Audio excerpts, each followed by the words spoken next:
Hello everyone and welcome back to the London Chess Classic. Today is round 7. We are nearing the end of the tournament, but there's still 3 rounds left.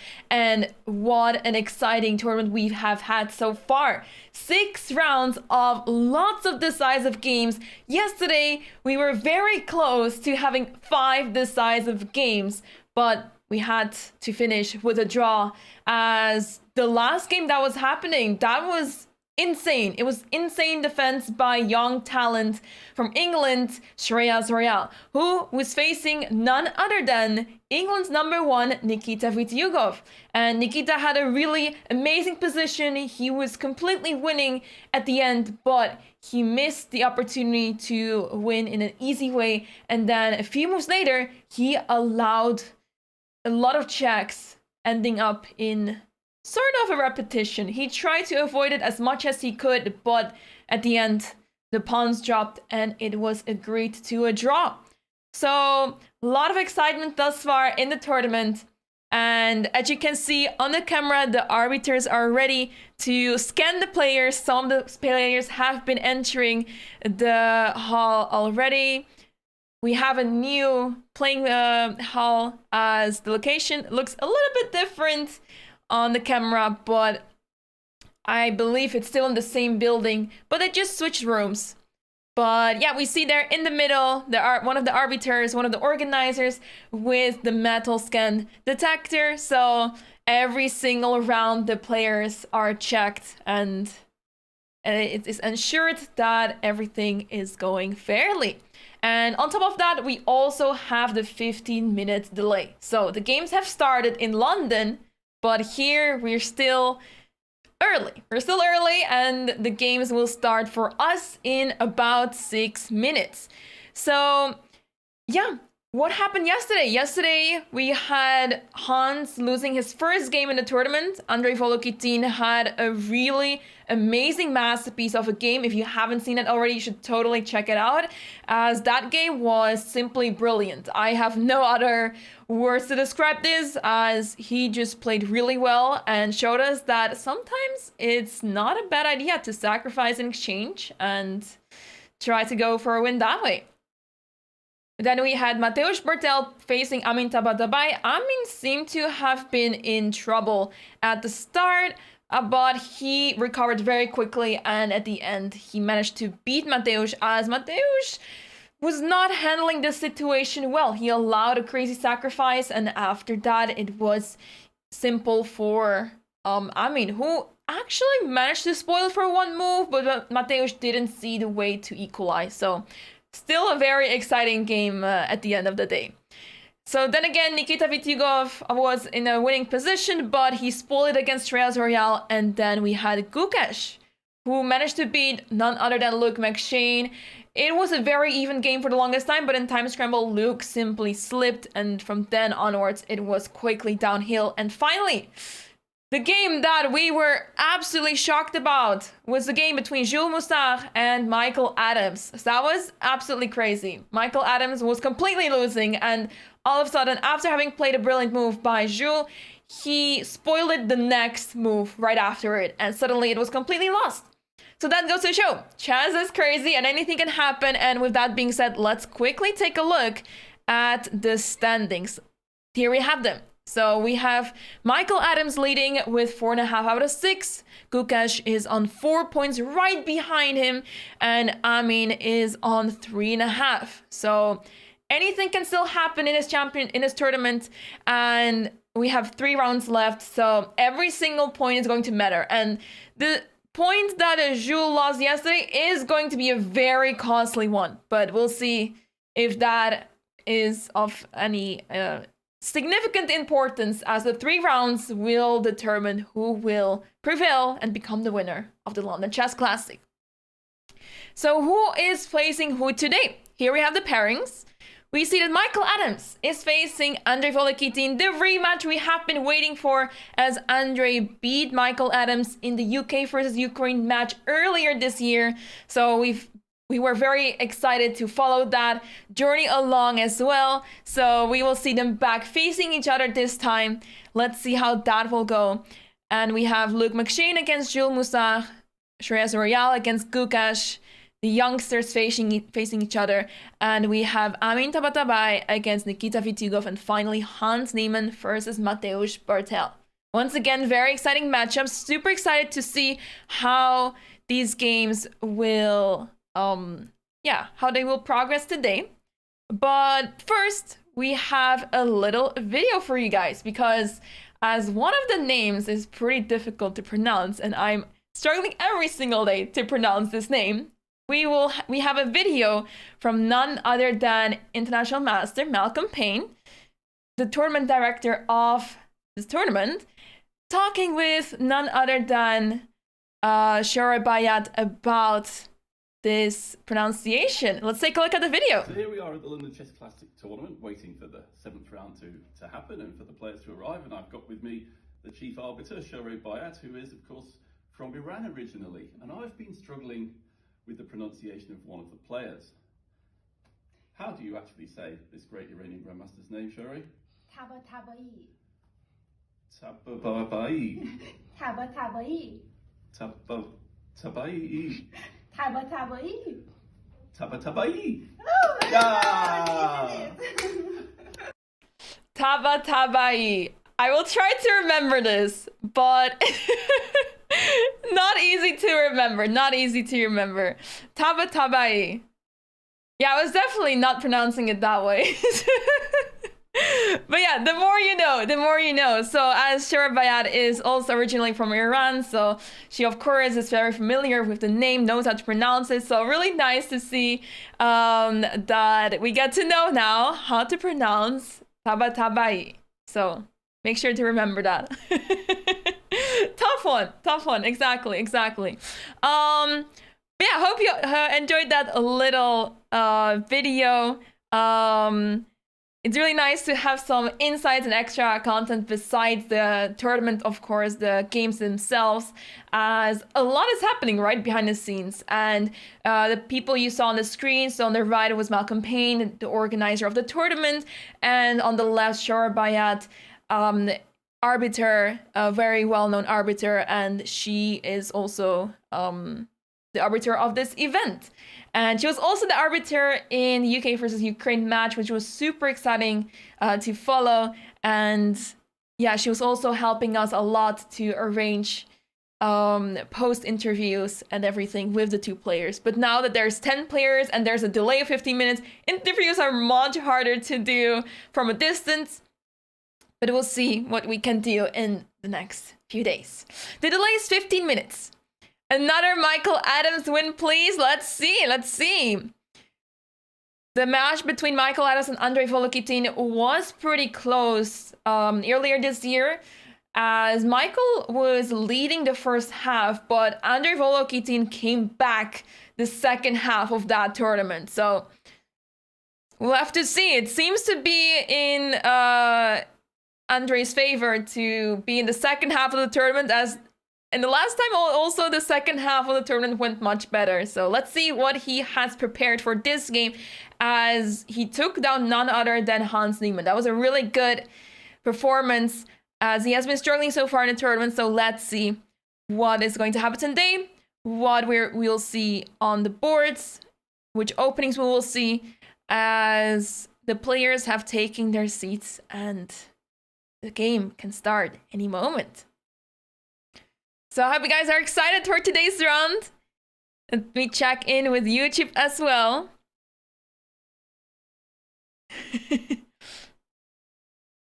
Royale for draw today. Let's see it.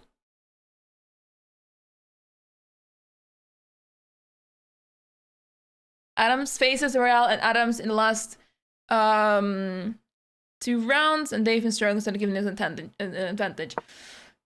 Yeah. That's a fair point. And we have moves on the board, guys. By the way, let me quickly thank you guys for resubscribing. Abby for the 12 months resubscription. Thank you so much, Abby. Happy anniversary. Giant Pixels for the 34 months. Thank you so much. Thank you. And we see I was going to say the neither, but then bishop b5 was played. We see a Sicilian on the board between Andrei Volotin and Michael Adams. Michael with the white pieces. We see bishop b5, knight to d7, and short castles. So we've seen this early in the tournament. I believe it was also played by Michael Adams, as we saw earlier. I believe it was against. No, it was a game of Gukesh, I believe, but it was not against Michael Adams.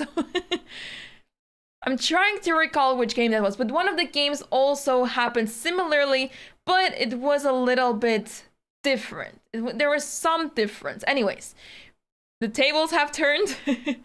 Bishop is back to e2 and now d3. So this bishop on e2 doesn't look great, but it simply doesn't have a better square, right? It's really difficult to put it on a better square. If the bishop didn't go back to e2, you may get trapped very soon because of the bishop a4, b5, and the bishop is trapped. So you don't want to allow this. If you go to c4, you allow b5 to happen by tempo, and you don't want to allow that either. So you essentially go back to e2. And after knight f6, d3 is of course a natural move. In order to play knight c3, you will need to have stopped b5 first, because b5 is really annoying. The pawn will move forward and the knight does not have a good square available, so that's why d3 was played. Hey Lordly Boy Steve, hello, welcome. The camera is not covering all the boards, that is correct, yeah. We don't have a really good view, and this is... I try to stretch the view as much as possible, but this is all we have, basically. The camera is not able to capture all of it easily. So, yeah, that's why, yeah, we can't really see a lot of the boards, but we basically have an impression of how the venue looks like. The canal attack, I always wonder where this name comes from. I had no idea we were covering this championship. I've been missing out. Oh, I'm so sorry. I'm so sorry. This is the official broadcast of the tournament. So, yeah, since it's on my channel, it may have been difficult to find this out. So it makes sense. It's not easy to figure this out.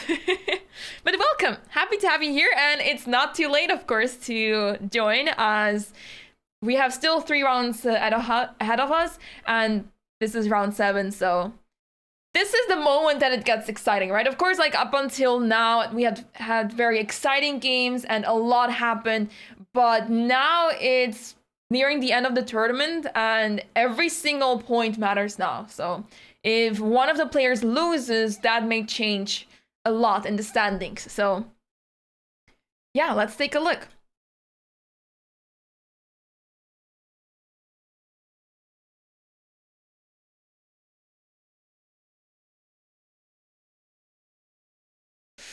We have not changed the camera angles, guys. This is simply a different room the players are in, since the organizers have to move places during the tournament. I believe they have 2 different playing halls, playing rooms in the same building, I believe. So yeah, it is of course really difficult to move places in the middle of the tournament. You have to imagine that there's live boards, there's clocks that need to be taken to other rooms, cable management needs to be sorted out. So it's actually not easy to move rooms. So props to the organization to doing this very smoothly and quickly, and also making sure that the camera is set up. So we need to appreciate that much more, guys, as it is not easy to set that up in such a short notice, right? You have to move places and everything.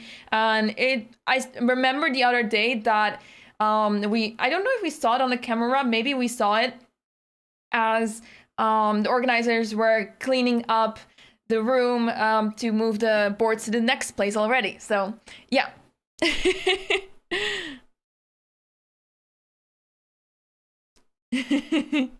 So let's take a look at the other games, guys. So this game is yeah, we will see what happens in the next few moves as Andre is taking his time here. Let's take a look at the other game. So the game between Luc, McShane and Jules Moussard. Okay, we only have 1 move here, so we can quickly move on to another game. The game between Gukesh and Shreya Zorial. So the game started with d4, knight f6, c4, e6, knight c3, and here we have the Nimzo. e3, short castle, bishop d3, and now d5. So very basic setup. After a3, oftentimes after a3, that's the moment that you take on c3. If, for example, knight ge2 would have been played, now taking on c3 is not so appealing anymore, as the whole point of taking on c3 is that b takes c3 will be played and you are damaging the pawn structure, specifically after a3, because the pawn on a2 is much better placed than on a3. On a3, it becomes a weakness, much easier. This bishop will be sort of restricted, so it is much better for the pawn structure to stay on a2 with the pawn. So that's why after knight e2, you don't take on c3, and oftentimes we see that the bishop retreats all the way back on the next move, even to f8. So for example, rook e8 comes to mind here, and then bishop f8 and stuff like that. So here a3, bishop takes c3, b takes c3, and a lot of captures occurred. Let me refresh this. c5 is on the board, attacking the center, and now queen c7 and bishop e2. As after queen c7, black was threatening to take on d4. And the bishop would have been under attack, so bishop e2 makes a lot of sense. The bishop had nothing to do on c4 anymore. And other squares, it's not really easy to see what is better for the bishop. So the bishop needs to be safe, and it's safe on e2. b6 on the board. So for now, Shrezerel seems to be in his opening preparation. He has 1 hour and 33 minutes on the clock, whereas Gukesh has spent a few minutes. Doesn't mean so much yet, because it may just have been the case that Gukesh is simply trying to remember his preparation. Oftentimes players take their time in the opening so that they don't rush things, because confusion of the opening preparation happens too much. It happens too much. There is only so much you can remember and prepare and everything, so a lot goes into that, and it's always a good idea to take your time in the opening. Not too much, of course. You have to move at some point, but taking a few minutes on your moves is never a bad idea. So bishop b7 on the board. This bishop is enjoying a really nice diagonal. Oftentimes we see in d4 openings that the light squared bishop of black has issues and is unable to control many squares. It always is locked on c8 or even on b7, where pawns are on c6 and d5. It always looks slightly awkward on b7. But in this position, the diagonal is completely opened towards the king. So that is already huge improvement for black, and black does have given up the bishop pair. So white has a bishop pair, but if you look at those bishops, there's no need to be scared of them yet, right? Because the bishop is on b2, covered by pawns. Bishop on e2 is simply defending peace for now, but sooner or later, this bishop may start to become more active on this diagonal, as c4, d5 could be something to consider. But for now, black is doing a really good job at protecting the square d5 as well as e4, covering them with the bishop and the knight on f6. So the development of black seems to be successfully done. The rooks will be put on those squares. Rook will go from a8 to c8, and the f rook will go to d8. And yeah, simply a successful opening for black. Being able to more or less equalize is, of course, a good start, especially against d4. Always a pain to deal with the d4 opening, but seems to be the case that Gukesh did a good job. Let's take a look at the other games. We have Amin Tabatabai against Nikita Vitiugov. I would not be able to guess where this is from. Is this from some Sicilian? I've never seen such a position. Let's take a look. E4, c5, knight to f3, d6. All right, we see the Najdorf with f4. All right, that seems very aggressive to me. So the mate moves in the Najdorf, actually on the 6th move, which is exactly this move of white. There are so many moves you can consider. So many. But just by pulling up the openings tab on chess.com, just by pulling that up, you have 1, 2, 3, 4, 5, 6, 7, 8, 9, 10, 11, 12, 13, 14, 15, 16, 17 viable options against the Najdorf. 17. And I'm mentioning these that there's 17 as these are played over 100 times. And the other moves, I mean, g4 here, that doesn't seem good, right? It's simply giving up a pawn already.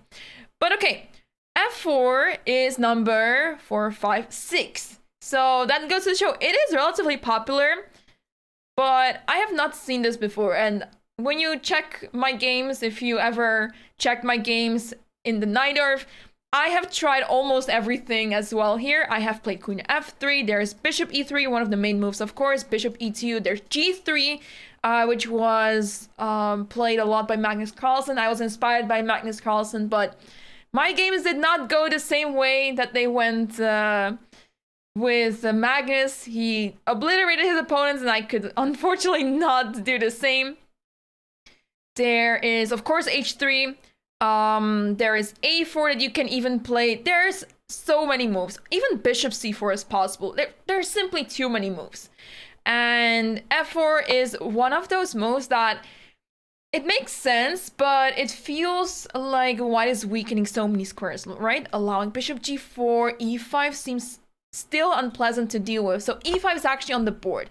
Knight to f3. So pawn capture on e5 did not happen because, of course, after d takes e5, if the knight moves, queen trade, and this doesn't seem to be any good for white at all. So yeah, I would heavily not encourage taking on e5. Knight f3 was played, knight b to d7, and now a4. Of course, stopping the move b5. Queen c7 is on the board, and now g4. Well, I've seen g4 in many positions, but I don't think I've seen g4 after having played e4 and f4. And I don't know. Usually we see the pawn on f3 and f2 when g4 is played, right? And perhaps after move 10, g4 is played in such situations. But this is only move 9, and we already see g4 on the board. And now d5. So oftentimes what the rule of thumb is, I had to think about that. The rule of thumb is that when your opponent attacks on the side of the board, you strike in the center. Because in the center, that is where most important things are going on. And this is the way to distract your opponent, and this is how things got very explosive. g5 was played, and now d4, another counter move, as after g takes f6, d takes c3, f takes g7, bishop takes, and now f5 is on the board. And now it is Nikita's turn to decide what to do here. The material balance is even, but with this pawn on c3, really hard to evaluate this position, right? It's very sharp, very dynamic position, and anything can still happen. Both kings are in the center, but I would feel really concerned about the white king on e1 because playing short castle does not seem safe at all with this huge diagonal where the king would be exposed. Also the g file, of course. And going long castle seems to be impossible, especially with c takes b2 around the corner. Doesn't seem pleasant at all. And black doesn't even have to take. This pawn on c3 is so strong. As let's say white plays b3. This pawn nobody can touch. It's actually crazy. And this pawn is very annoying for white, restricts some development, covers b2 and d2, and that can be pretty annoying for white to deal with. And if white takes themselves, queen takes c3, and the pawn structure is simply one of the worst I've ever seen. So that's why I really like black's position, but fireworks may still happen, and it will come down to practical moves. It will come down to that, because of course the evaluation is saying it's better for black, but I can see how white can complicate things. If you get your king to h1, that is already a good start. You can try to put your rook on g1, and with so many pieces still undeveloped, you can put the bishop on e3 at some point, bishop to e2. I can see how white will be able to survive. At the same time, this bishop on c8 is stuck for the moment, so yeah, both sides are going to make the game very interesting. I'm very certain of that. Anyways, let's take a look at the game between Hans Niemann and Mateusz Bartel. Ooh, this looks very close. Let's take a look. So e4, e5, knight f3, knight c6, and bishop c4. So we see the Italian game. Knight f6, d3. So no more Berlin. No Berlin for you. h6. Interesting choice. Interesting choice. Preventing any knight g5 moves. c3, d6. Usually you don't see h6 being played so quickly. But a4 was played, g6, a5, and a6. So of course, with the a pawn, you try to take a lot of space on the queen side, and you don't want to allow any sort of b5 from happening. And if b6 now, of course, you take, and black doesn't have a great pawn structure on the queen side. So a6 is played now to stop the a pawn from going to a6, because that will even damage more on the queen side. And yeah, white is planning to play b4, maybe queen b3 first, whatever the desire is of white, but very normal position so far. There are ideas of playing g5 as soon as white castles. Very commonly played, where black is attacking on the king side, and it can get really uncomfortable, especially if white plays h3. That is simply inviting g5, g4. So let's make a few moves. Let me show you how things can go horribly wrong. As after h3, g4 seems really annoying to deal with. If bishop takes g4, and this pin is simply annoying. For now, it seems to be the case that after bishop takes g4, there are ideas to play queen b3. So you're attacking the pawn on f7, queen takes b7 is in the air, and that seems pretty unpleasant. But after queen d7 to protect that pawn, because the capture would have been with check, black seems to be doing more than fine. Because after this capture, you don't really care about losing that pawn, especially because after rook a7, the queen has to retreat and looks rather awkward, especially that after bishop takes, pawn takes. This king is not safe. So that is an example how things can go wrong. And this is why you have to try to avoid playing into g5 and then g4. So the idea is usually that you don't play h3 and you simply move your pieces around, because as soon as black plays g4, let's say knight goes here and then g4, you can simply move the knight, let's say knight to e1, and there's no attack happening just yet. Black would have to push the h pawn, and that takes some time. So this is completely fine for white, and that goes to show you don't have to play h3. You should try to avoid this when black is trying to push the g pawn, and you oftentimes wait for short castle to happen. Once black plays short castle, the attack will of course not be so strong anymore. So that's what you need to be waiting for. But what is interesting to see, guys, is that Hans is taking some time here. He has spent 15 minutes already on his clock, so that is very interesting to see that he is spending time. As yeah, it's still the early stage of the game, right? We're still in the opening, and a lot of things can happen here, but he's trying to figure out where to move his pieces, and yeah, let's see what happens in the next few games.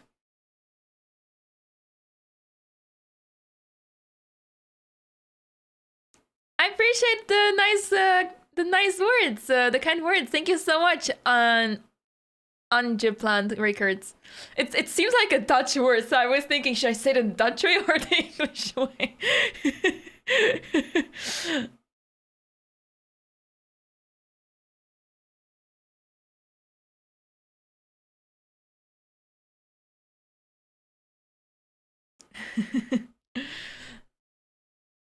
I mean, doesn't look too concerned for his part. Oh.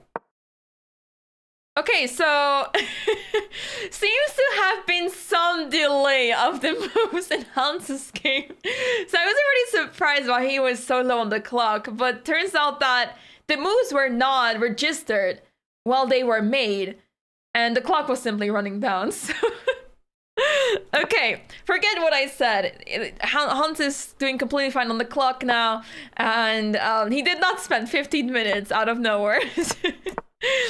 We've had so many transmission errors this tournament. Yeah, I'm not sure how the players are moving their pieces, but something seems to be off. They need to move their pieces better. It's a whole craft to move the pieces precisely so that the board doesn't glitch out. Okay, anyways, without further ado, without joking around, short castle was played, bishop g7, knight bd2, and short castle and rook e1. So as you can see, Hans is avoiding playing h3. He doesn't even need to play this, as bishop g4 is not a scary move. He can simply maneuver the knight either to g3 or either to e3 or g3.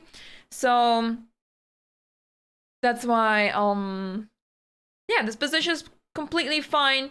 It is difficult for white to play d4 at the right moment, because as soon as you play d4, you're also weakening a lot of squares around in the center. And that can always strike back with d5, right? So you have to time it properly and make sure that you know what is going to happen after d4. You have to face the consequences. So that is why oftentimes in the Italian game, you take it easy. It's a very solid opening, and we see actually often that b4 is played to launch an attack on the queen side instead. As on the king side, white has no business of attacking, especially with the bishop on g7, very defensive piece, and the pawns on g6 and h6 are not allowing much to happen. You can start attacking the pawn on h6, let's say knight f1, bishop e3, queen d2, but then simply king h7, and all those moves you just made were not really useful at the end of the day. So for that reason, it is always difficult to play here with white to try to fight for an advantage. And black's plan is simple, trying to play d5. Or try to attack on the king side, also possible. But black is not in a rush and simply waits to see what white is going to do. And that's also why I struggled a lot playing this line myself. I've switched a lot between Italian and Roy Lopez, but what I always found difficult in the Italian game is how boring it gets with white. So oftentimes it simply ends in a draw because there's not much to be played for. And yeah, if you start making moves such as d4 too quickly, then you run into problems and you have to start defending, and things can get very unpleasant for white quickly if you're not careful. So that's why the Ruy Lopez gives more options and can make things more exciting, but at the same time, the Italian is a very healthy opening. So let's see how the players will continue here. For now, I would like to thank WIM Anna Cantane for rating us with a party of 58 people. Thank you so much, Anna. Hope this stream was amazing. Really appreciate the stream. Welcome, everyone. We are covering the London Chess Classic. Today is round 7, and it is getting very tense. At the top of the leaderboard, we have Michael Adams with 4.5 points, and we have right behind it Gukesh with 4 points. So it's getting very tense. Yesterday, things could have been completely different had Jules Moussard not blundered against Michael Adams. Jules was completely winning, and then the next move, suddenly, it was game over for Jules. It was absolutely crazy, and had Jules won that game, it would have been a tie between Gukesh and Jules Moussard. So that would have changed a lot in the standings, but this is how it is right now. Michael Adams is leading, and let's take a look at the game actually between Michael Adams and... Oh, that was a very loud sound, guys. Let me turn that down. I turned up the volume because of the video we had earlier, but ooh, that was a loud sound on chess.com. Let's take a look. What is going on in this game? Because rooks have been traded off. So if rooks are traded off early on in the game, you know that something happened, right? So bishop e2 is played, right? Knight of 63, and here b5. So black is taking space on the queen side, very logical. a4 was played, bishop to b7, and there's a capture on b5, rook takes, queen takes, and d4. Wow! So white is giving up the pawn on e4. Typically, you don't want to give up your center pawns this way because center pawns are super important. And remember the opening, let's say, okay, in this situation, if bishop takes e4, the pawn on b5 will be captured, right? So to give you an illustration of situations where this happens, for example, the Polish opening, where b4, e5 is played, bishop b2. So white is sacrificing the pawn on b4. So after bishop takes b4, bishop takes e5, and the idea is essentially of the Polish opening, you take a pawn in the center, and in return, your opponent gets the pawn on the side of the board, but this is... it can matter a lot in the long run. For now, this opening is not great for white if black knows how to deal with this, but essentially the idea is you're taking one of the center pawns, and it helps white a lot in the long run.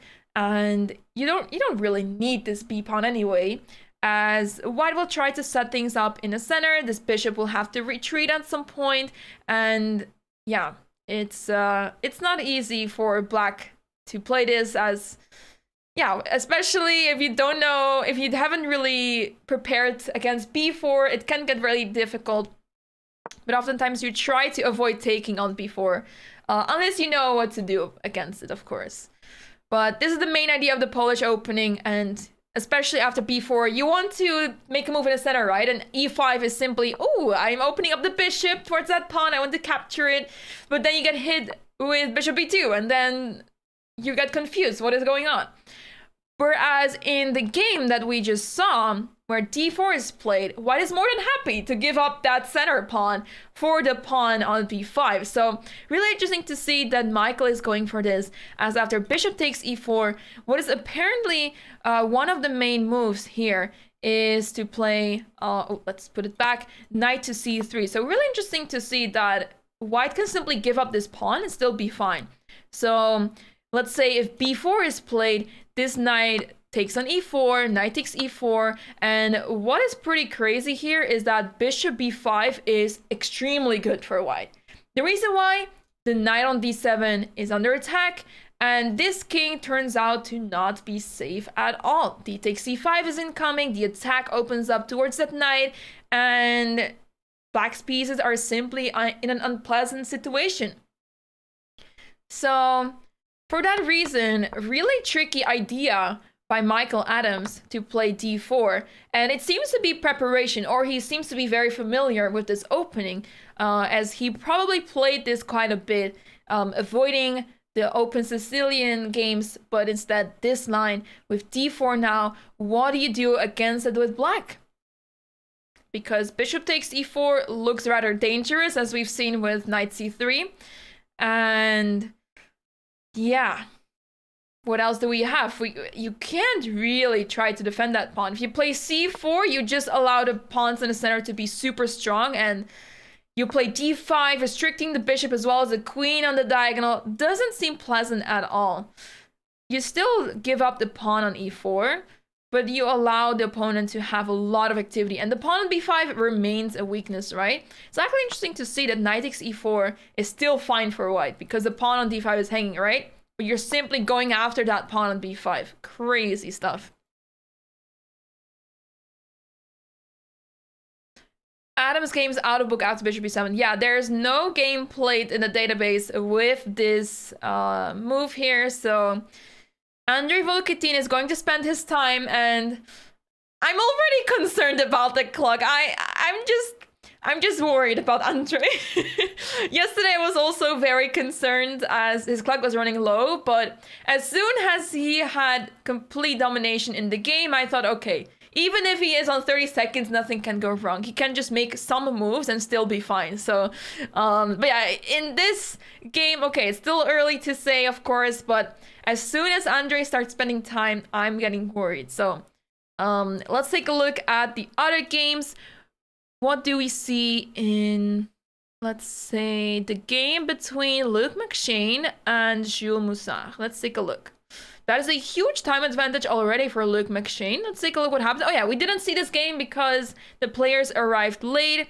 I believe Jules was a little bit late to his game, but e4 was played and c5. So another Sicilian and another open Sicilian with f3. Which is surprising, not knight c3, but f3. So usually knight c3 is played, but you oftentimes want to play the move c4 first, right? Because with c4, you're stopping the opponent from playing d5 for a very long time, and from playing b5, which can be disturbing as well. But instead of playing knight c3, which is commonly played here, f3 is played. So let's see what the idea is behind this move. Knight to b3, and here indeed the move d5 this is why you play the move knight c3, to prevent d5 from happening so soon. And had the white one more move, you would play c4, knight c3, and control that d5 square. But now black thought, if you allow me to play d5, let's do it. Bishop g5, d4 is on the board, c3, knight c6, and bishop to b5. This is the current position in the game. So this pawn went all the way to d4, and oftentimes we say as soon as black is able to push d5 in the Sicilian, black is enjoying a really good position. And we are in the same situation where black has pushed the pawn to d5, even to d4, even better, in the Sicilian. And that means that the bishops will be opened, especially that dark squared bishop. Oftentimes it is behind this pawn chain. We see over here, it can't go further than e7. It is blocked by the pawns in the center, and that is the reason why this bishop is always very passive, but a very good defensive piece. But as soon as d5 is played, the bishop opens up and becomes super active. So that is the reason why you want to play d5 and after bishop b5. There's a pin going on.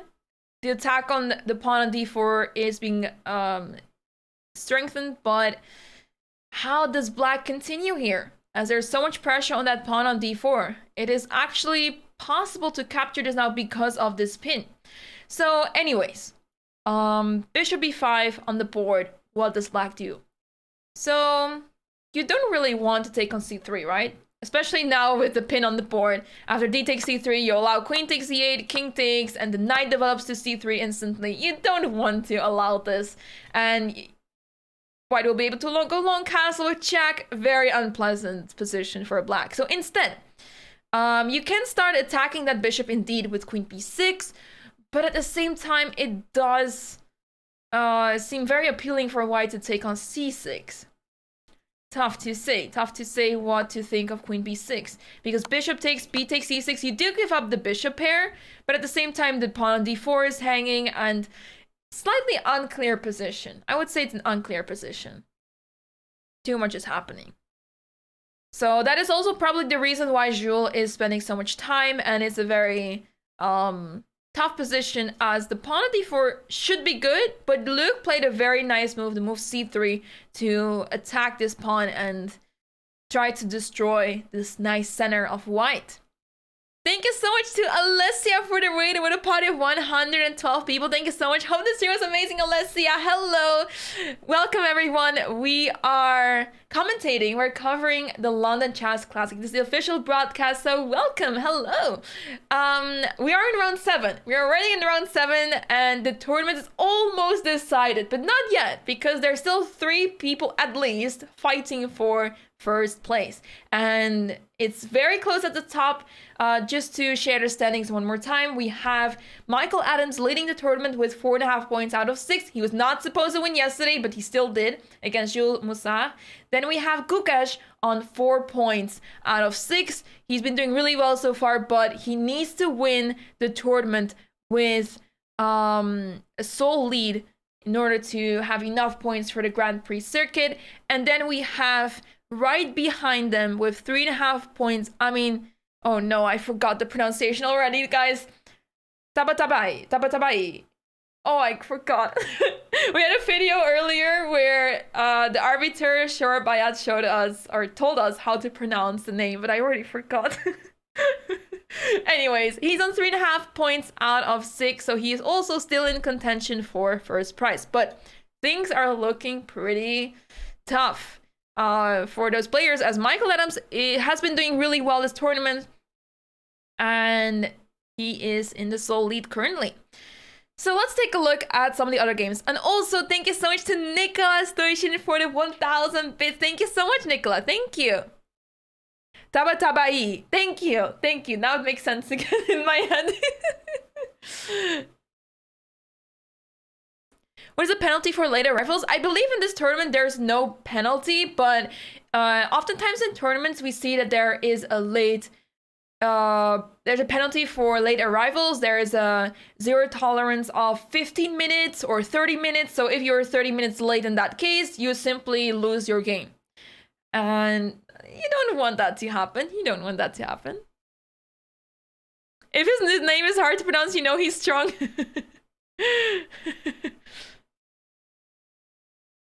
Ooh. I just want to quickly switch to this game because I see a queen on e3 and we have to take a look what is going on here. So the pawn on c3 is gone. In the game, again, between Amin and Nikita, what just happened? So we saw this crazy opening, right? D takes c3, there was a capture on g7 and f5. This is where we left off. Black took the pawn on b2. Bishop takes b2, queen b6, and bishop to a3. So the bishop on a3 is covering that square to make sure that the king can't castle. You can't castle through that check. So that's why, yeah, you can't castle.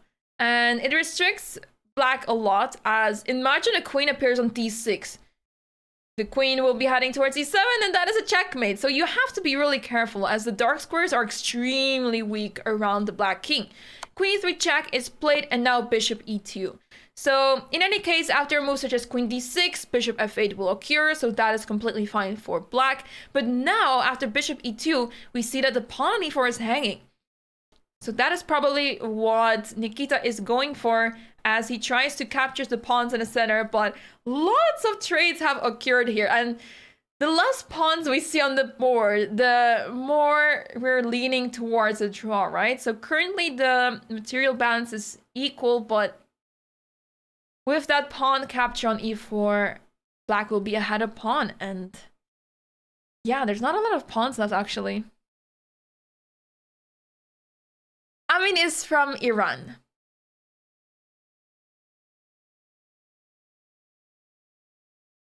Petrosian would go bishop f8 here. That is a very good point, Moussard. So I completely forgot to look at the clocks, but Amin is on 1 hour and 36 minutes. The previous time in this tournament I have seen this time management was also in Amin's game, but it was Hans who played against Amin, and they quickly made a draw. Well, quickly, it was 30 moves, but they didn't spend so much time on it because they played a lot of moves very quickly.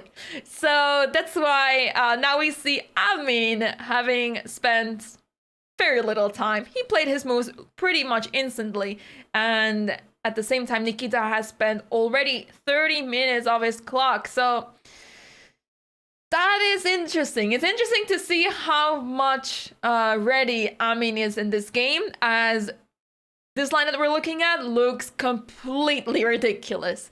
So I've never seen this line before, but there's a first time for everything, and as we see also in this line. So always interesting to see what the players come up with, right? What their prep is looking like. And that's why it's always so good to look at such high level grandmasters who are super well prepared, have a lot of different opening ideas. Their opening repertoires are, yeah, like pretty much a gold mine for us mortals who need to learn a thing or two about openings, right? But anyways, queen takes c4 on the board. So interesting to see that white is sacrificing the pawn, and I'm curious if Amin has a response to this directly. I'm curious. Do we see him at the board? Do we see him at the board? I'm guessing that that is Amin's board on the very right. That is my guess, because in the middle, I believe we see Gukesh playing. That is my guess. Difficult to see. But of course, here on the front left, we see Michael Adams against Andrei Volotin. Yeah, there we see Amin taking a seat, and he plays instantly rook g1. I've seen clips of players that they appear to their board and they make the move without even sitting down. I've seen that happen, but Amin took a seat. Wait, he made the move with... He made the move so quickly, I didn't even realize. He made the move so quickly. I was talking to the camera and all of a sudden I looked to my right and he already made the move. This is simply incredible. So rook g1 on the board, attacking the bishop on g7, which is why the bishop went back to f8. And makes sense because where else does the bishop go? If you go to f6, very bad place for the piece. The bishop is still covering the short castle move. And it feels like if I would pick any square on the board, no, actually, I have no idea where the king would be safe. I'm trying to find a square where this black king would be most safe, but I think it would be b8. But even then, you expose yourself to a check. Okay, how about a8? I guess I wanted to try to make a point that maybe, let's say after bishop f8, bishop takes king takes f8, the king is safe. But no, there's queen d6 check, and you get absolutely checkmated here. So I was trying to make an argument that king on f8 would be safe, but that is only the case if the queens are off the board. But for now, Ami is back to the board. We see Hans spectating. And Amin not making his move just yet. It's always so interesting to see how far the preparation goes, because we're currently on move 17. So Amin is about to make his 18th move. And I'm curious to see if he expected this and if he knows what to do against this. Bishop f8 is the first time he has left computer line. Might be a bit of a think here from Amin. Seems to be the case indeed. Seems to be the case indeed.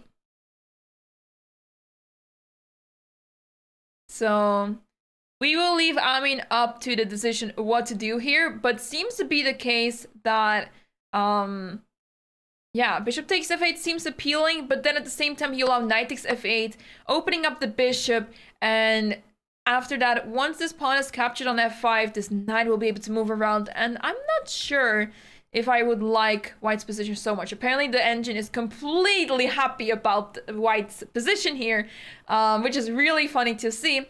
As it turns out, queen d6 is once again a very annoying move, with knight takes e5 being threatened, and especially the move queen f6, attacking the rook on h8, which is actually completely trapped.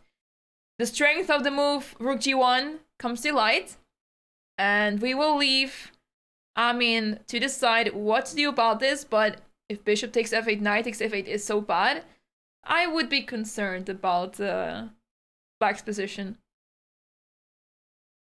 Knight g5, queen takes f5, knight takes f7. Holy, this is insane. So there's so many tactical opportunities for white here. By the way, this was a suggestion by chat, so really nice suggestion. And that goes to show this position is so crazy, and it makes sense that Amin is now taking his time and deciding which opportunity is the best to go for. So we'll come back to this game later. Let's take a look at another game. Let's quickly check in the game between Shiraz Royale and Gukesh. So we left off around here. So queen c7 was played, bishop e2, and now b6, and bishop b7 was played. So bishop b2, knight goes to d7, and indeed c4 was played. As I highlighted earlier, you want to try playing that move d5. You can't move that just yet, as d5 is very well protected. But for now, c4 is a good start to open up that bishop and gain some space on the queen side. So rook d8, rook c1, all developing moves, knight to g4, setting up the threat of bishop takes f3, a classic puzzle rush tactic where after bishop takes, queen takes h2 is the threat. h3 is played. Now, if you play bishop takes f3 now, you can take on g4. So there's no checkmate anymore. The question is this better for white or black? I would not be so happy with those double pawns, to be very honest with you. But at the same time, white does have the pair of bishops, and this knight is not the greatest piece. So I can see why black did not go for this. But at the same time, would have led to an interesting position for sure. So knight f6 was played instead. Defeats the purpose of having played knight g4, right? Because if you force your opponent to play h3 and you don't really have anything to play after that to counter this move, then seems to be that knight to g4 was maybe not the best idea to go for. And Gukesh did spend some time on this move, so perhaps he wasn't too happy about the situation after bishop takes f3. Rook e1, Rook AC8 and now bishop F1. So the bishop is safe on F1. This is not going to happen because the queen is still defending it, but curious to see if this bishop will go to G2 or if it simply stays on F1 safe and sound, and how to proceed here with white, because you want to try to push the pawns in the center, right? But all those squares are covered really well by those pieces. So we'll have to see what the players come up with next, as they are out of the opening phase. It is now the middle game phase, and this is where the ideas are being created. So let's take a look at the game. We have so many exciting games today, guys. We have so many exciting games. Let's take a look at the game between Hans Niemann and Mateusz Bartel, because things start to heat up here, as after rook e1, knight h7 was played, queen to b3, king h8, giving up the pawn on f7 deliberately. Queen to f6, bishop c4, and g5. So Mateusz Bartel, after his loss yesterday against Amin, he is going for it. He's going all in. He says, please take my pawn on f7, because now my rook and queen are active on the f-file, ready to attack, and g4 is already a threat. So what do you do about it? Because the pawn on f2 will be captured if you don't defend it. And at the same time, if you try to defend it, let's say by playing rook f1, you allow g4, and it goes really fast over here. And at the same time, really difficult to see what the plan is here for white, as white wants to maneuver the knight, right? But the rook is taking space here. And really difficult to see how white can proceed here with any sort of counterplay. So g5, and things are getting more and more spicy.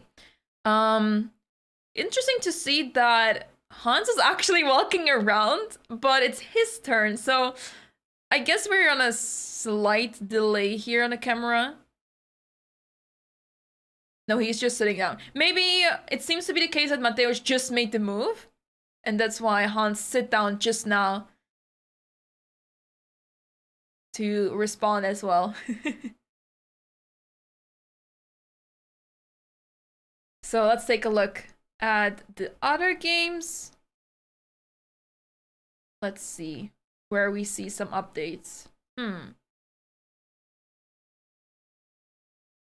So weird, how are you allowed to walk around and copy from the other players? There are some stories of really strong Grandmaster games where players were sitting essentially next to each other, and it was very obvious that in one game they had the same opening, and essentially one player, or maybe even two players, they were copying the game next to them. So as they noticed this, I'm not sure exactly how all of this happened, but essentially it was noticed that the moves were copied, and they decided to set the two boards apart from each other in different rooms, maybe even, so that the copying would stop and the players would start spending time on their moves and actually think about them themselves. So there are some stories about this, but yeah, it's actually pretty crazy, because it actually, I was thinking, imagine in the European Team Chess Championship where I played, imagine you have a game going on, and right next to you or close to your board, you see the exact same opening for like 10 moves, and you can simply start copying them, because maybe you feel like you're out of the preparation and you don't really trust your intuition as much as others' preparation, so you start copying it.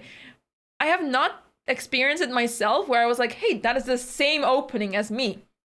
It's oftentimes very different, right?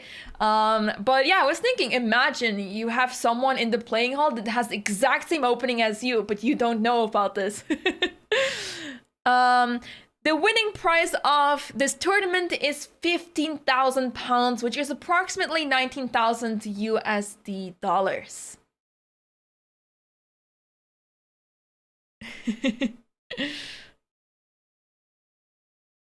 Shira was one of the players. Thank you so much, Man Cantiles. Thank you so much. Welcome. Let's see.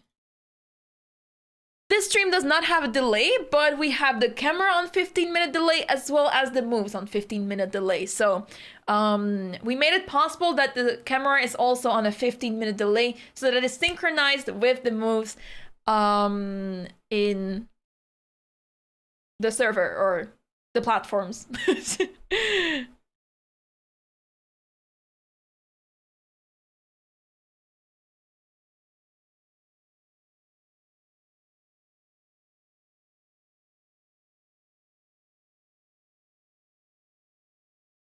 I will eat my laptop if Hans plays it. Okay, okay.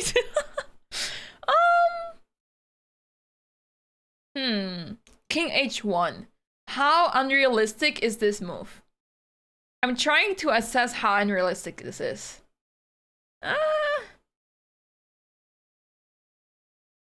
Personally, I would maybe not play this, of course, as it looks rather strange. But I can see how a Grandmaster can decide to play King H1. Because, as I mentioned, you want to move that knight around, right? So Rook F1 does not seem appealing at all. H3, you want to avoid at all costs because of G4. However, I do have to say that King H1, let's say King H1, G4, Knight to G1, Queen takes F2. I'm trying to see how it discourages Queen takes F2 because I'm thinking of Rook F1, but not very convinced just yet. I can see why Grandmaster would play this, but it is certainly not easy for White to play here. But White is trying to put the knight on G3 essentially and slowly but surely develop the pieces. So this seems to be sort of limiting the attack. But I can certainly see this as well. To try to push the G pawn. You certainly don't want to start an attacker. So here on the king side, black is the one attacking. So you want to not push any of those pawns. As soon as you push the pawns there, you're going to lose. It's as simple as that. So I can see why he would play King H1, but for now he's spending his time. So let's see what he comes up with. Maybe he has something else in mind. There was a scandal some years ago in a team championship where the players in the weakest team just copied the moves of the board beside, played with opposite colors to ensure a draw in the match. Whoa, that's crazy. That's crazy.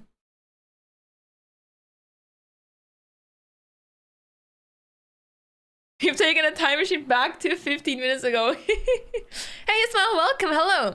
Thank you so much to Phoebe for the raid of 145 people. Thank you so much. Hope the stream was awesome, Phoebe. Thank you so much for the raid.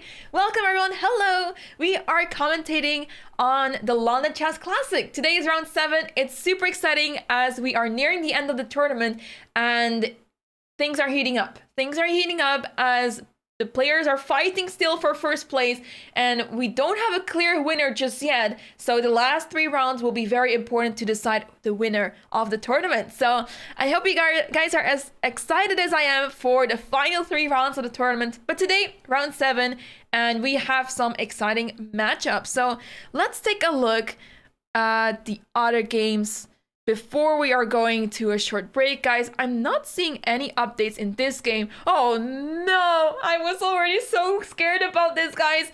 Andrei Volotin has spent how much time? 20-30 minutes?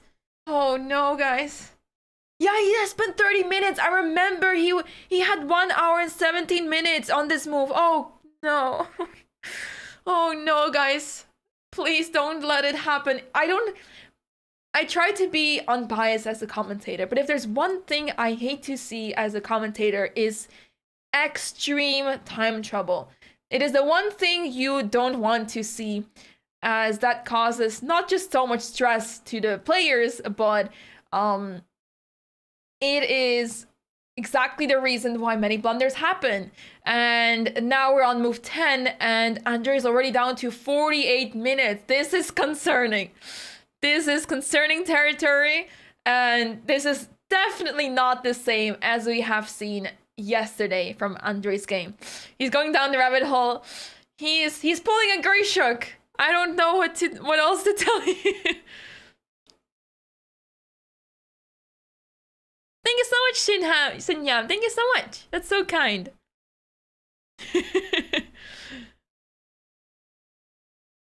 Yeah, this is unfortunately very common for Andre, who often gets into time trouble. He managed to handle it pretty well in the match between him and Michael Adams. So for those who don't know, back in was it May, April, March?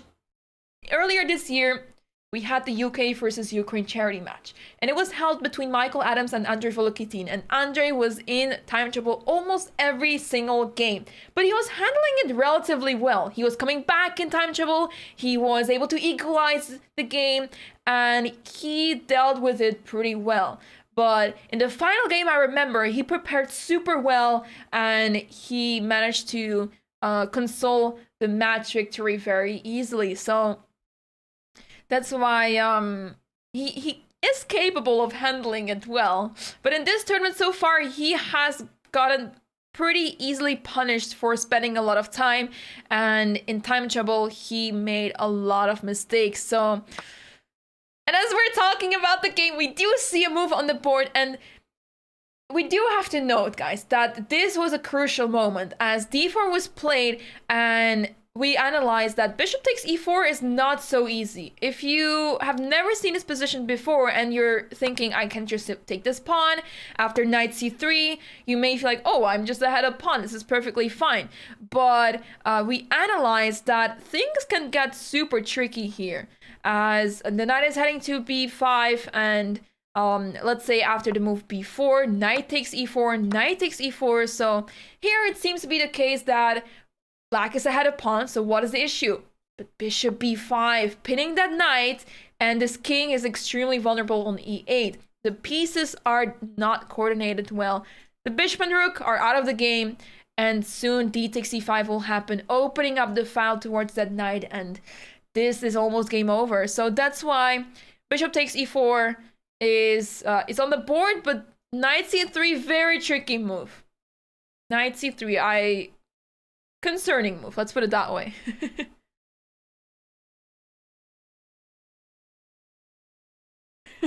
Oh no, it's not firing shots, it's huge concerns that I'm raising. I know all about time trouble because I end up in time trouble way too often than I would like to admit. A lot of hesitation goes on behind the board, and a lot of uncertainties that you have. What is this move? What can I do about this? Is this better or that better? So I know all about the time management, having not a great time management, but I'm very concerned about Andre's time management, as throughout this tournament he hasn't been doing well on the clock, and due to that making mistakes as well, costly mistakes, as he has been playing really well. So yeah.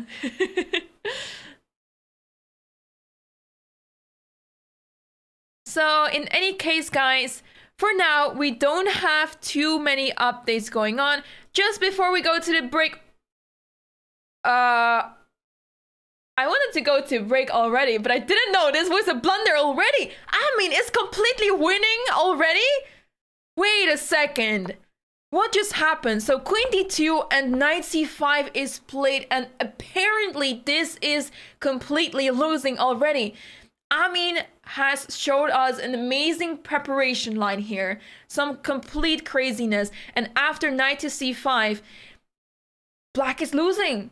The reason why, apparently, knight to g5, attacking the queen on e4, may seem very innocent, right? I mean, attacking the queen, of course, the queen gives a check, but here rook to g3, and all of a sudden the pieces are super discoordinated, and it's crazy to see that this is so bad. But the simple reason is that pawn f7 is weak. So sooner or later, either bishop c4 or bishop h5 happens. Long castle, reinforcing the threat on the d file, as the king is still stuck there, and simply too many issues to cover. So absolutely crazy how this is already a blunder. And we have a huge donation in the YouTube chat. Oh my goodness, that's the first one I have. A super chat. Thank you so much for the $50 donation, Shinyam. That is so kind. Thank you so much. I'm super new to YouTube streaming. So to see something like this is the very first time I've had a super chat, as I've only been streaming since a few days, but this is super kind. Thank you so much. Thank you. That is super kind. I really, really, really appreciate it. That's so kind. Can you take on f7 with queen d5 check to follow up the ideas? So let's go back. Knight g5 here, queen here, and rook g3. Certainly. Yeah. There are so many threats in the position. This knight is loose on c5. This bishop does not have time to develop. Maybe you can even prepare queen d5. So let's say black plays a random move, a5. Some of the most silly moves. You can already play queen d5 as you're attacking the knight on c5 and the pawn on f7. And as soon as you capture pawn at f7, you can already resign. So let's say queen d5 is the threat. So you don't even have to take, as the threat of queen d5 is already big enough. So yeah. Queen d5 and fine. Before we go to the break to show it to you guys, let's take a look at the game of Shreya Zarial and Gukesh. A lot of Gukesh fans in the chat, and we'd love to see that, of course. Let's quickly take a look what is going on here. We left off around, let's take a look. So oh yeah, knight g4 was played, h3, knight f6, rook e1, rook c8, and bishop f1. This is where we left off. So now knight f8 was played, simply maneuvering the knight to g6 and also opening up the rook towards the queen. So this pawn on d4 is pinned. g3 was played to put the bishop on g2, but that is not something the computer is happy about, as it weakens so many squares, right? f3 is a really weak square now, and the reason why I wanted to play this is, of course, to put the bishop on g2. But now the e4 square is still very weak. The knight can easily jump there. And I can see a world where we may see an attack happen with h5, h4. And hard to see how white wants to continue here, as this bishop is a monster on the diagonal. And with knight e4, it is black who is controlling the most important squares. And this bishop on b2. Not be able to do much.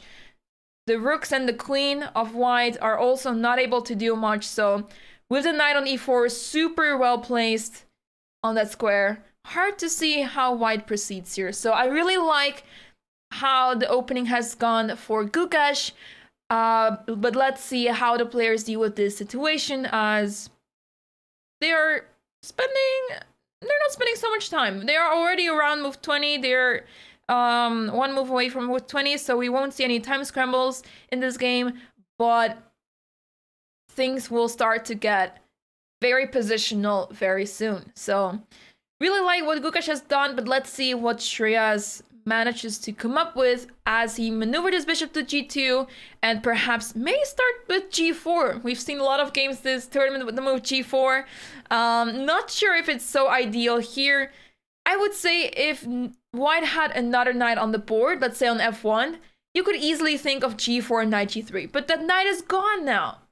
So interesting position, can still go anywhere. Curious to see where this is heading to, but for now, guys, we are finally going to a break. So we let the players spend some time as they have just entered the middle game phase.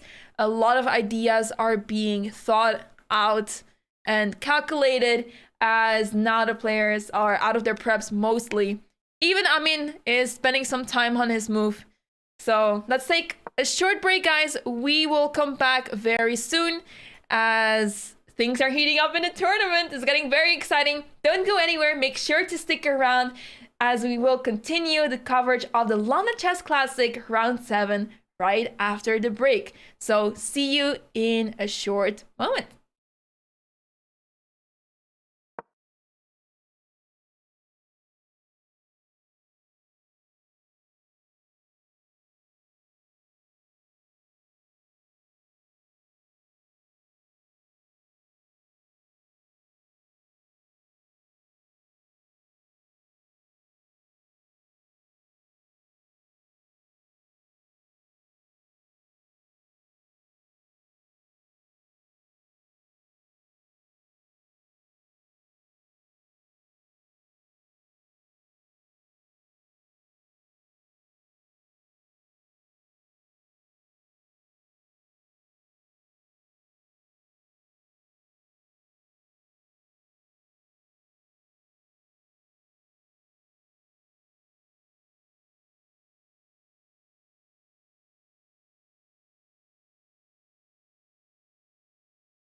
Hello everyone and welcome back to the coverage of the London Chess Classic. It is round 7 and we have already some exciting games as we just left pretty much the opening phase of the game, but some games are getting really exciting, guys, and let me quickly go to the game between, let's take a look, Amin and Nikita Vitiugov. We are looking at this game and after knight c5, so knight c5 was a huge mistake by Nikita Vitiugov, and Amin played the move knight to g5, the best move in the position, and he is now completely winning in his game. So really shocking to see that so early on in the game it's already very bad for black, as Amin was in his prep for pretty much 16 moves, maybe even 17 moves, as he blitzed out his moves, but as soon as Nikita deviated from the top lines, things started to go wrong, and knight c5 was a nice attempt to improve the situation, but knight c5 is the huge mistake in this game. So knight g5 now, as we mentioned before, it is creating lots of threats in the position. So the bishop wants to go to h5 to target that f7 pawn. It is really difficult to defend this pawn on f7 because you need the light squared bishop to defend, but it can't go to e6.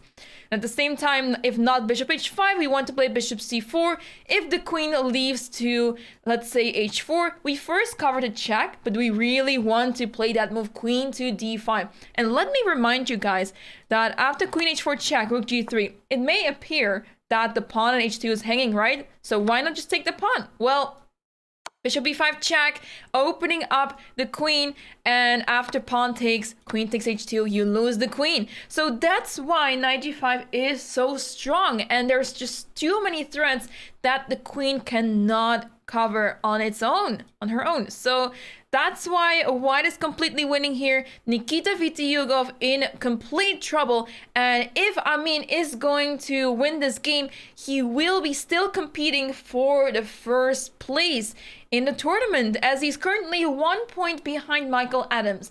And you never know what could happen with a loss of Michael.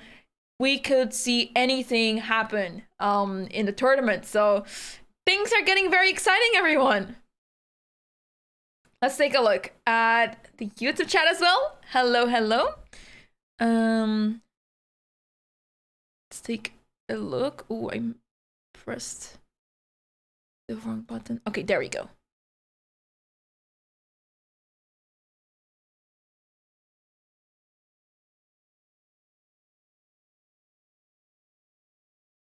What do you rate the Christmas tree in the room?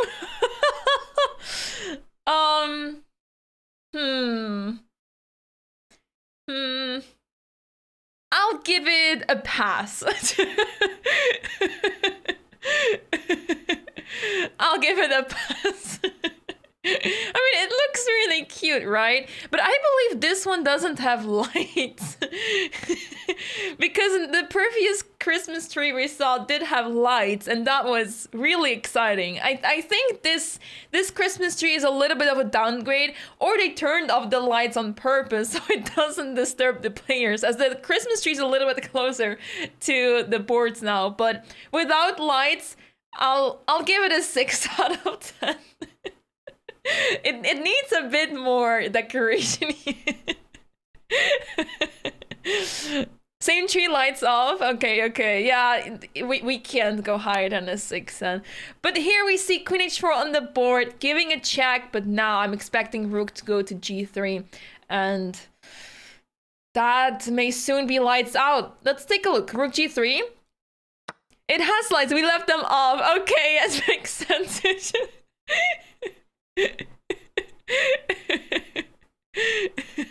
It's still a really awesome Christmas tree. Yeah, it's really nice to see that we're already in the Christmas spirit, as it's getting cold and snowy. I'm not sure if it's snowing in London, but it was snowing the other day here in the Netherlands. Not so much snow. We haven't seen so much snow over here, but it's definitely on the colder side, of course, in December. But what I want to say is that, let's say rook takes g3 happens and, oh, that was the wrong key. Rook g3 is on the board, actually.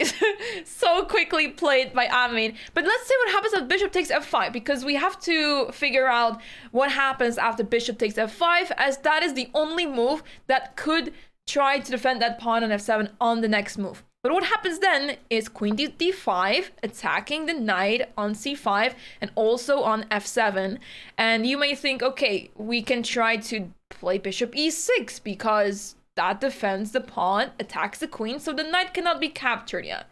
But after bishop e6, there's queen takes e5, attacking the rook on h8. The threat of taking on c5 is still in position, and with too many threats in the position, this is simply game over. I'm curious to see if Nikita can still try to complicate it somehow so that there's only one move possible for Amin to win the game. And it may be a very bad evaluation of some sorts, but there's always ways to try to complicate things so that your opponent has to play super precisely in order to prove the advantage. Because it says +3, right? Which is considered lost in at this level, but the players are not aware of this eval bar. Of course, they don't know the engine lines, and there may be one of the worst options for black possible, which is still practically really good. So let's say one of the worst moves that you can imagine. Let's say queen takes h2. In case that was possible, you know, you could consider that. It may not be one of the best moves, but it may still be very practical. But in this very situation, this move fails to bishop b5. So just to illustrate that this move is completely losing, which is why it is not recommended by the computer. But similarly, there can be other moves that have a really bad evaluation for black, but can be practically challenging for the opponent. So you always have to look out for such opportunities, and that is why being resourceful can help a lot during the chess game. But anyways, let's take a look at the other games, as this game is heading to a good finish for Amin, but this game is still going on. So let's take a look at some of the other games. A lot of excitement is going on, guys. So let's see. The game between Shreyas Royal and Gukesh. What did we miss in the last few moves? So here, bishop e4 was played. So instead of playing the knight over to e4, the bishop went to e4. And it actually makes a lot of sense that Gukesh went for bishop e4, because you want to put the queen on b7 to attack the knight on f3, as well as the bishop on g2. So you're simply putting more pieces on this diagonal, as this is where the weaknesses are in white's position. So after queen to e2, queen went to b7, rook to d1, rook d7, trying to stack on the d file. h4 was played. White, the white pawn was captured on d4, e takes d4, and rook d to c7. Interesting. So Gukesh is going for that pawn on c4. It is a huge weakness indeed. It is only covered by the rook and queen. These two pawns are so-called hanging pawns, and long term, they are not the greatest pawns. I mean, currently they're covering many squares. This pawn is covering the squares b5 and d5. This pawn is covering c5 and e5. So controlling many squares, restricting the opponent's development, and putting the pieces a little bit back.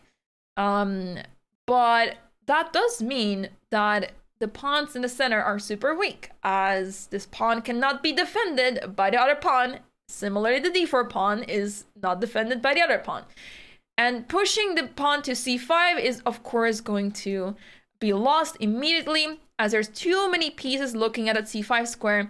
Similarly, d5, a lot of the pieces are looking at that square.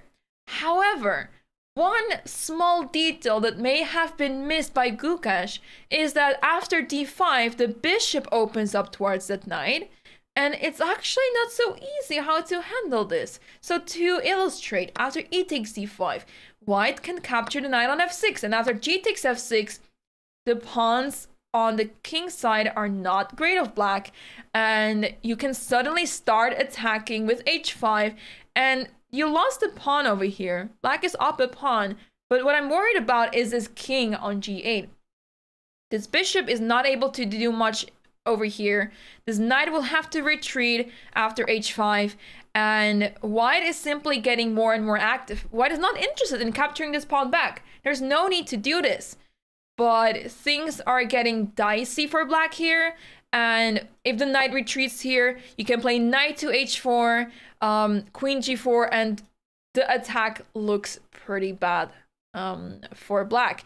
If you don't want to trade the bishops over here, if you want to avoid them, you even have to move bishop h3 first, attacking the rook, and on the next move, you can peacefully play knight h4, as this bishop on e4 has no business being there and is not doing much at all.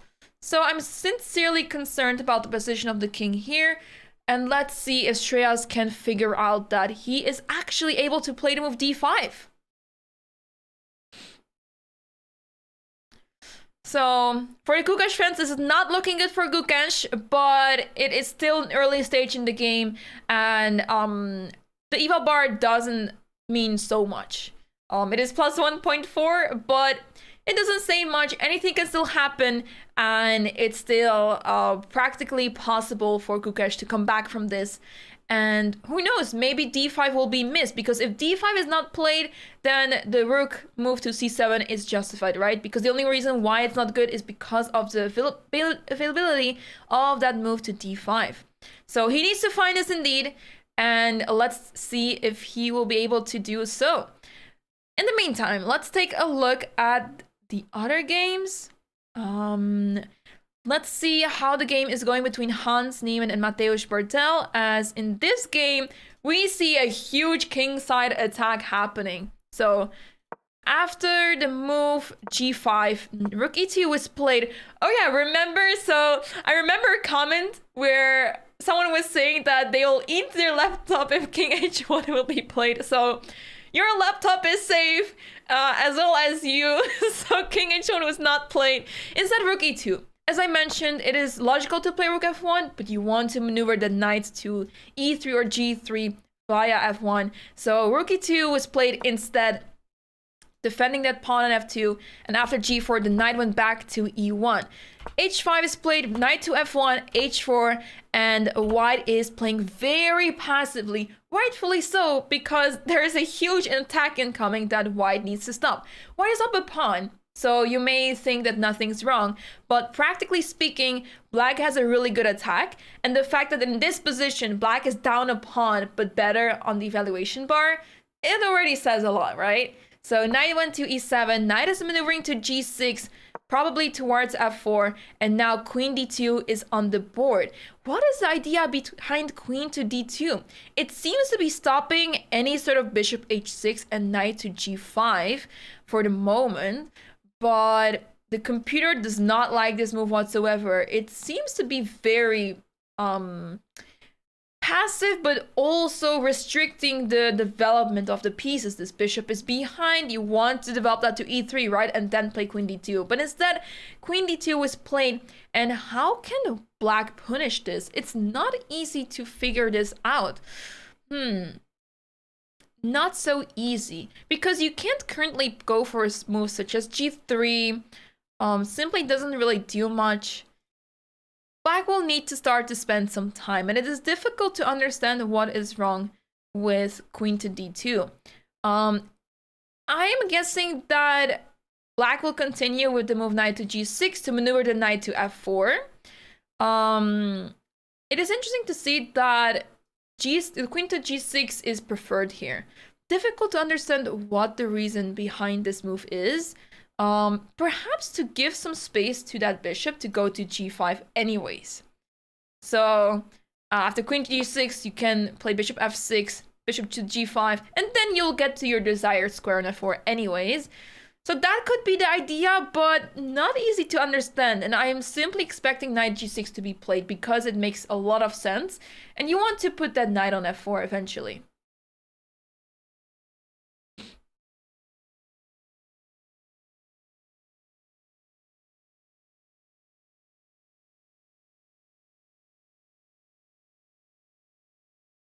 Maybe white has to move the knight to e3 soon, and then queen d2 is a poor square due to bishop h6. True. Yeah, it is simply not looking great for the development of the white pieces. You don't want to have your bishop behind here, but at the same time, there's not a lot of squares left for that bishop. And in such structures, in Italian structures and Rilapa structures, we often see this bishop just staying behind on c1, because after bishop e3, you always have to be careful that d5 won't be pushed, d4 followed after that. So you'd rather keep the bishop safe on c1 for the time being, and then figure out how to proceed here. So curious to see how the players continue in the next few moves, but let's take a look at the other games. The game between Michael Adams and Andrei Volotin. Oh, this is interesting. So remember how I was super extremely concerned about the time management of Andrei? Michael Adams is catching up as well, so that means both players are around the same time. So bishop takes e4 was played, d takes c5, d takes c5, bishop takes b5, and now bishop c6. And after queen to d3, defending the bishop on b5, it is now black's turn. And I see 2 pawns on the queen side for white, 1 for black, and that means that white can possibly create a pass pawn on the queen side. However, that is going to take some time, and for the time being, black is doing all right with the development. e6 will happen soon, bishop goes to e7, short castle, and black is very much safe. So this position seems very balanced. I would have loved to see, let's go back a few moves, I would have loved to see this move knight c3. As this was challenging black quite a bit here. Attacking the bishop, attacking the pawn, and a simple move such as b4 would have been punished with knight takes, and bishop b5. I would have loved to see this happen, to see what Andrei would have done instead after knight to c3, as this was practically speaking quite difficult to deal with for Andrei. So instead we see this sequence of moves with bishop takes b5, bishop c6, and queen to d3. So I think black is more than fine here, and if you are fine with the black pieces out of the opening, then you've done a good job in the opening, right? So yeah, Mickey seems to be aiming for a slightly better endgame indeed. So he's thinking in the long run, but we've seen how resource for Andrei Volotin is, and especially in endgames. I recall this game where they played each other, and it was an endgame where it seemed to have been very much drawn. But all of a sudden, there was a blunder made by Michael, and a really difficult one to understand because it seemed to have been very much fine for him. But I believe it was a bishop endgame that Andrei simply played effortlessly, flawlessly, and finished with a win. That game was really awesome and instructive for us to look at. But yeah.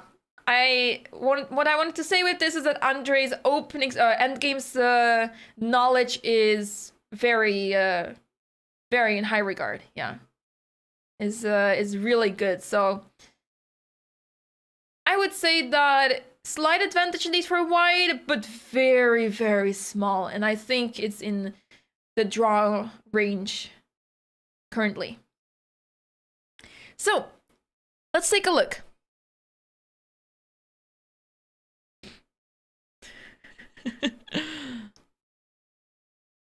Let's take a look at some of the other games.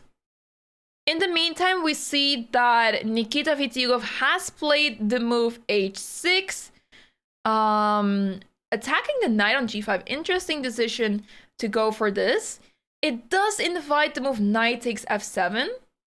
Things are getting super sharp in this game, guys. Super sharp.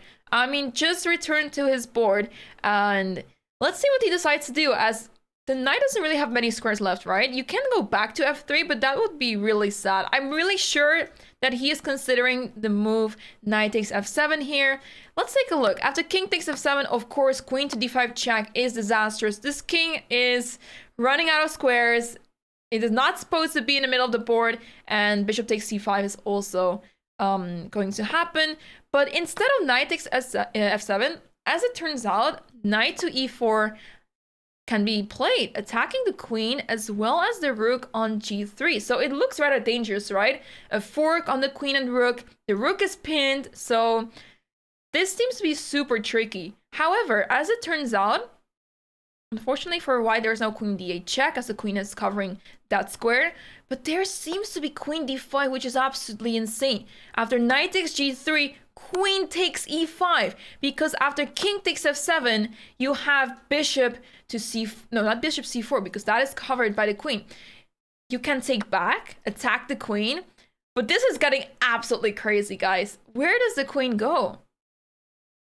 I'm trying to look for good squares because essentially the reason why this is tough for black, of course, is that bishop c4 is in the air as well as bishop h5. But this is getting super sharp and it's getting very unclear.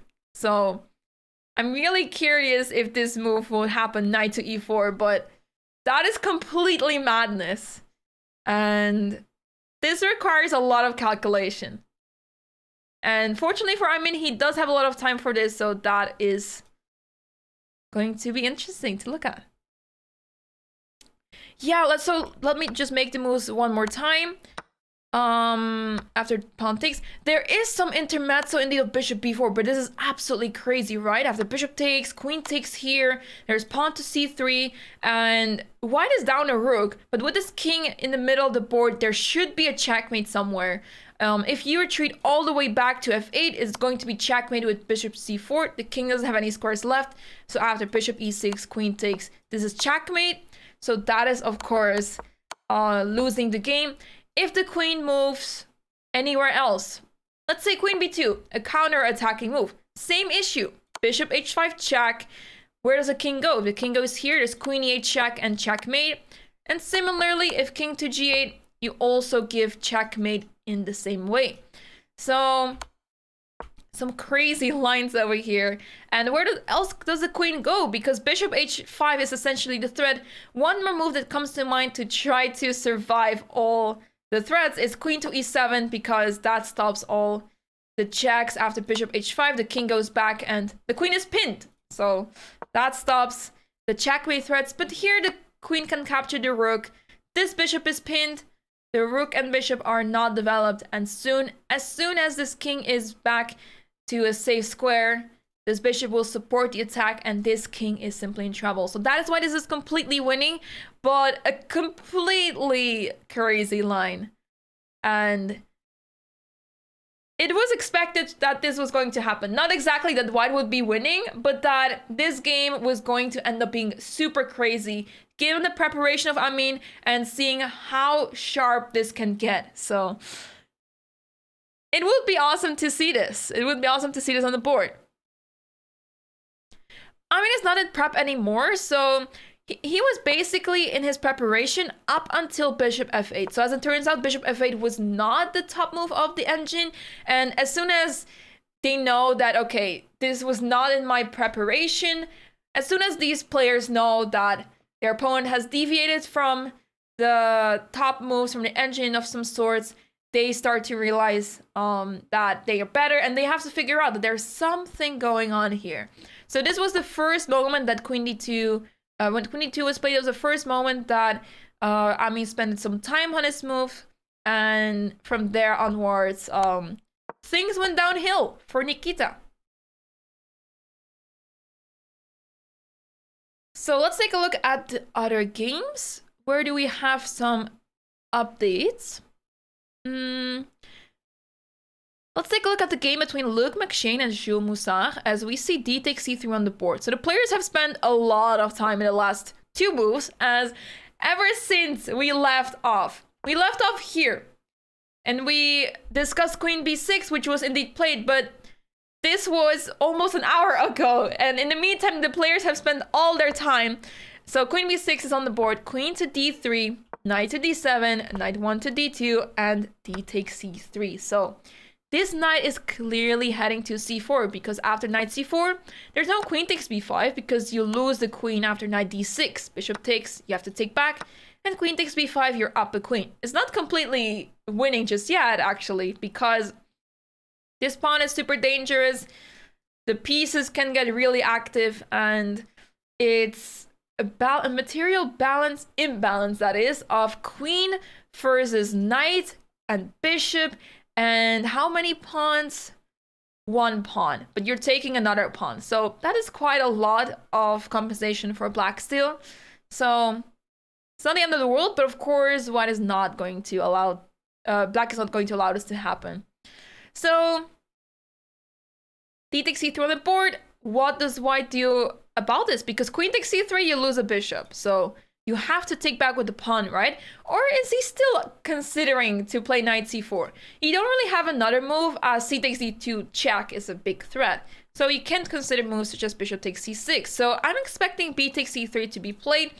But Luke is spending quite some time here, and things are also spicing up in this game. It is simply incredible to see how interesting the games have gotten today already. Very sharp games, and it's clear that the players are fighting for wins here, so that's awesome to see.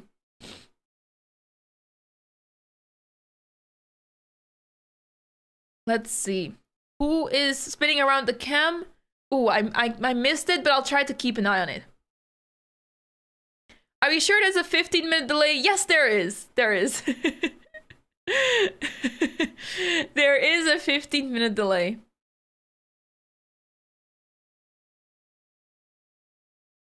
We are very sure about it.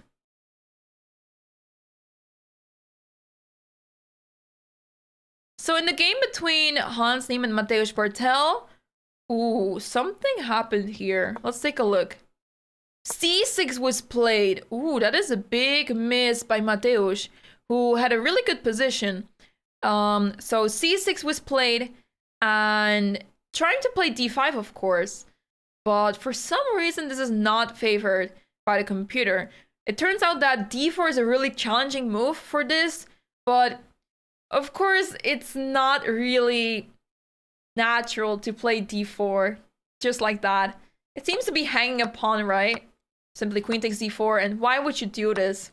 So it is giving back the pawn, essentially, but I would not feel happy to play this with the white pieces. The attack is still going on. The pieces of black are activating. So interesting to see this suggestion by the computer, but I don't see this happen, and that is also why Hans played the move g3. d5 was played, bishop goes to b3, and now bishop e6. And this was once again inviting d4, and this time it is actually much better, as after e takes d4, there's e5, and the queen had to retreat. C takes d4, and white would be back in the game, able to maneuver his pieces to f4, get his knights out, the bishop would go back to c2, and looking very difficult to keep attacking for black. But instead, this was also missed, and knight g2 is on the board, attacking that pawn on h4, which is why knight g6 is played, and now it is white's turn. So it's a little bit going back and forth here, as it is a super dynamic position, and a lot of things are going on here, and black is continuing the attack. But it does seem to get very difficult, as after knight g6, how do you proceed here? How do you get your pieces activated? Because we really wanted to put that knight on g5, right? We were trying with queen g6 and bishop f6 to put that knight on f3, but now that is simply not happening.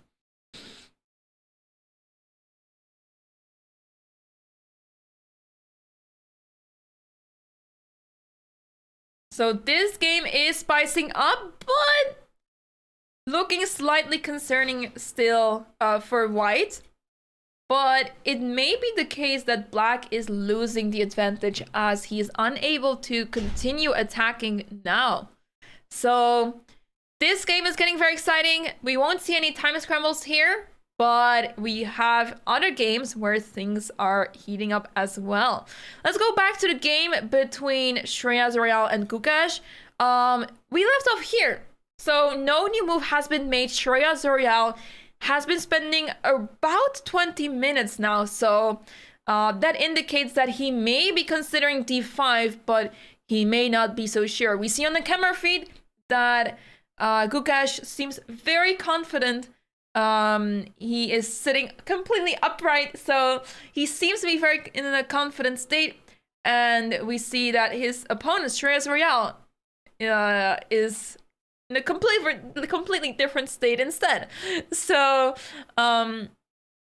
always fun to see the expressions of the players as a lot of emotions are going through their minds. There's a lot of emotions happening during a game of chess. So, yeah, we will come back to this game, but just for those who are just joining now, Gukesh made a mistake. It is clear. He put the rook on c7, and the reason why is because of the move d5. This d5 move is extremely strong, opening up the path for the bishop, as after e takes d5, bishop takes f6, pawn takes, and h5 will be played. And there will be a huge kingside attack. Not very clear to understand just yet how this is much better and why you should play this, but it would make sense to go for this as the king is vulnerable, the pawn structure is damaged, and white should not be scared of being down a pawn. But difficult decision to make for Shreya as a young talent from England who is on his way to become Grandmaster. He has won Grandmaster norm as of now. In this tournament, he needs to score 2 more points to get the Grandmaster norm in this tournament as well. He is currently as there's only 3 games left, it is looking difficult for him. He would need to win 1 more game in order to only make draws in the other rounds, but it's not impossible. So let's see if he's able to get the GM norm this tournament as well. But for now, he is in a better position against Gukesh if he finds the move d5. So we'll let him spend some time on that, but he is doing fine on the clock. He's down to 40 minutes, but we're out of 23. So 17 more moves to make for the players to reach the 14th move. So far, not a lot of games that will end in a time scramble. So that is at least good to see that the players are playing their moves fast. One game that may end up in some time scramble is the game between Michael Adams and Andrei Volotin. So for now, we have seen, indeed, e6 was played by Andrei. Bishop went to g5, and here, interestingly enough, Michael went and captured that knight on f6. So bishop takes f6 on the board, and it's really interesting to see that he is simply deliberately giving up the pair of bishops. So there is a deep understanding that goes behind the thought of this move. Bishop takes f6. What happens after a simple move such as bishop takes f6, right? That is always what we need to ask ourselves. So I have a feeling that Michael believes the knights will be superior in the long run, as the knights will be able to maneuver around easily with very few pawns on the board. The bishop may become very less powerful, as bishops are really good when there's pawns on both sides of the board, but black only has 1 pawn on the queen side left.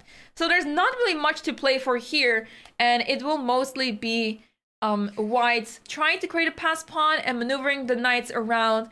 And since there's not enough pawns left, the knights do not have to worry about going from the queen side, for example, all the way to the king side and back and forth and so on. So that's why this decision was made to take on f6, take the knight off the board, and continue from there. And after bishop takes f6, things are looking a little bit unclear, as after rook d1, there is a lot of attention on that knight. So that is also the reason why this was played.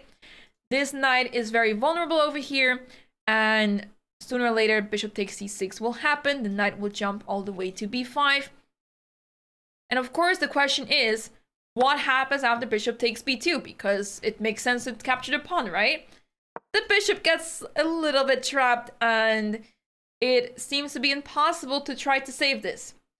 So with the bishop on, with the knight on b1, funnily enough, the bishop is trapped. And that goes to show sometimes it's not a bad idea to not develop your pieces. But okay, let's continue.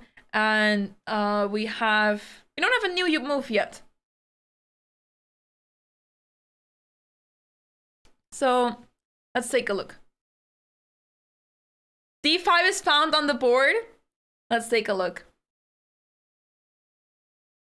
We'll leave the players up to decide what to do here. But for now, we have d5 indeed on the board. So after a thought of 25 minutes, Shreyas Royal played the crushing move d5. The best move in a position, the only move that allows him to have an advantage. So e takes d5 and also bishop h3 played. Very well found by Shreyas Royal. He's not rushing into taking on f6. Instead, he plays bishop h3 first, and on the next move, he can still decide whether to take on f6 or not. This is very good understanding by the young talent from England. Very impressive to see that he found this idea. He's not scared, and especially against someone as Gukesh, he's not scared at all. So very impressive. We oftentimes see that players that are lower rated than their opponent, they tend to get scared, play passively. They try to avoid such concrete lines where it's unclear. They sacrifice material, but they have a slightly better position, but it's hard to evaluate behind the board. And they get into this mindset where they try to play simply normal moves and don't make any decisions in a rush, or they don't take such critical decisions. But here instead, Shreyas is fearless, playing the move d5 and playing bishop h3. Very classy move, and I'm curious to see how this game develops. Shreyas with 38 minutes on the clock on move 25 seems to be doing fine on the clock. So I'm not expecting time troubles in this game, which is a good sign for Shreyas, as it is difficult for Gukesh to complicate matters further. Indeed, 300 rating points difference between the players almost. And what a game it is so far, and what a nice find by Shreyas. I'm curious to see if he can capitalize on this, but so far super impressed by Shreyas. Yesterday he managed to draw his game, which was completely losing against Nikita Vityugov. But he managed to survive that, and he put up so much resistance to his opponent that the one moment where his opponent was completely winning, had to find a winning move, he didn't, and then it all fell through for his opponent, and a draw had to be agreed. So absolutely crazy stuff happening in this tournament, and really nice to see that young talent Shreyas Royal is able to hold himself in this tournament, as he is significantly lower rated than everyone in the tournament. So really good to see that he's doing well, and we will definitely hear more from him after this tournament as well. What do I think? Will Gukesh be able to win? It's not looking good for Gukesh, I have to say. It's not looking good. It is looking very difficult for him, and I really like what Shreyas is doing here. He's making it very difficult for Gukesh, and we'll have to see next few moves if Shreyas can capitalize on this advantage. We do love to see underdog strike, right? We do love to see that. At the same time, guys, Tabatabai is still spending some time on his move. This is a critical moment where he needs to start spending time to calculate if he can take on f7, yes or not. So this is a critical moment. You already analyzed that knight takes f7 is the critical move here, but knight to e4 may be the reason why Amin needs to spend a lot of time here to figure out if knight e4 is a concern, or if he's completely fine allowing knight takes g3 to happen. Thanks for joining, Frank. Thanks for joining. Have a good day. Good night.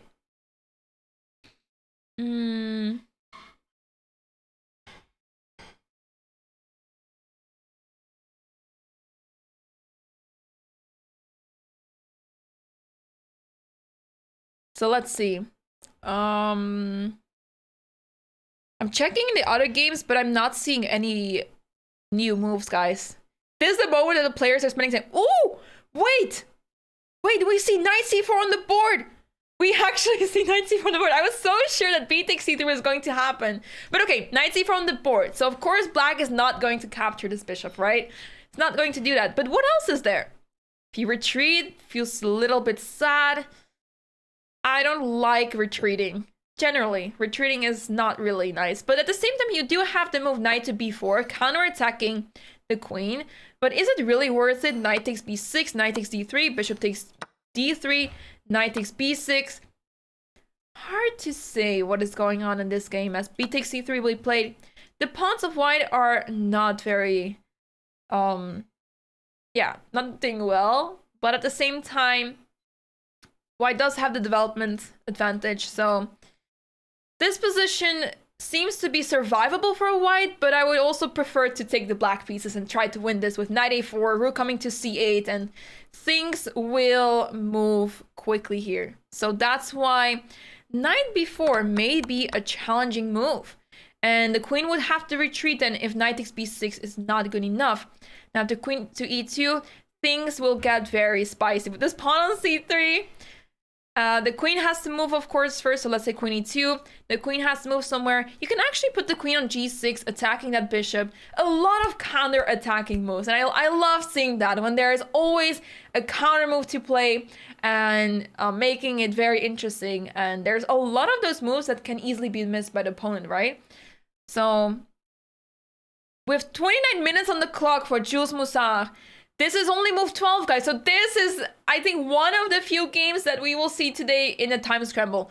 Move 12, 28 more moves to make for the players. And with 29 minutes on the clock, very concerning situation for Jules.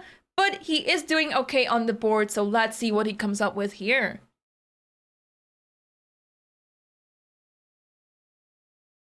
Maybe queen takes b5, maybe. If you accidentally touch the bishop and suddenly you have to capture it. No, but of course, have the queen b5, knight to d6 will happen. And this is not losing just yet. Of course, this is much better for white, but I would say that there are some ways to make counterplay here with black. But of course, this is not what you would want to be aiming for. If you have other moves that are not much worse, right? You just totally go for this, for something else.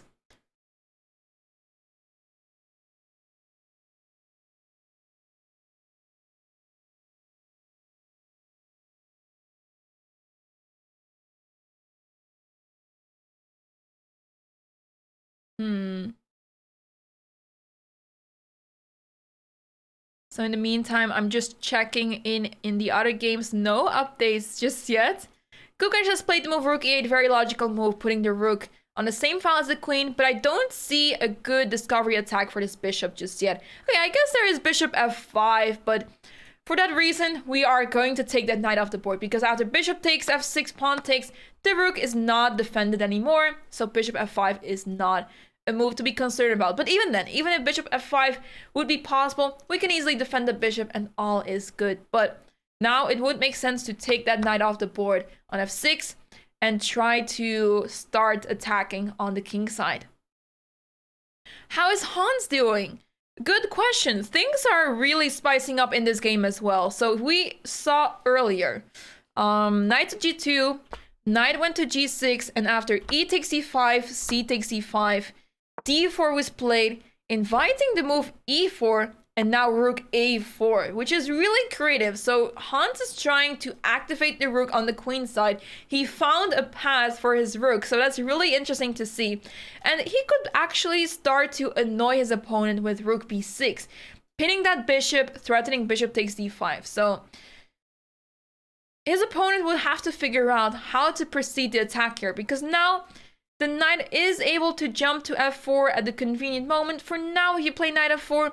If knight f4 was played here, bishop h6 comes to mind. First, you can capture, and then, let's say pawn takes is, of course, a disaster of a move because bishop h6, that pawn will be under pressure. And after queen takes, you simply move the queen anywhere, let's say back to e7, so that the queen cannot access black's position. The queen would have to retreat, and black can slowly continue the attack with bishop f6, knight g5, jumping towards f3.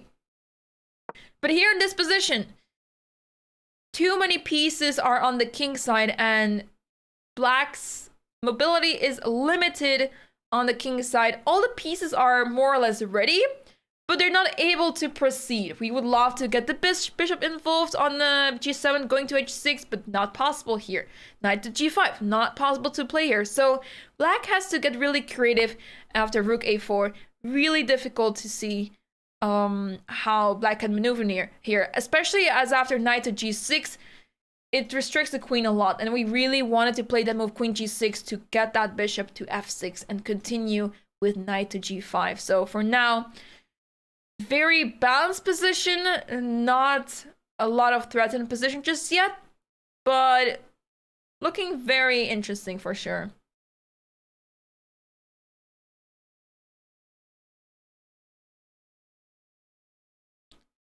So let's take a look. Do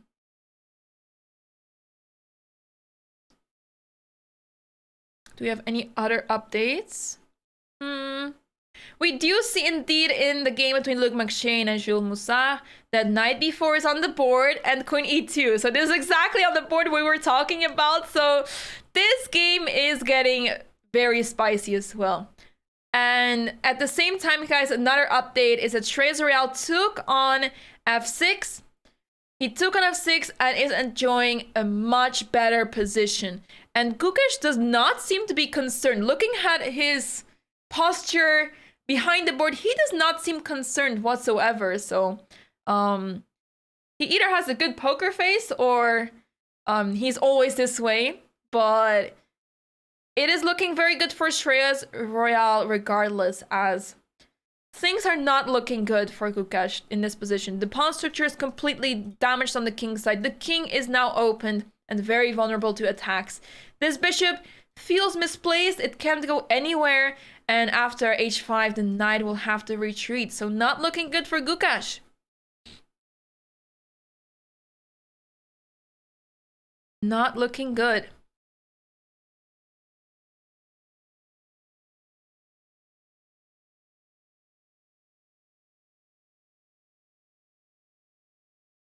Ooh, in the meantime, everyone, Amin played the move knight takes f7. After very long thought, he played the brilliant move knight takes f7. What a move he has found. And now we will have to see how Nikita responds to this. We see Amin walking around and he seems to be confident that he's going to win this game. So let's see how Nikita will respond to this. Will he take on f7? Will he play knight to e4, trying to complicate things? Or is there another move that we're missing here? But it seems to be the case that these are the only two moves that black could consider.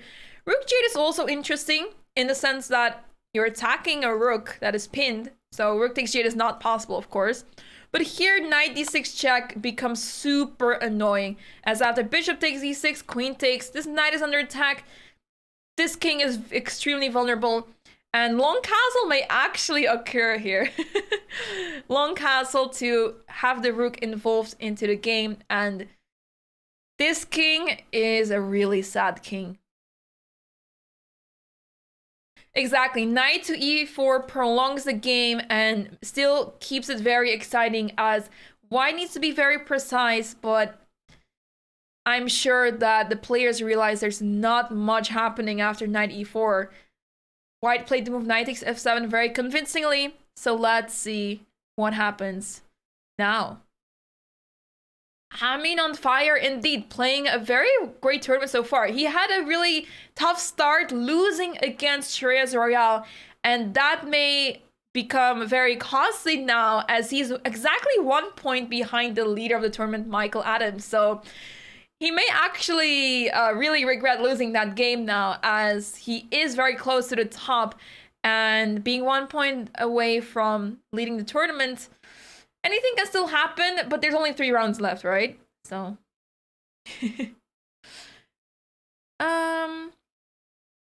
let's take a look.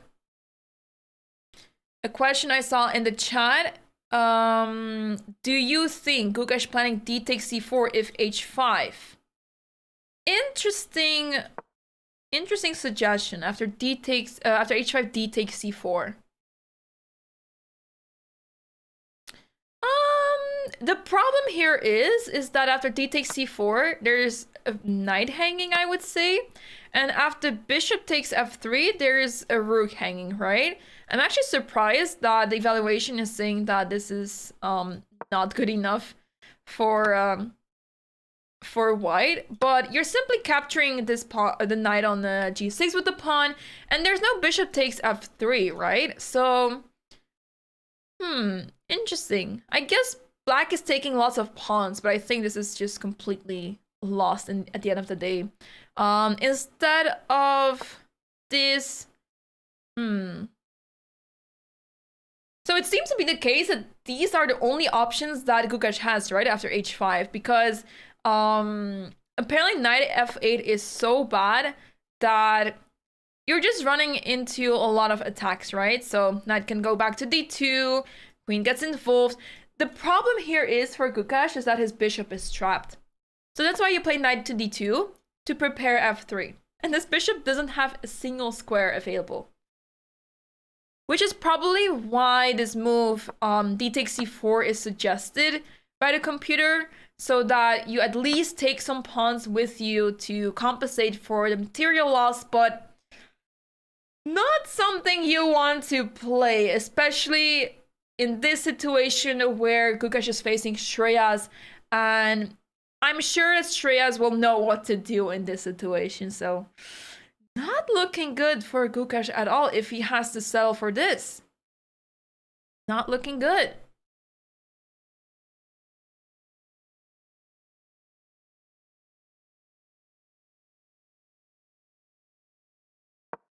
h5 is indeed on the board, so in the chat by Karen mentioned first bishop c6. I guess the problem behind bishop c6 is that first of all you can capture this with check, and also, so first of all we take here with check. Let's say the king doesn't take because exposing yourself to many checks is not a good idea, but now you can simply take on c4, right? So after queen takes c4, bishop takes here, queen takes here. A lot of trades are actually happening. So let's say, actually, is queen takes c7 so good? I'm trying to make other moves actually work, as this may be leading to some checkmate ideas. The thing is that after queen takes c7, there's so many trades, right? Rook takes, bishop takes, and maybe spoiling the advantage. So I would not want to trade so many pieces here, but I'm thinking of the move queen f4 because you're attacking the pawn on f6 and the king is once again very unsafe, right? And you're also attacking the rook here. So let's say rook takes c1. What is happening here? You can simply capture that pawn. King takes, bishop check, king here. It has to be over at some point. I guess if you can simply take it easy, take this. You can't take on c1, apparently it's complete drawn. But there should be a move here. I guess you just give checks. Oh, you can just keep giving checks. It's actually incredible. You can keep giving checks as this is running into lots of trouble. But anyways, this is why this long line, this is why bishop c6 is very problematic. There's just simply too many ideas for white, and they all revolve around that weak king on g8. The weak king here, not able to survive well there. So tough position for Gukesh once again. And with that being said, everyone, as the games are heating up, we're now approaching the situation where the players are nearing the time scrambles, or they're nearing sort of the critical moments in the games where things are being decided.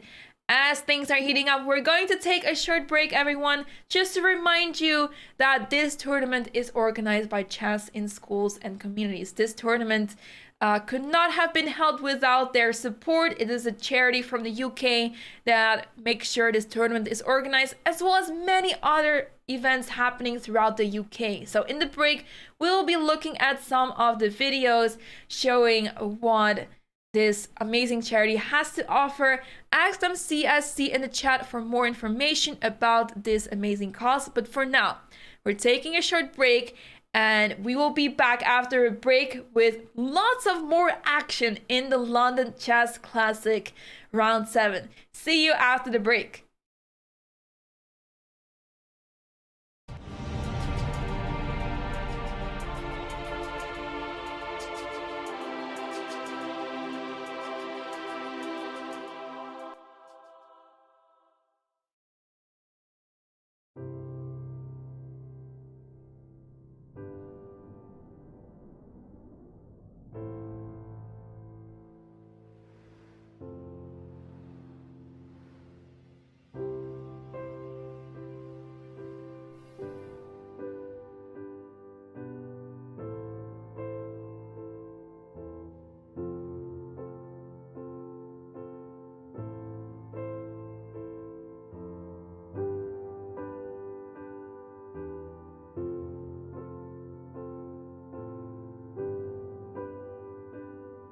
children have been clamouring to learn chess. I get requests from every year group about chess.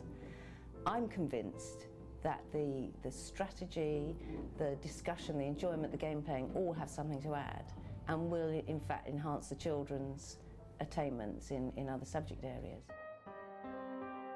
We have learned bishops, pawns, queens, and that's all.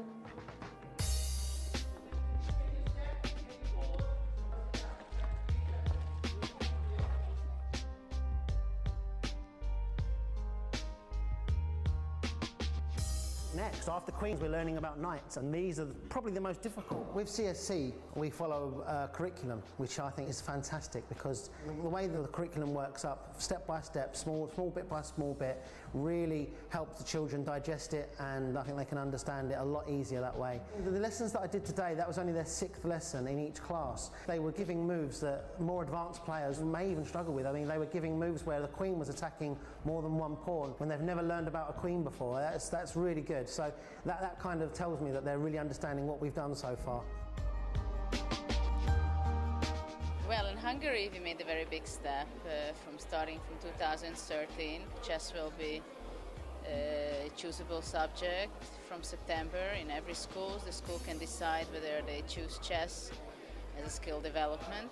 Here in England, chess in schools and communities, charity is doing a very good job. So I do hope that in the near future I can also say the same numbers as they can.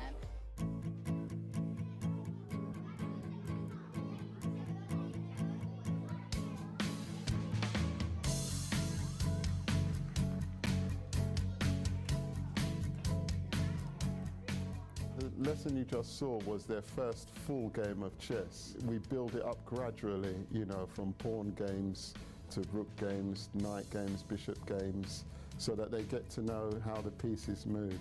If you capture this pawn, she will use her pawn to capture your knight. And that's not good, that's not a good trade, but you can capture... Yes, exactly. She's only just learned, but she can understand it. I like when you're moving your objects and then you actually get the other person's objects. And even when you get checkmate, you win. You need to think of ways in your mind you can get the king to win. I think it teaches them how to reason. It's because of the puzzles involved. Like when we started with the pawn game, it's a very simple game where you have to get your pawn to the back rank, the first. And so they start to learn how to think ahead. And so it gives them an idea of how to concentrate and how to think ahead. The form teacher told me that they're better behaved now. And that is very encouraging, you know. She told me they're more attentive, you know. Sometimes she used chess as a reward. So if you're naughty, they won't be able to play chess. The thinking ahead has benefits in terms of problem solving in maths. The fact that you're playing with someone and focusing on the board builds relationships within the class. It can be surprising actually which children achieve in chess. We've had 1 or 2 children who have been really struggling in other areas who actually have turned out to be extremely good at chess. And that can be very, very good for somebody's self-esteem and self-confidence, which again has a knock-on in other areas. Well, it's always nice to see the results immediately. I mean, these kids come and make our moves for us. And it's quite an enjoyable session always. So far I haven't been involved in a great way, but I am involved in a similar project in India. We call it the Mind Champions Academy. And it's wonderful to see that chess in schools and communities is doing something very similar here in the UK.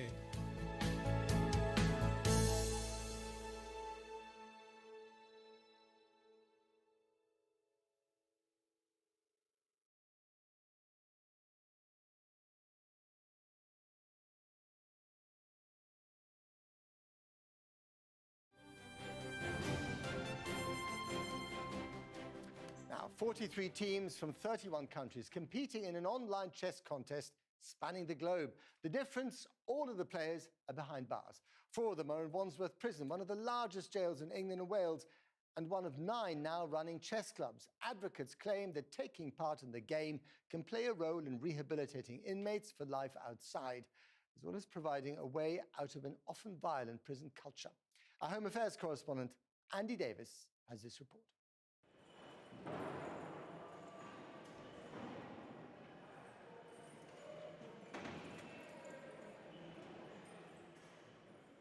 When you enter a prison like Wandsworth and its immense echoing central hall, there are many sounds you expect to hear, but not this. And the intense quiet which follows.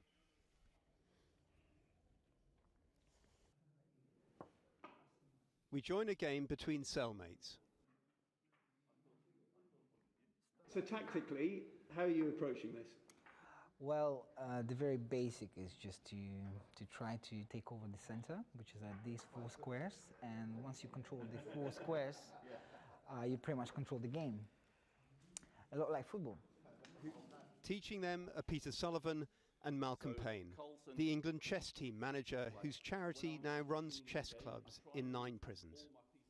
I asked a few psychologists before, when I first had the idea of prison chess, I was sort of thinking, well, you know, how will it work? What will be the benefits? And indeed, I remember very clearly what one of them said, which was that distraction is an excellent idea.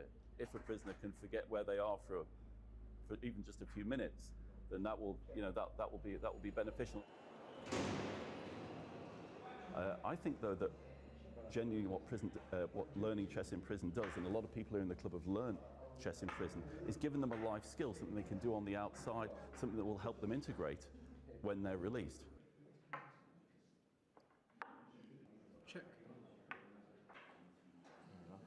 Knight c3. Knight c3, exactly. That's what I play in this position. That's what I play. Chess as a means to help reduce reoffending is gaining more support, seemingly, in many a criminal justice system. You got to castle your king. In October, for the first time, the Ministry of Justice allowed England's prison chess team restricted internet access to compete in the first ever World Prison Online Championship. Prisoners in Wandsworth made a film about it. 4 of them competed. England came 7th out of 31 countries.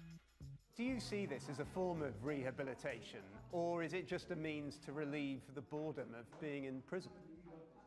Oh, 100%. It is a form of rehabilitation.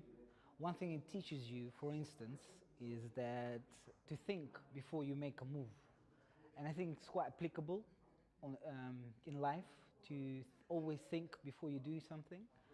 And I feel like in prison in particular, there's a lot of people that lacked that ability, which pretty much landed them in prison to begin with, you know. Including yourself? Including myself, unfortunately to say. The wing will have now tables, actually, you know. It is quite nice because you get like 2 people playing and 5 people just watching around, you know, trying to provoke each other, who is going to win, who is better. So it is quite fun. It is something new, and it's quite rehabilitating, I would say. In what way? Intellectual way. So you challenge yourself intellectually. Your brain works. Here, the prison officer who helped start this weekly club plays triumphant prisoner. Checkmate, officer. Oh. That's all right, it's done. What's that, 3 times? Three times. So how long have you both been playing chess? About a year for me. About 6 months for me. 6 months. What impact does it have on the wing? I mean, what are the benefits, do you think? It's a welcome distraction for them, and it's a way for them to concentrate and actually build relationships with each other. I mean, and with you as staff, and with staff as well, yeah. And the most interesting part is that you can have an old Russian guy, you know, from one wing who's never spoken to a black boy from South London who's on the other side before, but they can play a game of chess. That's quite interesting. I like that part. Yeah. 2 different worlds meet. Yeah. It is impressive, but it is just one scheme. We weren't allowed to film on the wings in the prison. To help assess this in the context of what many consider a wider prison system in crisis, creaking under the strain of overcrowding, violence, the pandemic, and inadequate access to rehabilitation programs. This chess club you know, looks great, but it isn't the reality across the prison system that there remain glaring deficiencies in terms of prisoners getting adequate access to rehabilitation programs. There are lots of different ways of offering rehabilitation programs in the prison service, and what we try and do is adapt the rehabilitation to the prisoner's different needs. In a prison where most people stay short term like Wandsworth, we try to offer activities that people can learn quickly and that they can take with them to another prison or that they can take outside with them. See, you rushed me into it. You rushed me into it. Sorry about that.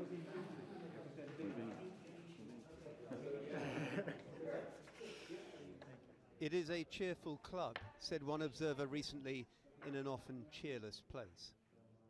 Cheap too say its proponents clearly passionate about the value of chess in a setting like this, and quietly, it seems, with each move, winning admirers. Take care. Bye-bye. Thank you. After you leave prison, will you carry on playing?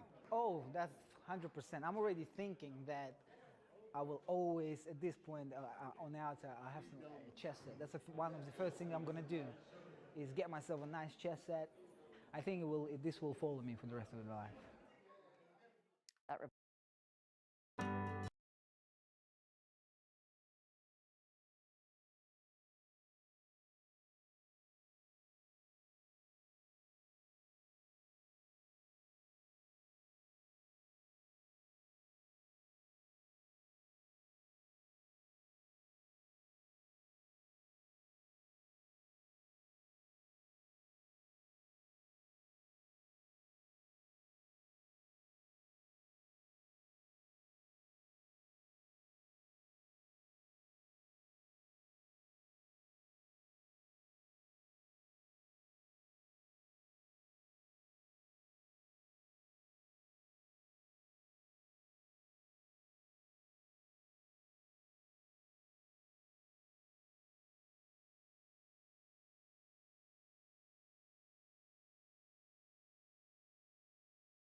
All right, everyone, welcome back to the London Chess Classic. It is round 7 today, and things are starting to heat up. The games are getting spicier, and all the games are really interesting. They have something really interesting going on, as there's an attack going on in all of the games. There are some winning positions already, and as we see in the game between Shreya Zorial and Gukesh, Shreya Zorial managed to extend his advantage. Let's take a look at what we missed in the past few moves. Let's see.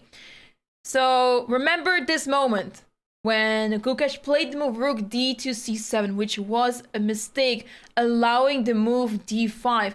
Instead of rook to c7, he had to stay with the rook on the d file to make sure that his pieces would be defended, and by playing rook d6 he would have prevented this whole idea with d5. As e takes e5, the rook protects that knight on f6, and everything would have been fine for Gukesh. But instead, he played this move and allowed the move d5, which was played by Shreyas Royal after a long thought. E takes d5, bishop h3 happened, rook e8. Bishop takes f6, taking the knight off the board, as there was a threatened position of discovery attacks such as bishop f5. So now the rook on e8 is not defended anymore.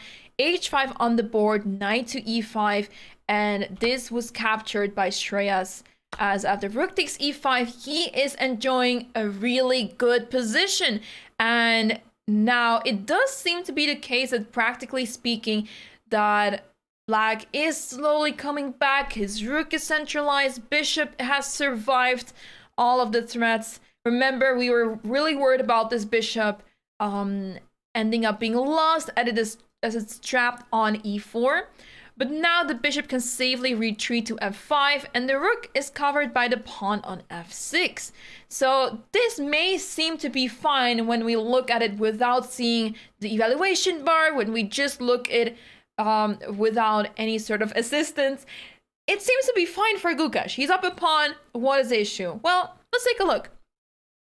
So if we play the move queen to g4, the issue here is rook g5, and it's not really clear where this queen is heading to. Queen f4, you lose the pawn. So knowing this, that we want to play queen f4, right? How about we play h6 first? So we play h6 first, and that way we're trying to get our queen towards that pawn. That is a huge weakness, and if we are able to capture this pawn, things will go down quickly.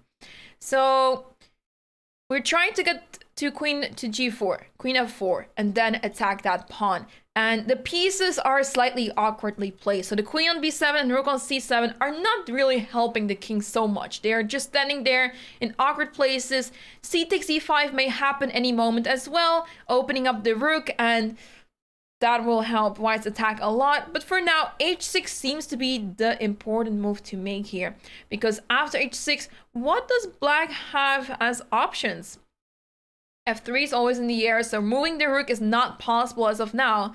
And on the next move, you simply want to play that move queen to g4. So let's say Black plays a random move such as a6. Now all of a sudden, queen comes to g4, and if rook to g5, you can play queen f4. But there's even better move, guys, because you see that all the pieces are all of a sudden they're not on their standard squares. We often see rooks on the 8th rank, the queen hanging around there, but here there is a clear problem.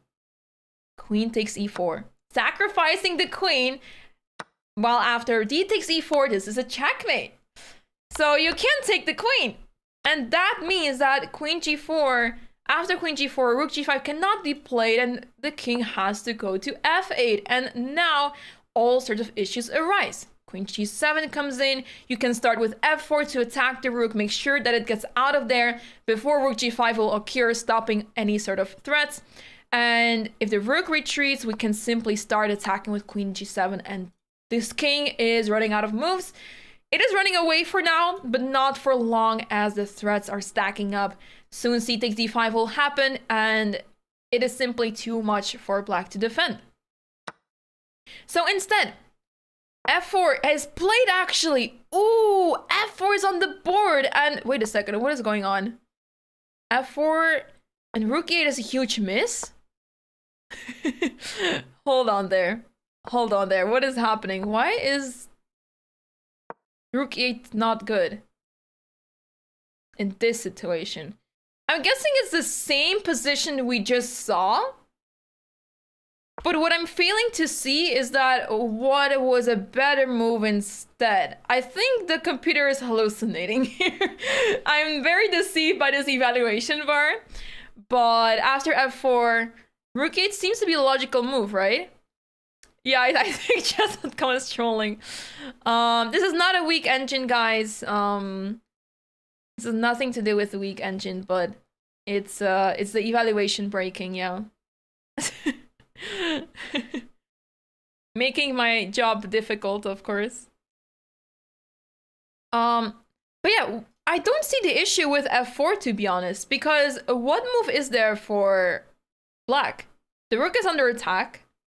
You don't have shenanigans with bishop d3 or bishop f3 for some reason, if that may work.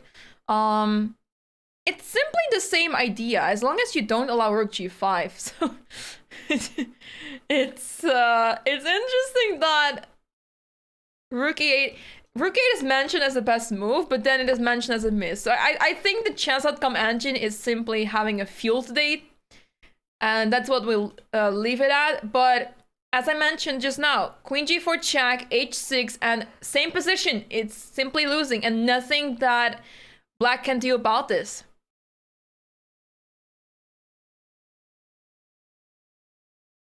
On Lichess, it's 0.0. If there is a 0.0 evaluation in such positions, you know that there's something wrong. You know that there is something wrong. Oh yeah, we did take a look at that queen takes e4 line, which is now, of course, not happening anymore. Okay, so Stockfish also comes back to zeros after very long thought. Interesting, interesting. But that makes me wonder, guys, why is it zeros? So, okay, first of all, I have a queen g4. What happens after king h8? I'm wondering, because now black does have the move available to play rook g8. So you would have to play h6 first. But after h6, so essentially the problem that we're seeing here, I'm starting to understand this a bit better now. What we're seeing here is that Shreya's made the wrong move order. Let me try to illustrate this by going back to the position. So remember, playing h6 first would help quite a lot to start with, so that the move king h8 can be ruled out, because then you simply get closer with the queen. So let's say king h8 now, just to avoid getting checked and then checkmated, right? So queen g4, rook g5, and you can't take here now because the rook can cover this, but you simply attack the pawn on f6. So this is also causing lots of issues. C takes d5 comes, and this is simply lost for black. So that's why we're ruling out king h8 for now. But as we're playing h6, we are keeping the threats in a position. So if rook e8 is played now, you play f3 and you win the piece because the rook is undefended. So that brings us to the next topic. If rook e8 is not possible, then what is there left for black? Because that is the way that Gukesh is defending, right? By putting the rook on e8, then king h8 and rook g8. But black is simply not in time, as this move is very crucial. And I guess the one thing we should wonder, what happens if the bishop simply retreats to g6, let's say? The rook is attacking the queen on e2. The queen would have to move. It's not very clear to see where this queen is actually going to. So I have a feeling this is why Shreyas did not play this, as h6 allows a bishop to retreat to g6. Not easy to see, but queen to b2 is apparently the move, as you are looking at that pawn on f6, threatening the move f4 now, as you want to capture that pawn on f6. Very difficult position, and that is also why Shreyas did not go for this. It looks very complicated. So to go back to the live game, rook e8, and now h6 is on the board. If h6, king f8, what is going on here? So we had this position with the queen on g4 earlier, right? So we were able to put the queen on g7 already and start attacking with c takes d5. But apparently this seems to be more than fine for black, where the king is running out. And it's really interesting to see that black is safe here.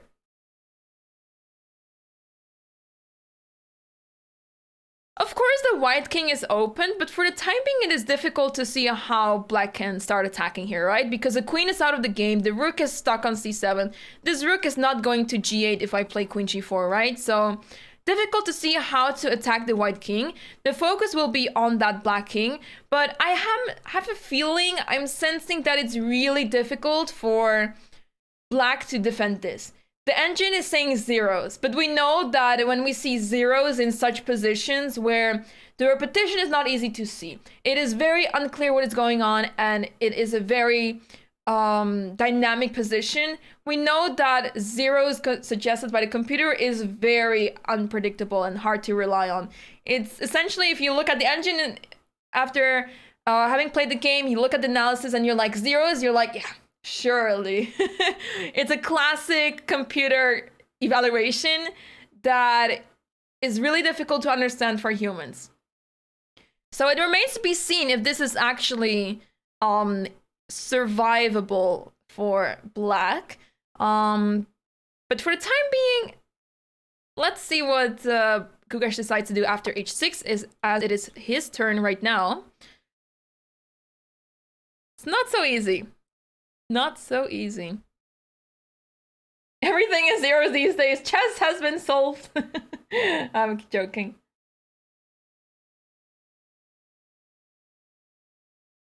King f8, queen b2, once again attacking the pawn. It seems like a good idea, but I guess rook c6 keeps everything together. C takes e5. Do you have rook d6 or maybe rook takes c1? I guess you can take on c1, but unclear. Unclear position. Not so clear. And if you play rook d6, you allow the move queen b4, the rook will be pinned, and there will be moves such as rook c6 available. Tough position, guys. A lot of threats still in the air, but if Gukesh finds the right moves, we may see pieces being traded off, and that would benefit black a lot here. It's still equal. Crazy, right? We will leave the players up to this position, this very crazy position, but this may mean that Shreya Zorial has lost the advantage all of a sudden, and this game may be heading to a draw, but that is being very optimistic about the players following the top engine moves, as it is very difficult, practically speaking, to play here for either side, but mostly for black, as the queen is coming in on g4, on g7, and the king will be exposed to many threats. So we'll have to see how Gukesh handles this situation. But for now, let's take a look at some of the other games. So we still see that all games are going on, but let's take a look at the game between Hans Niemann and Mateusz Bartel. So we left off at this move. Rook a4 was played. And then h3 was followed. So after h3, you're simply attacking the knight, of course, and the knight has to retreat. Knight going to f4 is not ideal because you simply capture that knight, and this knight we actually don't need anymore on g6. So after queen takes g4, we will simply be able to move that queen elsewhere. Let's say queen e7, queen has to retreat, and black can continue the attack with rook f5, knight to g5, and so on. And let's see, instead, knight went to e1, queen f7, rook to b4 as expected, rook c8, bishop to c2. What is the idea behind this move? Hard to say. I guess we'll have to see in a few moves what Hans has planned after bishop c2. The bishop went to f6 because, as we mentioned before, bishop g5 or knight g5 would be desired for black. Queen went back to d1 so that both of the moves, bishop g5 and knight g5, are discouraged, as whatever would happen, the bishop will capture. Well, actually, after bishop g5, you don't want to take that bishop off the board, but that's why you simply just wait, and black is trying to play knight g5 to put the knight on f3. But after knight g5, you of course take that bishop, take the knight off the board with the bishop. Bishop d8 has been played. Bishop h6 attacking the rook, rook to g8, c4. Bishop went to g5 trying to trade things off. And in this situation, it's apparently better for white, but really difficult to understand. So white is trying to gain the initiative back, as there's a lot of pressure on that pawn on d5, and perhaps the attack is dying down for black. These pawns are simply not helping black as much as they would want it to be, as you can't really put the queen on g2 or f3. This knight on e1 is a monster of a defender, and at the same time you have to move knight f3. But after knight to e3, let's take a look at what happens after knight f3 check, because of course taking should be considered, but the problem is that after knight e3, so knight f3 check, now knight takes f3, and let's say queen takes, the knight is covering that square g2. So even though the queen got to f3 in this variation, the knight is covering g2, and it's unclear how black is able to get rid of this knight on e3. There's no dark squared bishop around. Playing knight e7 takes too much time. At the same time, you have queen f1 being ready to be played, so not very easy for black to play here. And this may be the moment that Hans is coming back in the game and slowly but surely get a convincing advantage. So tough games, very tough games. So despite black's attacking chances in this game, the attack seems to be very easy to defend now for white, and it seems to be over for Mateusz. The game is still going on, of course, but now with the attack on the center pawn is being reinforced by the knight as well, things are looking unclear for Mateusz. So I'm curious to see what he will come up with. He has plenty of time to figure things out, but definitely missed some big opportunities to come back in the to gain a nice advantage in this game. So let's take a look. Let's take a look at the other games. Let's take a look at the game between Amin Tabatabai and Nikita Vitiugov. So remember, in this game, we saw the brilliant move knight takes f7, sacrificing the knight, and indeed Nikita went for knight to e4. Queen d5 was played, knight takes g3, queen takes, king takes, h takes g3. This is all what we analyzed, and the players played all of those moves. Absolutely insane. Queen h1 was played, king f2, great move, and queen to c6. After queen h2, the king would simply run to e3 and be more than safe there, funnily enough, as the queen is not doing anything on this side of the board. But queen c6 was played, and this allows white to capture the rook simply. And with little consequences, because the king on f2 is extremely safe. But is this what Amin is looking for? Or is he looking for more? Is he trying to give a checkmate? As bishop h5 is also very appealing. But after bishop h5, the king goes back to g8. And it's unclear how white can proceed here to try to checkmate. Bishop takes f8 is of course possible. But this allows black to play rook h7, as the queen cannot give a checkmate on g7 anymore. White is still doing just fine here, with the attack still going on, the pair of bishops being around the king, the rook soon getting involved, but it's not that winning. And as I just say this, guys, as I am showing you guys this line, bishop h5 has been played. It is on the board, which is actually crazy. So bishop takes f8 has been played.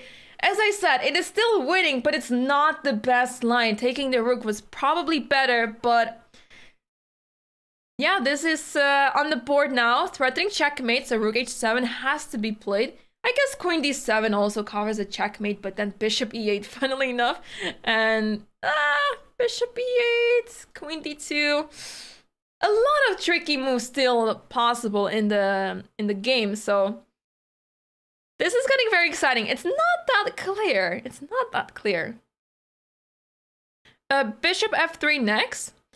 So you mean after rook h7? Good point. Good point. After rook h7, bishop f3.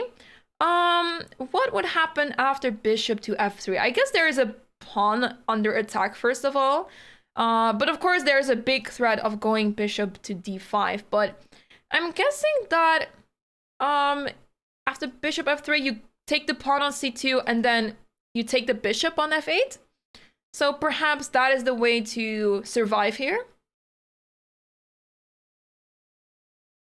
It is a good pattern to put the bishop on d5 this way, but queen takes c2 seems to ruin everything, as king will take the bishop on f8. So that may be the reason why.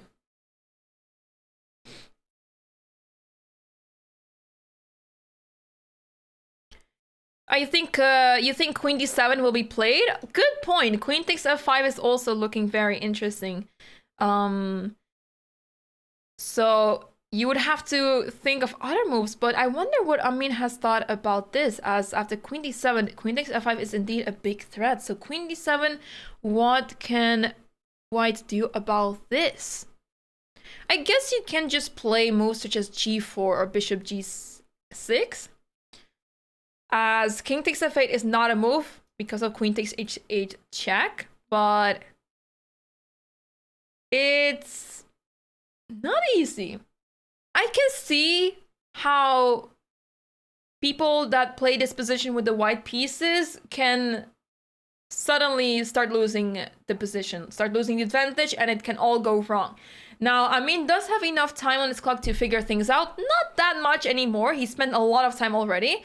And he's also, of course, a very strong and experienced player. But this position is very complicated. And with the right resourcefulness, you can really make it complicated and tough for your opponent.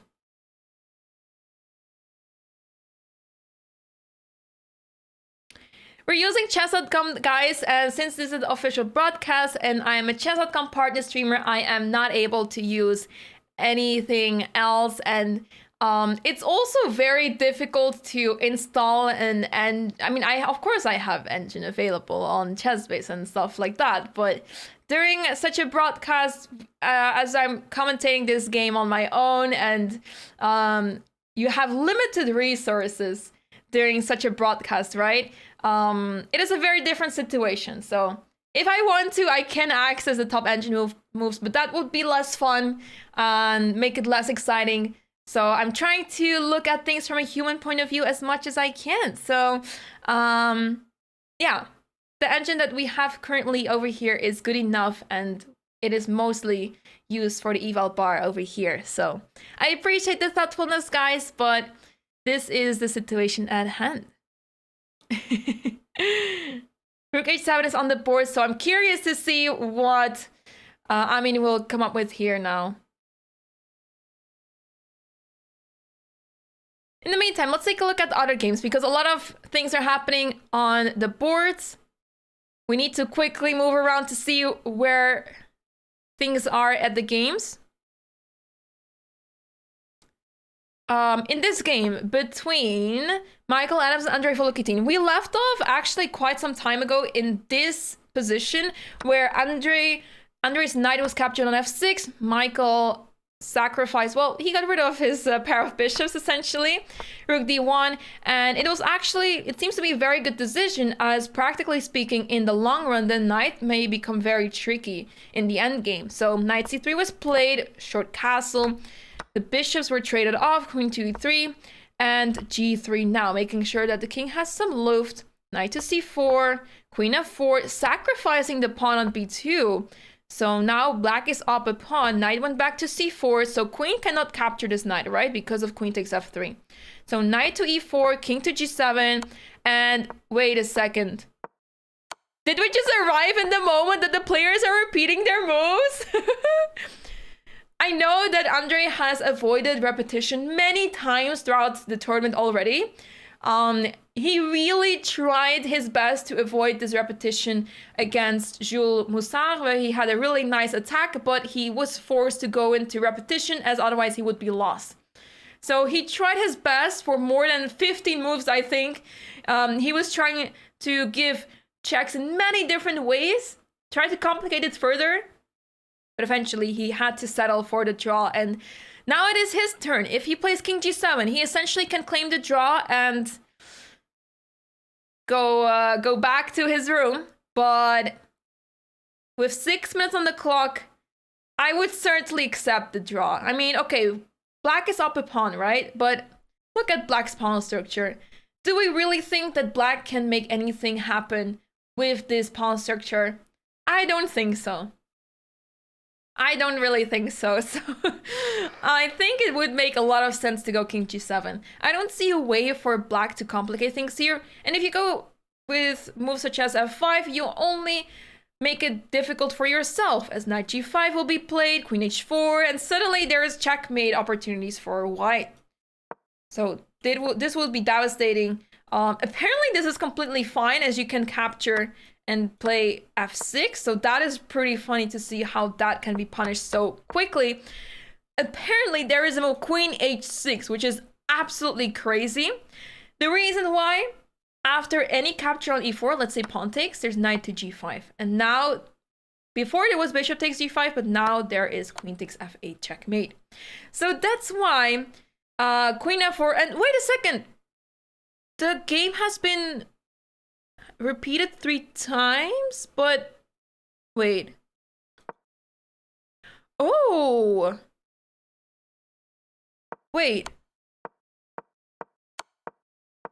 This position has already repeated 3 times. This was the first repetition. So this was the first game, first position. Second, third, and now King G7 has been played. So neither of the players are claiming a draw here.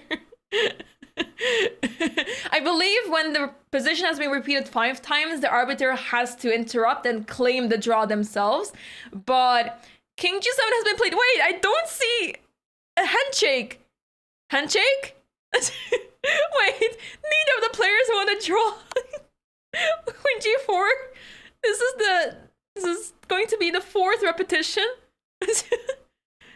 When are the players going to accept the draw? I'm just looking at the camera now because this is where it gets exciting, right?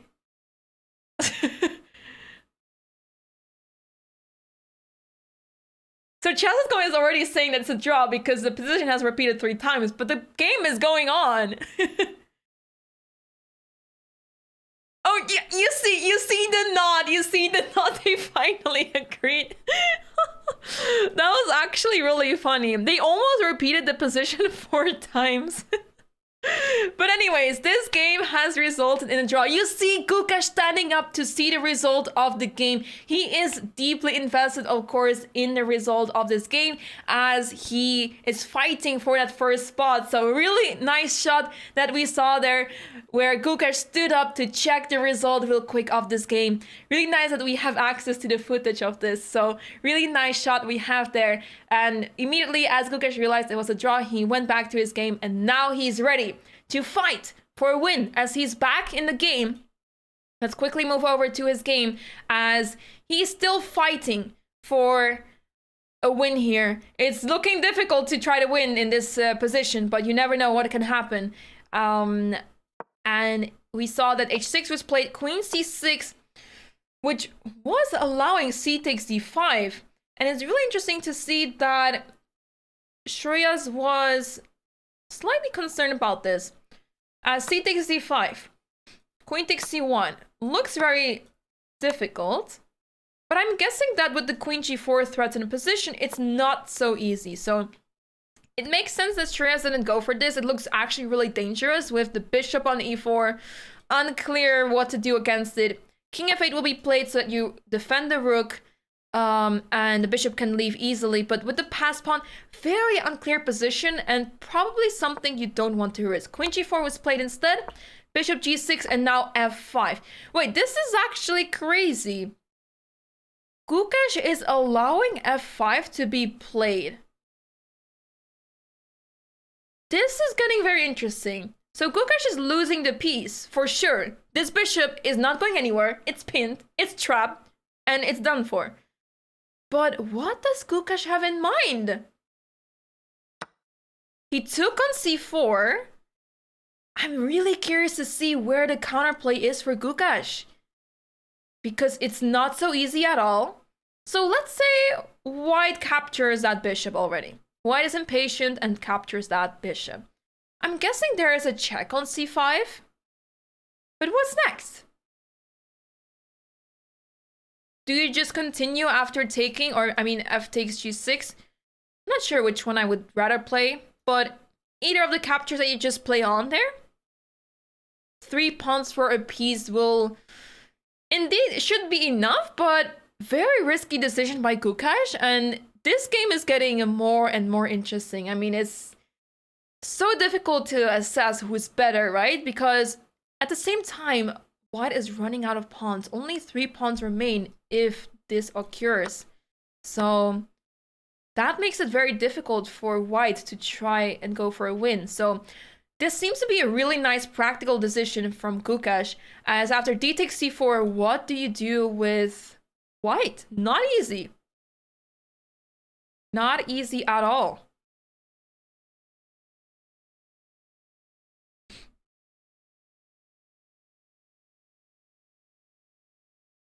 Chess.com engine is drunk. Apologies, guys. It's for some reason not going to a high depth. It's really annoying. This is also not accurate at all. Chess.com has been struggling with analysis recently. It used to be very good, to be honest. Back in the day, we had easily 30 to 40 depth on Chess.com events, but these days, as I'm looking at the engine depth, it's 18, which is very low for these game standards. So very strange to see that the engine depth is significantly lower than usual. So yeah, we have to deal with what we have. But d takes c4, I really like the way that Gukesh is trying to find compensation here. I am not able to change depth settings, guys. That is not on me. I can't. And I will not use analysis board, guys, because that will make it very difficult to analyze. So I would appreciate it, guys, if you would understand the situation, as we can't just pull up our own analysis board for the sake of it. So yeah, we're here to give commentary, and we have to deal with what we're dealing with.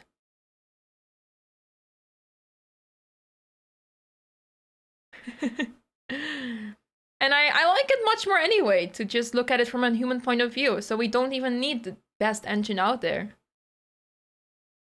With depth setting, what is my analysis in the depth settings? Unclear, I don't know. I wouldn't know. Thanks, random things. Thanks for the support. Thank you so much. But it's okay. It's okay. Can Royal do the upset? We'll have to see. But for now, it's looking like Gukesh is slowly coming back. So take the evaluation currently with a grain of salt, guys. Take it with a grain of salt, as things may start to get very interesting from here. Let's take a quick look at some of the other games, guys, because we still have to address those. So remember, Michael Adams and Andre Volotin drew, which brings Michael Adams on 5 points. The bishop has been captured, guys. The bishop is captured, and now Black has 3 pawns officially for the piece. This pawn on h6, quite vulnerable. Vulnerable. As soon as the queens are traded off, Black gets that pawn easily, and I would not be wanting to play with the white pieces here. Especially the queens are off the board, it's looking very difficult to defend this with white. So I like this position a lot for Black from a practical point of view. As the clock is ticking down, guys, the players are on move 33, so 7 moves left until the players receive an additional time of 30 minutes to the clock. But things are getting very tense now. Let's take a look at the game between Luke McShane and Jules Moussard. This game seems also to get very exciting now, as the players are pretty low on the clock. So we saw earlier that the knight went to c4, knight to b4, counterattacking the queen. Both queens are under attack. Queen back to e2, queen to g6, bishop to e3, c takes b2, rook to d1, knight to c6, retreating. As bishop takes d7 was, well, not per se, well, actually that move was really annoying because of the knight takes e5 move, but that knight was in huge trouble, so the knight retreated to cover the knight. Queen takes b2, bishop b4 check, the king has to play the bone cloud, and now short castle, so the black king is safe, the white king also, but it's not supposed to be on f2 for a reason, right? So rook went to c1, and now queen e6. This was actually the moment that Jules had to strike here with f5, opening up the way for the rook towards that king and attacking the pawn on e4. So queen e6 is on the board, rook hd1, and bishop to e7 retreating. Very interesting to see that the bishop retreated. I wonder what the idea is behind the last two moves of Zhu, who is taking it very slow, plays it very passively, and the pieces look slightly awkward in Black's camp.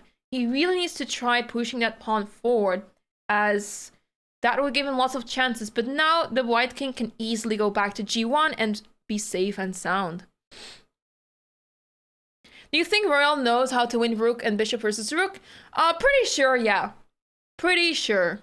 Well, actually, you meant rook and bishop versus rook. I thought bishop against rook or something. Rook and bishop versus rook is supposed to be a draw with good defense. There has been many cases where things went wrong, but I am very certain that Gukesh can defend that. So, with the time also on the clock, they have plenty of time on the clock, so especially because they have so much time on the clock, it will be very easy to defend. So, knight a5 on the board, interesting move. Trying to trade things off on the queen side as knight takes a5. The knight on d7 feels very bad, right? So after knight takes, the pieces of black are simply stuck. So white is trying to create some space on the queen side with bishop c4 as well. Remember that black is up a pawn, so white has to try to go play on the compensation. But for now, I really like white's position. The bishop will maneuver to d5, perhaps attack that pawn on b7, and for now the pieces are stuck. So yeah, I really like what white is trying to do here, and black has to figure out a way to not lose the threat in a position. What is my experience with rook and bishop versus rook endgames?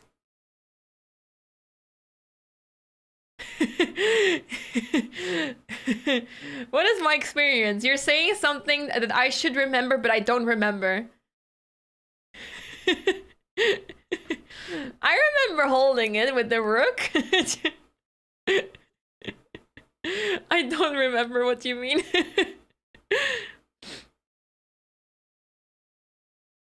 Let's take a look. I'm being told that... Huh? Whoa! What just happened? Whoa! Bishop takes f8, rook h7, bishop g6, still fine. But after rook c7, bishop takes h6. Amin is allowing the queen trade. Wait. Am I being debated?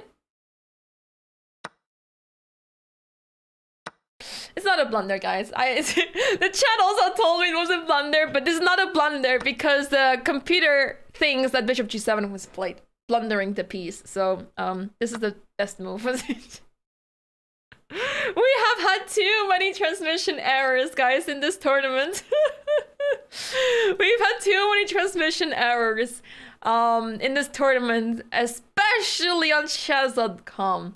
And it's crazy to see that it is not able to recognize the current position, as he suggests rook takes g7, but there's nothing on g7. So it basically thought that bishop g7 was played, which is outrageous.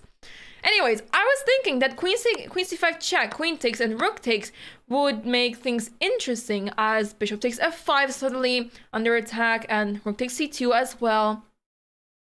But simply put, you can first start with g4, because you need to protect that pawn at all costs. And then you slowly involve the rook. You go either rook d1 or rook e1, put the rook on the 7th rank, and this is practically winning. So we got debated by the engine on chess.com, but don't worry, guys, white is still winning.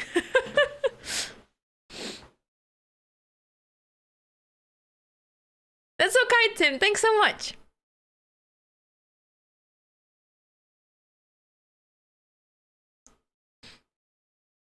You are both trolling us. Yeah, absolutely. Wait, what is going on in this game? Whoa, whoa, whoa. Knight on h2? Whoa, let's take a look. What did we just miss? So, after move c4, bishop g5 was played. Takes, takes, knight e3, and knight h4. Mateusz is going all in. He sacrifices the knight, knight to f3, king h1, knight takes h2, c takes d5, and it is getting insanely tricky. g3, d takes e6 on the board, and Hans seems to be very confident about his chances here. And I wonder what Mateusz has in mind here. G2 seems to be the move that one needs to consider here. And after king takes G2 king takes H2, of course this is checkmate, or it's going to be checkmate on the next move. So you don't want to allow that. But after G2, you can simply capture this pawn. Let's say knight takes here. What happens? Knight takes G2, let's say pawn takes, knight takes here. Queen F3 seems very annoying, guys. Attacking that knight, queen to G1, you'll simply lose the rook on over here. Okay, you have bishop takes E4, which makes things very interesting, but queen H3? Very suspicious position. Yeah, you're threatening knight F3 here, so king G1 is the move to consider, but then you play knight F3 anyway, because after takes, you threaten rook takes G2 one more time. And this is indeed on the board. And instead of knight 1 takes G2, knight 3 takes G2 has been played, which is apparently the only move to defend, which is absolutely crazy. And the reason why is, as we saw just now in this line, knight wants to jump to F3. But now the knight on E1 is covering that square, and that may be the difference why taking with this knight is the only move. H takes G2 is on the board, king G1. And what do you do next? Because knight F3 is not a checkmate anymore. Because earlier we had this variation, whereas now we have a knight on E1. So indeed, the queen is not able to get to H1 just in time. The queen is on the wrong square. And on the next move, Hans is going to take that pawn off the board and simply try to win the game by involving the queen. This is looking very difficult.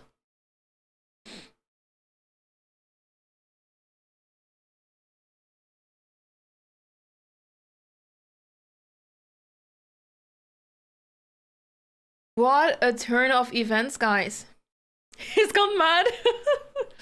I mean, he went all in, right? He really thought that his attack was successful. We can't see the face expressions.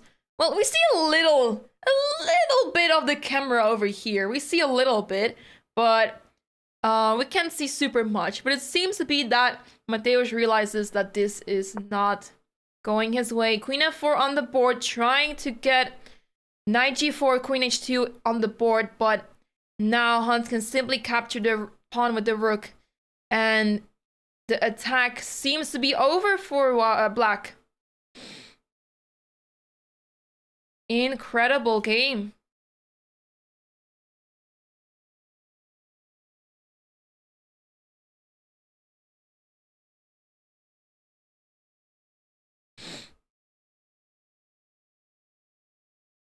Hans is winning, absolutely, and that is a great comeback after yesterday's loss, which was very unfortunate for him, but really nice game played by his opponent Andrei Volotin yesterday. But this would be a great comeback for Hans, who is still trying to fight for the top places in the tournament.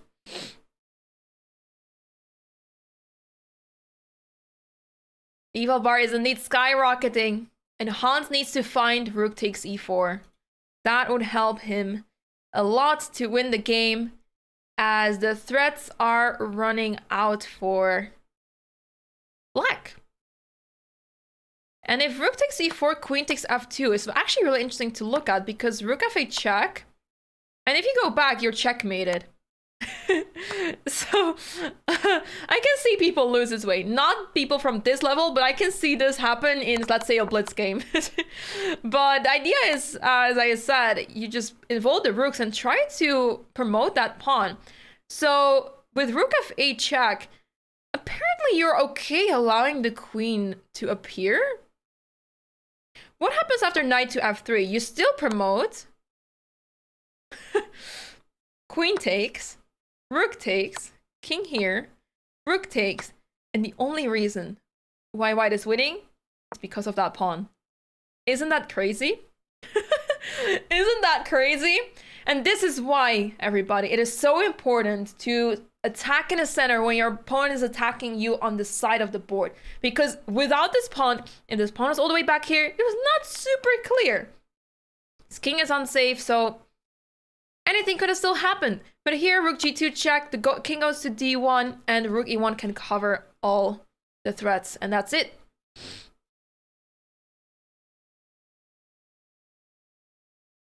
So now Hans has to make a move.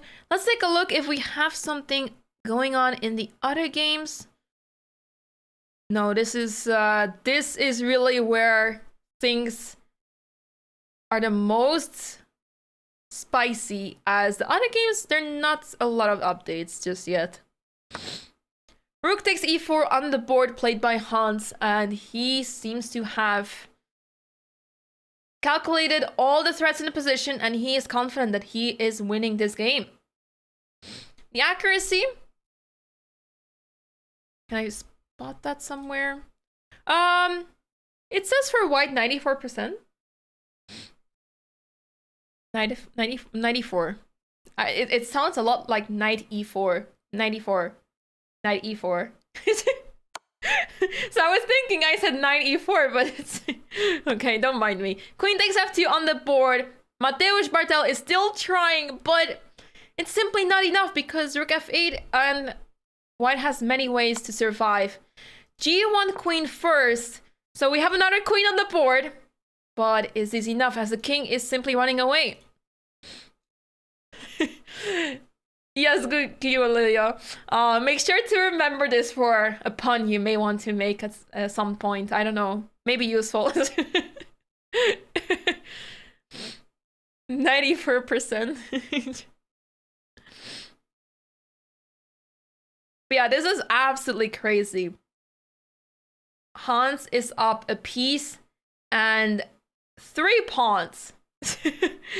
And the king is barely surviving, but because the king is running away, this is simply over. And I'm expecting resignation soon. There we see Hans on the camera just stretching a little bit, walking around because he's confident. And also the players reach the 14th move. So I'm expecting that Mateusz may spend some time here to analyze the situation, but he may soon conclude that it is over. In the meantime, the game between Shreyas Royal and Gukesh is continuing. We saw f takes g6 happen, so Gukesh lost a piece but does have 3 pawns in return. Rook e5 on the board, rook c3. This rook has gone on a field day today. The rook went back to e8 from e5, now back to e5. And the rook is simply super strong there. Can attack the pawn any moment, can try to get on the second rank any moment. So rook c3 is on the board, trying to protect the pawn, of course, and stop any sort of queen f3 from happening. But now the pawn is all alone on h6, and black can use that as a good shield. We call this an umbrella. I'd like to use it as a shield because it's covering the black king very well. And also Shreyas, of course, wants to try to stack the rooks on the c file to attack that pawn on c4. I love seeing positions with those material imbalances. Well, not in my own games because then I am very unsure what is going on. But when I see it in other people's games, it's super exciting to see how the players will tackle the situation. And it's very interesting to analyze the game, as you would say that white is better, right? You just see an extra piece. The pawns can never be enough. We're not in some crazy endgame or of some sort. So this bishop should just be much better and it should be over soon, right? But if you look closer at the position, white only has 3 pawns left and very little attacking chances because the rooks are simply covering everything possible. And there's also a queen around. So very few pieces left for white to attack. Very few pawns to try to win. And black has enough compensation to hold the position for now. So it's looking very interesting. And the players are very close to the 14th move, so I'm not expecting time trouble issues over here. But this is going to get very interesting in the endgame. Let's see, do we have any other updates? In the game between, Tabatabai, I'm trying to recall the pronunciations. Against Nikita Vitiugov, we have the following game. The following position on the board, g4 was indeed played, rook takes c2, and now king g3. So the king is going to hide on h4 after another check, and soon this rook will go to e1 to enter the 7th or even 8th rank and simply win the game this way. So this is completely over for black, but black still can try a few more moves and see what the opponent does. But for now, this should be completely over. Tabatabai. Thank you. For those who don't know what I'm talking about, I will show the video before the break. I think now, as things are heating up, maybe it's not a good idea to show things. Actually, we have some time to do this. Why not? It's only it's less than a minute of video. Let me show you the video that we're talking about here, as we got a video from the organizers where International Master Malcolm Pine, the organizer of the tournament, was chatting shortly with arbiter Shoureh Bayat, who is from Iran and from the same country as Amin. And she was telling Malcolm how to pronounce this name. So let me quickly show you this video. So here we are at the London Chess Classic tournament, waiting for the 7th round to happen and for the players to arrive. And I've got with me the chief arbiter, Shoureh Bayat, who is, of course, from Iran originally. And I've been struggling with the pronunciation of one of the players. How do you actually say this great Iranian grandmaster's name, Shoureh? Tabatabai. Tabatabai. Tabatabai. Tabatabai. Tabatabai. Tabatabai. Oh my God! I hope you liked the little video there. It was really funny to see this video. And I did get permission to show this, so don't worry. But it did make me realize that I was also pronouncing his surname wrong all this time, and I didn't realize, so it's really good to know. One more time. Oh no. Anyways, we're back and let's take a look. Rook e1 is on the board, preventing any sort of bishop e8, preparing rook e7, and this will simply be too much where the pawn is moving forward and soon should be over. Can be a tongue twister. Yeah, true. Let's quickly go back to the game between Hans Niemann and Mateusz Bartel. You would panic after knight f1? Let's take a look. What is this move, knight f1? So Hans has a lot of time on the clock, so I'm sure he will be able to figure out what to do. But knight f1 is on the board, and what is the idea? I'm guessing knight g3 is a nice threat. Or queen h2, also nice threat. Not very easy. Only 2 moves win for Hans. Okay, so let's say I make a random move. Let's say e7. E7 is apparently a forced checkmate, guys. Isn't that crazy? Queen h2 check. And if the king goes to d3, you allow rook g3, and that is a checkmate this way. There's still a knight here, but the idea is that you take, queen takes, and queen to d2. So that is why this is simply checkmate this way. If the king goes to f3, it is slightly different, and this sequence is actually mad, guys. Take a look. Rook here, pawn takes, rook here, and the king has no squares left other than g4, and the queen is simply following along, and this is checkmate. Whew! Crazy. So knight f1, you can't just play e7. And that is why the move d5 is so strong, because then the king will be able to run away up to the board. And that is why d5 is winning. But not easy to see that knight f1 is actually setting up the checkmate threat. So crazy, crazy idea of playing knight f1. But I'm sure Hans will find out what to do here, as he will surely realize the consequences after queen h2. Queen c1 also wins. Ooh. It's actually hilarious how queen c1 is threatening checkmate in one, guys. I would say that d5 feels more human than queen c1 because the king is running away to d1, I guess, but I wouldn't want to stick around in this corner over here. It feels very unsafe, but I guess it makes sense to play queen c1. You just play king to d1, you threaten the checkmate, so I guess it makes sense, but not easy. It is on the board, actually. It is actually on the board. Wow. I really like d5 more because it made more sense to me to move the king up the board. But I guess king to d1 will be played very soon. For now, a checkmate in one thread. So, pray for black not see queen h6. Well, I'm sure it will be spotted. I'm sure. But that means that after queen h2, the king will simply retreat to d1 and it would be game over. So very well found move by Hans, and this should be over soon. Now the threats are running out of black. Tough situation. Let's go back to the game between Luke McShane and Jules Moussard because we missed a few moves here.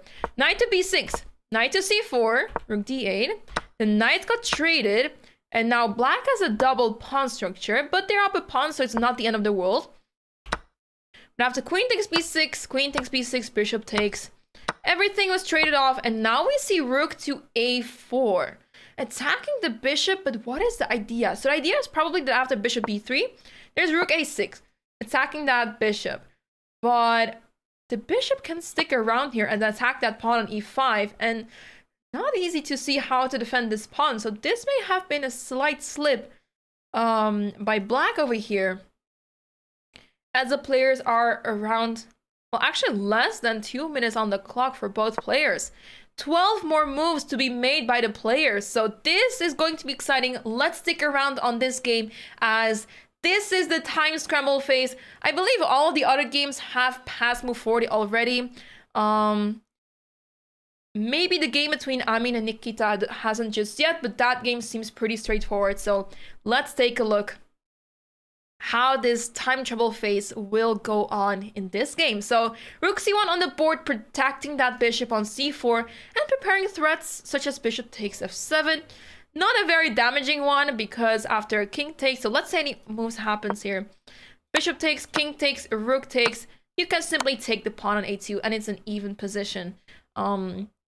So you would not want to do that just yet, but bishop b3 is also a nice threat as the rook will have to retreat all the way back to a8.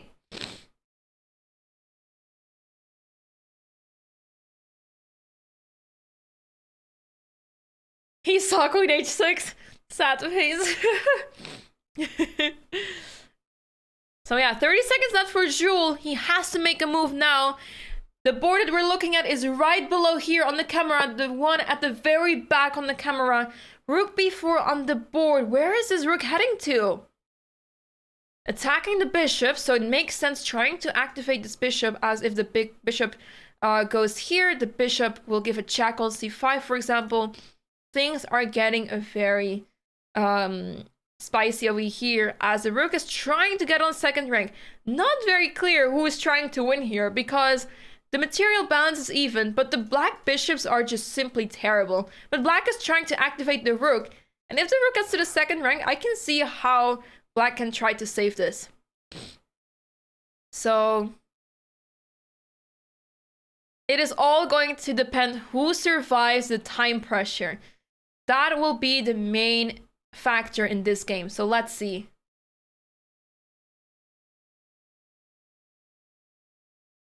Because we do not want to allow the rook to go to b2. What will he decide to do here? We saw yesterday that in time trouble, Luke completely threw away his pretty good position. So time trouble issues might be taking part here as well. Let's take a move. Let's take a look. Bishop b3 is a move. Interesting move as you're opening the rook towards the bishop. And you don't really care about losing the bishop, I guess. But yeah, after bishop b3, rook takes b6, rook takes c8. And once again, we have such a situation where it's an opposite color bishop endgame. And this bishop is a monster on this diagonal. This pawn will get lost after rook c7. And that looks to be very good for white. Bishop b3 on the board. Very well found by Luke, who is very low on the clock. And immediately after that, bishop e6 on the board. So also spotted by Jules that the bishop b3 move was going to be played. And now we have to see what the players decide to do with only 1 minute on the clock for both of them. 11 more moves left. Are you going to see a lot of trades here? Are you going to see a pawn being captured? Bishop takes e6, of course, comes to mind once again. And after f takes e6, double pawns, but not easy to target just yet. Bishop c7, you can simply defend, right? But practically speaking, difficult to defend for white. For black, I mean, sorry. The bishop is, of course, very passive here, so... And bishop a5 on the board. A mistake made by white, as the rook can simply retreat to b5 now. And the reason why this is not so great anymore is because after bishop takes e6, what is happening here? Because f takes e6 brings us back to very similar position. So that cannot be it. If you take on a5, the bishop is protecting that pawn still, so you're not able to capture that pawn. But you have bishop c5 check. Wow. If bishop c5 check, let's say if rook takes c5, because usually you want to keep the two bishops for the rook, right? Rook takes c5, and you're losing one of the bishops. Both bishops are under attack, so that is not possible. The king has to move. Where do we go? King e2? Then we simply take that bishop off the board, and the rook is not coming in. b6 will be played, and black is solidifying the position. King f8 can be moved, and black is completely fine there. So a slightly missed opportunity by Luke McShane there in time trouble to gain an advantage in this game, as now it is heading to a draw. Can Jules find the move bishop c5 though? Because bishop c5 is not an easy move to find. It's an intermediate move and quite a tricky one. And this may have been missed actually by Luke. Do you see it? Do you see the tablecloth being moved? It seems to be that Jules is shaking. Someone is shaking a lot there. The tablecloth is being aggressively moved around. Seems to have been Jules. Yeah.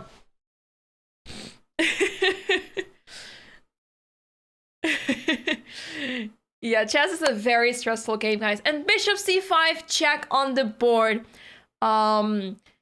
It's for some reason stress relieving to shake your legs a lot during the game. It's very stress relieving. But yeah, it happens a lot. So king e2, rook takes a5 on the board. Wait, Hans made a blunder? Really? Huh? No, right? Wait. Wait, what? Okay, so this game seems to be heading to a draw, as we mentioned. This bishop is super safe on c5. The rook is not able to enter this game.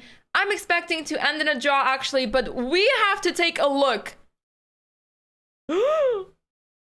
Wait a second. What happened? Rook g2 check played. King to d1. Rook takes c2. And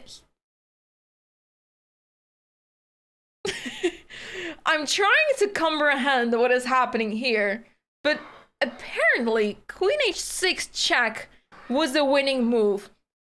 But it's really hard to comprehend that this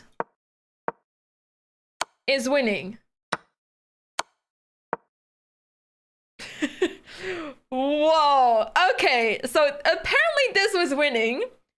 I guess not easy to... It's pretty easy to find, but it's very similar to the line that we're seeing on the board.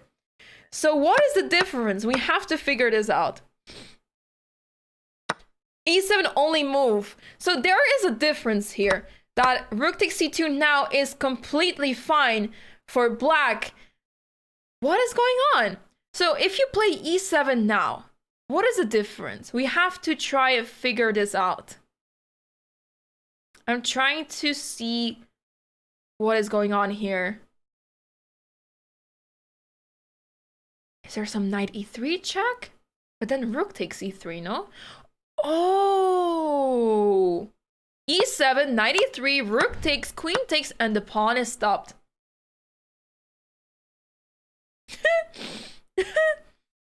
Whoa. In that other line, if we go back real quick. Queen check, king here, e7. And now knight e3 is covered. So that is not a move. You have to take with the queen. And if queen takes e3, you don't take back because that is checkmate. Crazy pattern over here. But instead you promote with check. King h7, you take the pawn off the board, and this is a forced checkmate as the rooks and the queen are enough to deliver a checkmate at some point. The rook covers, the queen gets back to h5, and this is going south real fast. And if the king runs here, queen check, king here, and this is checkmate on f7. Crazy pattern!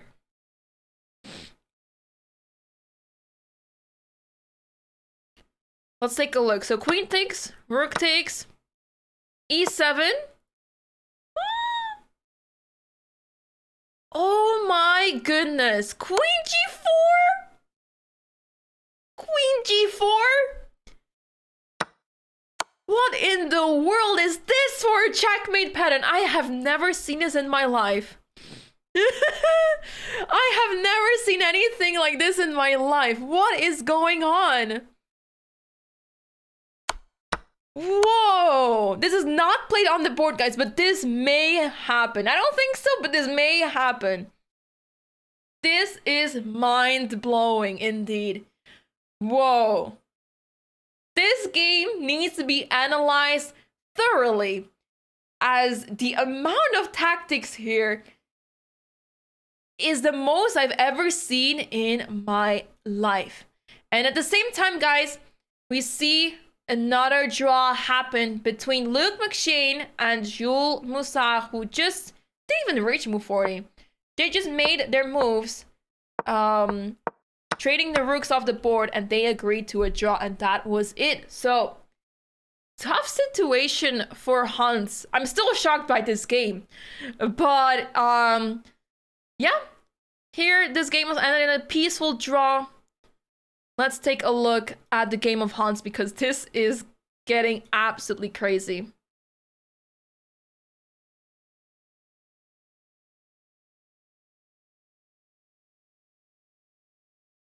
Let's take a look around the other boards as well. I believe that Hans will take a lot of time for this one, so we will let him think about his game. What should Hans play? He should take that rook off the board. He should take that rook. So he should take that rook, but the question is how? Because after king takes, there's queen g6 or queen h2. What happens after queen g6? There's d5. That's not ideal. So king takes c2, queen h2 check. If the king runs to b3, you have knight d2 check, capturing the rook. If king here, you can give a check here. King to c4. This is some wild stuff, guys. And if king d5, queen c6, king e5. Yeah, very normal position. Everyday normal position. So, knight takes c2, only drawing move, but very unclear situation, guys. Why would you play knight takes c2, allowing knight e3 check, or any knight discovery check, right? Well, the thing is, after knight takes c2, knight g3, you have rook e1 defending the check. So that's why knight e3 has to be played. Very difficult. The rooks are currently disconnected, so black has to try to play into that. But with that being said, I do have a strong sense that this game may end in a repetition. Because the two rooks are pretty scary. The two rooks are pretty scary, so let's leave Hans up to the decision to decide what to do here. We will come back to this game, but let's quickly take a look at the other games as the players have reached the 14th move. The last few moves in this game where King H7 was played, Bishop G2, the queens were traded off, and we're now in an endgame. Very interesting to see this imbalanced endgame with 4 pawns extra for Gukesh, but in exchange for that, White does have the bishop on G2. King G5 was played, and this is the current situation. So this is getting very interesting. This may still go anywhere, but Gukesh has very high drawing chances. I would even argue that if anyone is trying to win here, it is Gukesh, because he is up material. Well, essentially he's up material, but it may just not be enough to win because of the bishop on G2 being so strong. But essentially, in the worst case scenario, Gukesh has a draw, as it is really easy to capture those pawns, trade them for some of the other pawns, and White will have to fight for that draw. And we'll see if Shreya Zuriel can figure out a way to draw again, as yesterday he barely survived his game and managed to make a draw as well. Now let's quickly jump to the other game that is going on. Amin Tabatabai against Nikki Tabatabai. I have to consciously think about this now. Against Nikita Vitiugov in this game. They also reached move 40. We saw in this situation where the rook went to e1, rook to c6, rook e7, bishop to e8, check on h7, restricting the king a lot. Bishop wants to go to e5, but first pushing the pawn to f6. Bishop goes back because we want to keep moving that pawn up. G5 and king f2. And this is the current position. It is White's turn. Both players have 30 minutes added to the clock. And after bishop c2, Black is trying to trade off those bishops, right? And there's not a lot of pawns left. So there are ways of Black trying to save this.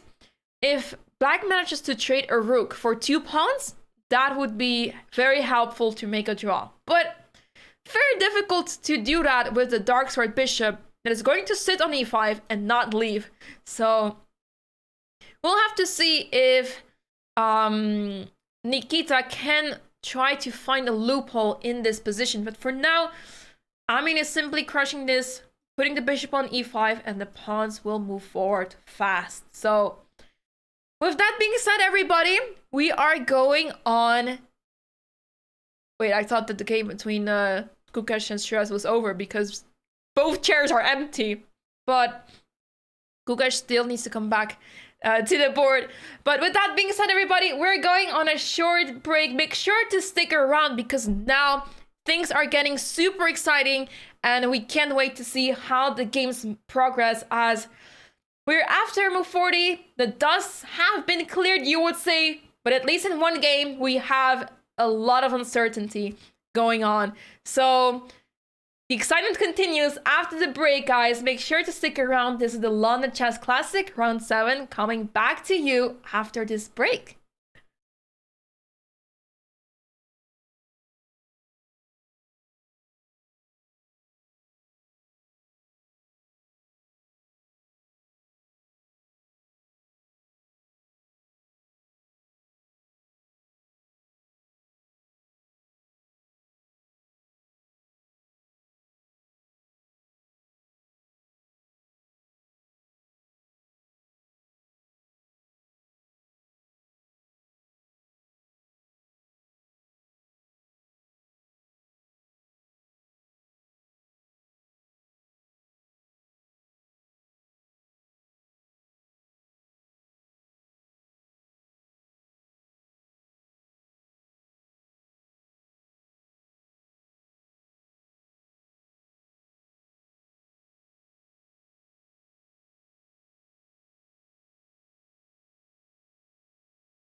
Welcome back, everyone, to the coverage of the London Chess Classic. We're in round 7, and things start to get really exciting now, with 3 games left, as the other 2 games have ended in a draw, a peaceful draw, but the 3 remaining games are super tense and exciting. So we saw just before the break, we saw the game. Let's go to the game between Hans Niemann and Mateusz Bartel for a second before we take a look at the game of Gukesh. This game was absolutely insane. This position I have never seen before in my life. This was still completely winning for white with the move queen h6, king g8, and moving the pawn up to e7 because that would have decided the game. But instead, Hans went for queen takes c2, and after rook takes c2, knight takes c2, faces knight e3 check, king to d2, another check, and now taking the knight on c2. And after this, white is suddenly not so winning anymore. It's very tough to see how white can win this with queen and knight in the king's neck, right behind the king, and the king feels very unpleasant over here. So very tough situation. Queen f3 is a big threat, and Hans will need to figure out what to do now, because queen f3, you're losing the rook for sure, and you have to figure out a way to save your rook or save the position without the rook. So not an easy task for Hans. He will have to play the move rook takes b7, as after the queen check on f2, and the king goes to any other square than c2, because if king takes c2, this loses to another fork to the rook. So the king would have to go to d2, and after taking here, there is the move e7. Super tricky, with the idea that now you have rook b8 check and you will be promoting. So you have to give lots of checks, and if you take on b7, you face this queen promotion, and not so easy here for black with so many pawns on the board, the knight being captured very soon. This is not looking good. So that's why you don't take that rook on b7. But is Hans going to find that he has to go for this crazy rook capture on b7? Very difficult move to come up with. So he's going to take his time here. He disappeared from the board, so I'm guessing that he made a move, but we're not seeing it. So there may be another transmission error, guys. There may be another one. There may be another transmission error, as we're not seeing the moves updating here. So let's move on to the game of Gukesh, as we are seeing a very interesting endgame over there. So after the 14th move, the king went to g5. f4 was indeed played, taking one of the pawns off the board from white. Rook d4 check, king e5, another pawn was captured, and here rook c5, because after rook takes, pawn takes, this seems to be very much better for white, for black, sorry. With the 3 pawns, unclear to see how white could play here, as after king e3, f5, and rook h4, this rook needs to stay on the board to protect that pawn on a4 and make sure that these pawns on the king side are not going anywhere. But I can see how this may go wrong for white, because despite the fact that white has his bishop on the board, there's 3 pawns waiting to move forward, especially those 2. So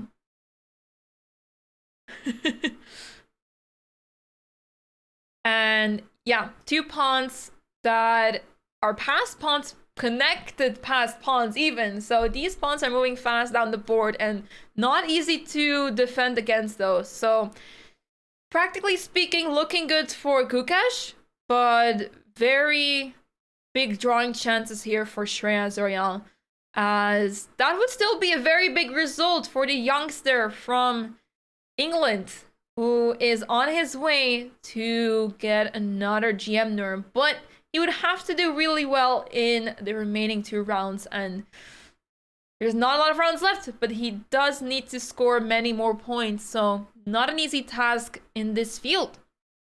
So for now, Gukesh is spending some time. What I do want to analyze real quick is the reason why g5 is a move that you should be careful with. So let's say the move rook h5 will happen, attacking the pawn on g5. I mean, you might think, oh, I'm going to run forward because this pawn is moving forward. Well, this pawn will be pinned, so now suddenly bishop d6 comes to mind and black is suddenly stuck. If you move the king back, the king moves forward of white and you lose the pawn eventually. So you have to be really careful here, moving the pawns up. g5 may still be fine, but definitely losing winning chances here.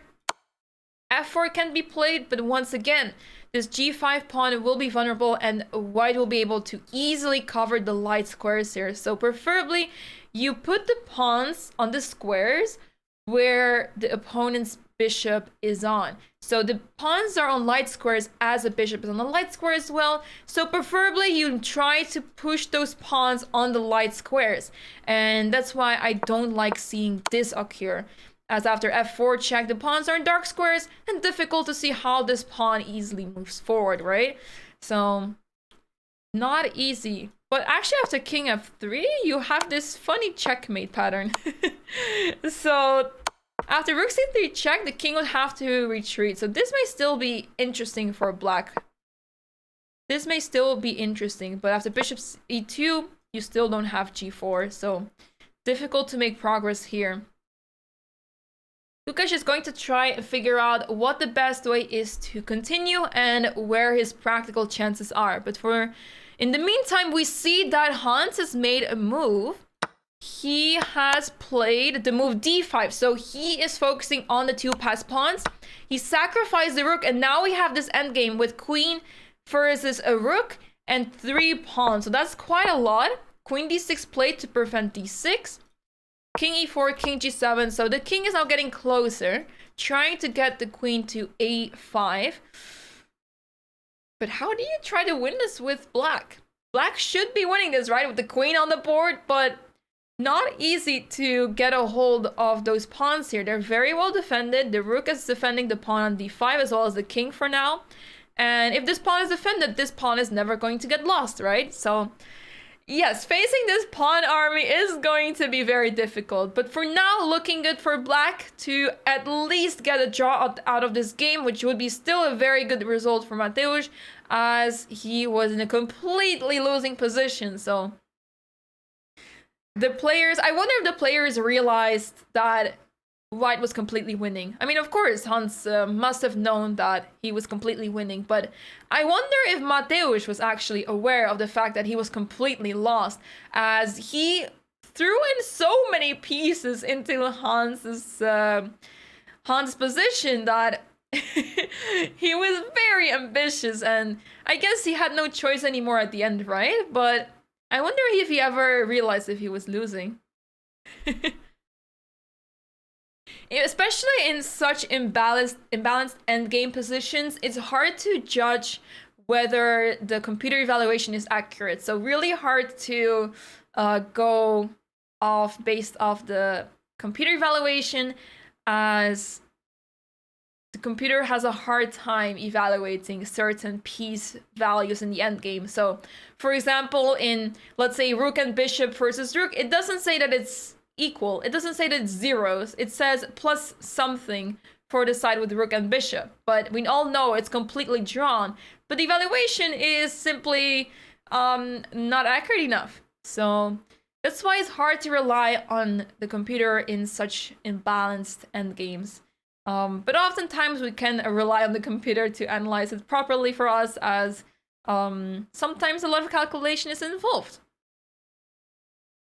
I think it's difficult for Hans to win this, especially because a queen can give a million checks to that king. So the king gets to f6, queen e5, and then the checks will start to happen. And I feel like it should be easy for black to draw this if they want to go for a draw. But yeah. Rook d3 and Bartel will blunder, you think so? I don't know. Hard to say. I guess it's also hard for Hans to lose, like he will just sit and wait. But at the same time, I can see some checks can happen. I'm not sure. I would rather pick the black pieces here, knowing that I can just start giving checks and my job is easy. Because essentially you'd have to kick the queen out of here, right? You would need to put the rook on f7 somehow. But by the time you get to f7, I'm playing check, pick up another pawn, and then, I don't know, it's hard to say. I would rather pick the black pieces here, because white has to fight for a draw, it feels like. Let's take a look at the game between Tabatabai. Oh my gosh, I'm doing it much worse now. But I'll get there, I'll practice off stream, I'll practice how to do it. Anyway, this game continued as follows. Bishop c2 was captured, king g3, and rook takes b7, taking the pawn off the board, and now rook b5. It's actually crazy how this game has been winning since the move knight c5, which was on move 18. And we're now on move 44. So this game has been winning for so long, and we got all the way up until this point. So I would call that a huge win for Nikita Vitiugov, who is still trying to fight for that draw somehow, somewhere. Because if he manages to trade off the rook for those two pawns, he will be able to hold the draw. So it's not very easy here for white to play here. And now white has the decision to take or not to take. And it does feel like you can't really take, because pawn takes, and it will be much easier to stop those pawns, get the king closer, and simply capture the pawns with the rook. So white simply can't trade the rooks. Has to keep the rook on the 7th rank and try to get g6 happen somehow, one way or the other. Not so easy. But rook e7, bishop e5 looks really pleasant still for white, so white should be able to win this, but this may still go on for quite some time. In the meantime, Gukesh did play the move g5. Shriz does have already a GM norm, yeah. One GM norm. One GM norm in his pocket, and he needs to have 2 more points in the tournament out of 3 to qualify for another GM norm. But seeing that he's heading for draw with a potential loss possibility in this game, he would have to score many points in the last 2 rounds, and it's very difficult to score 2 points out of 3 games, right? Especially in this field, yeah. He needs 1 win and 2 draws, and it's looking like this is not going to happen. Had he won this game, he would have been very close. So, rook h8 on the board, so he's trying to give those checks from behind so that the king would have to retreat. Let's see if Gukesh will decide to play f4.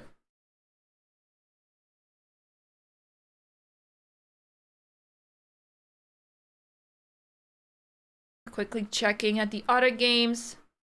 Rook d3 indeed played by Hans. The players have lots of time. It's nice to see that there's not one player that is significantly lower on the clock right now, so the games are more or less balanced, but crazy sequence of events we just have seen. So yeah, f4 comes to mind here, rook c3 check. The king would have to retreat, f4 on the board. So Gukesh is pushing the pawns on the king side.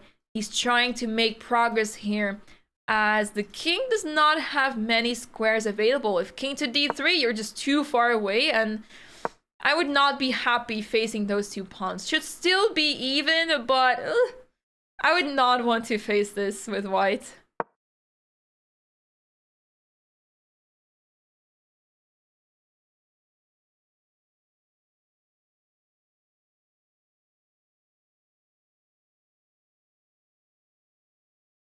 Well, Richard, the reason why we're talking about Shreya's winning his game today, because he was able to. He had a winning position. Well, winning was a bit too much. He had a huge advantage, so that's why we could consider him having won his game. So it was not very extraordinary. Of course, we wouldn't make such statements seeing the ratings, of course. I mean, Shreyas is a huge underdog, but he has shown in this game that he is capable of making it very exciting, and he was doing much better than Gukesh. So, yeah, he had a huge opportunity, so that's why we are considering it.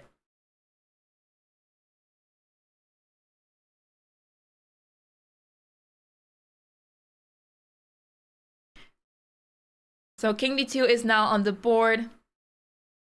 No worries, Richard. No worries. It makes sense though. For those who are just tuning in, we can quickly go back to the moment where things went wrong for Gukesh. As the games are taking quite some time now, the players have quite some time on the clock, but this is where things went south for Gukesh. Rook c7 was played, and it seems like there's nothing wrong with this move, right? It's simply putting the rooks on the same file, attacking that pawn on c4. So here, Shreyas found the one move punishing this mistake with d5. So he opened up his bishop towards his knight. Not a simple move to make, but he found this amazing resource, as after taking that pawn, bishop h3 happened, rook e8, and now he took that knight off the board. So now this rook is undefended on e8, this bishop doesn't have a good discovery attack, and h5 was played, knight e5, knight takes, rook takes, and here Shreyas made a slight mistake. He messed up the move order because he played the move f4 here, and here things went better for Gukesh, as he was able to simply solidify his position and retreat with the rook and save the king, because now after h6 he is okay with bishop g6, and he got a lot of compensation here with the pawns. But if we quickly go back, what Shreyas should have done instead, he should have started with the move h6. The reason being that he was now able to attack with queen g4 in a better way. And we analyzed a lot of moves here. If rook 8 was now played, f3 was losing that bishop on the spot because the bishop is pinned. So that's why now rook e8 was not a good move anymore. And let's say we analyze that if one random move would have happened, queen g4 is the threat essentially. And after rook g5, the crazy move queen takes e4 was possible, because after d takes e4, it is a back rank checkmate. So that's why rook g5 is not possible, and the king would have to run and hope for the best. But this queen g7 or now f4, really strong move, because now the rook has to retreat and is not looking like it can go to a nice square. So he rushed the move f4 too quickly. He played it too quickly, as he had to wait with it and first play the move h5. He would have had great winning chances, but instead he spoiled the advantage, and this is where Gukesh came back. So huge opportunity for Shreyas, but I mean, so far he's been playing super well, and the fact that he can hold himself so well together against none other than Gukesh is just a sign of huge talent playing here, and we will definitely hear more from this young player, as he has been playing super well this tournament thus far. So even with a draw, he should be very happy, as he defended himself really well. And he could still have made mistakes that would cause him to lose the game somehow, right? So the game is of course not over, but with good play, this should be a draw. So yeah. Yeah, it was not easy to find all of that, of course. I mean, it's really easy for us as we're sitting behind the screens and spectating the game. It's really, chess is much easier when you're not the one playing. For some reason, everything just makes sense when you're spectating. Even if you turn off the engine, you turn off everything, you look at the game and you just don't feel the same pressure as the players are feeling. It's some really crazy psychology pattern or psychology trait. I don't know. It's pretty crazy. But at the same time, guys, if we quickly jump to the game between Hans and Mateusz, something went wrong, guys. Something went wrong. Rook d3 was indeed played, queen h2. So here Hans had the opportunity to play d6 and march the pawns down the board. But rook c3, allowing queen takes h4 with check, and suddenly black is the one that is much better here. But not easy though, not easy. I mean, 2 pawns are still on the board here, ready to move forward. Rook c7 is incoming to take that pawn and support the pawns as well. I would not be so sure to find where the win is here with black. Not very simple. The engine is very happy about black's position, but with 2 pawns on the board that can simply not move, not easy. So, as it turns out, rook c7 is a threat, right? So queen h2 would be a nice move to cover that check, as well as a check on g3. And similarly, you're attacking the pawn on b2. If you pick up that pawn, slowly but surely, you should have to try to push those pawns forward. But with 2 pawns about to promote, looking very difficult. Yeah, queen versus rook endgames have a lot to do with geometry stuff. Actually, if you are up for a challenge, I would recommend trying out the checkmate with queen versus rook. Remove all the pawns off the board and only keep the queen versus 1 rook. So the queen must be winning that. It is completely winning, but I have seen endgames where it went wrong. And if I remember correctly, none other than Jan Nepomniachtchi was playing against Magnus Carlsen. I believe it was one of the online tournaments that was held recently, like a couple months ago. And Jan had the queen and Magnus had the rook. And Jan was not able to win that endgame. He didn't manage to make it in time. He was messing around a lot. And after 50 moves, it was a draw. So that goes to show that endgame is not easy at all. It may seem easy because, oh, the queen is such a powerful piece, but it's very difficult. And I found out about this as well as I was trying to do it myself, and I figured out, wait, this is actually really difficult. Jan was short of time. That is very true. Of course, time was a factor there, but that goes to show it's not easy at all. And practicing it is not a bad idea.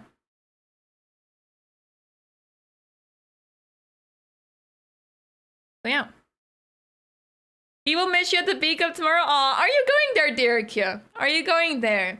I was unable to go there this time, unfortunately, but I hope to be back next time. No? Aw, okay, I see. Hey, Premier says welcome, hello. You're watching too? Yeah, he held that incredibly. Yeah, there are some ways to make it really difficult for your opponent. And there are some really crazy geometry patterns that the queen side needs to know in order to win that. Really difficult. I also had this in a training session recently.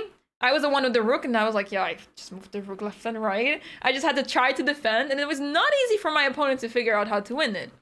So, yeah. Oh, interesting. Queen e2 also works, yeah. Queen e2, I am slightly concerned about rook e3 because once the rook is on the e-file, I'm scared of e7 and the pawn promoting. Hey, Matthew, hello. 2 draws so far, indeed. 3 games still ongoing. But it is looking like Amin is going to win his game. Let's quickly check in there. What happened? After rook b5, rook a7 happened, king g8 check. The king is getting closer, and now a5 on the board. This is completely winning, but still need to figure out how. So with this pawn on the board, it will definitely never end in a position where the 2 rooks can be sacrificed for a stalemate. But the king is getting closer, and soon Amin will try to push that pawn somehow. Once the king gets to g6, rook h7, f7, rook h8, and that should be soon lights out.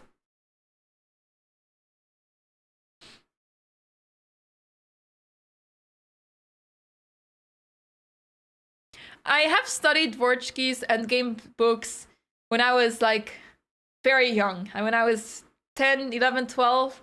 I remember studying Endgames every single day, and I was a complete monster at Endgames, but now, more than 10 years later, I'm a little bit washed up when it comes to Endgames, but I'm trying to brush up my Endgame skills as, yeah, I've had really good results. I had a game where it was rook and 2 pawns for my opponent against the rook, and I held that so easily that I looked at the game now and I'm like, how did I ever hold this? Because I would totally lose that today, you know? So I used to be really good at endgames, but yeah, lack of studying does not help. So it's really important to keep up studying endgames. Endgames are super important. I still have a good sense of endgames. My intuition helps me a lot, but it can only carry me so much. It cannot carry me too much. And we see actually that Hans asked the question to the arbiter had to do with the clock, I think. I think a question was asked about what the time is. He asked for the time. Thanks for the 40 bits, James Sword. Thank you so much. Repeat endgames once a year. Good advice. Let's take a look. Ooh, Gukesh's pawns are on f4 and g3. Can Gukesh move the pawns even more forward? So f4 happened, g4, g3. So as I said before, it is pretty easy for white to defend when the pawns are on the other square opposite of that bishop. So the bishop can easily protect the squares f4, f3, and g2 now. So this should be fine. I think it's relatively easy to hold here for white. I'm trying to find ways how you can spoil it here with white. Maybe if I were playing this game, I would find ways, but currently I'm failing to see how one would spoil this. So the rook is trying to get to e3 to try to help the pawn, but with the king around the corner, not easy to push that pawn. But perhaps as bishop f3, rook e3 would be interesting to play. And then to try to take that pawn on a4 somehow. Knowing endgame is really good, helps your middle game as well. Exactly. Really good advice by Christian. Since you recognize the positions you want your pieces to be in before the actual endgame. True. I actually had one game. I have too many stories to tell you guys. It's never ending. I had one game where it was a complicated position, not so easy, but I knew that if we trade off to the pawn endgame, I'm winning because I have a passed pawn that my opponent cannot defend. And what did she do? She traded off all the pieces. She traded it off to this pawn endgame, and I was like, I'm shocked. I know this is winning, but my opponent completely overlooked it, and she allowed me to win that game. So endgame knowledge is really important. Even though it may seem like endgames will not happen, it's very far away, but pieces are easily traded off. So yeah, my favorite chess player, when I was younger, I really looked up to Magnus Carlsen, Judith Polgard. They were the top players in the leaderboard. So Magnus in the best overall, and Judith the best woman player. Ooh, rook takes g3 on the board. This is a draw. This is a draw. That is a clear draw indeed. Wow, very nice find. Very nice find by Shreyas. We didn't even spot this because I said that bishop f3 allows rook e3, and Gukesh thought the same, but we all missed that there's rook takes g3, and that is over. So this is completely fine for black, as in they're not losing because you can simply get closer to the pawn, a6, b5, trade it off, and draw. I'm supposed to Jan Tim, and I'm sorry. So yeah, what I was trying to say with my answer is that I guess I'll just stick to that answer. I really look up to them a lot at that time, so they were really inspiring to me. So this game should end in a draw, which is still a huge result for Shreya Zorial. Drawing someone 300 rating points above their own rating shows the potential of Shreyas. Imagine once he grows up. He's only 14 years old, guys. 14 years old. And already at this level is just simply amazing. So we will definitely hear a lot about him in the future. Yeah, tough day for Gukesh, especially now that he was able to overtake, well, not overtake the leader, but get on the same score as the leader, Michael Adams, who is now 5 points out of 7. You just wait on a third rank with King E5. The thing is that this bishop is not going anywhere. This bishop is stuck here forever. And if you start losing pawns, there's not a lot to gain out of the position anymore. But actually, well, now that I think about it, you can try to complicate matters with Rook H3, Rook A3, because now there's no Bishop C6, right? But there is the check on H5, so it is a big stretch to try and win this game with Black still. I would say you just have to accept the draw here because there's simply not much else to be done here. Hey, Dodie the Basic, still going strong, absolutely. We've been having very long games the second half of the tournament.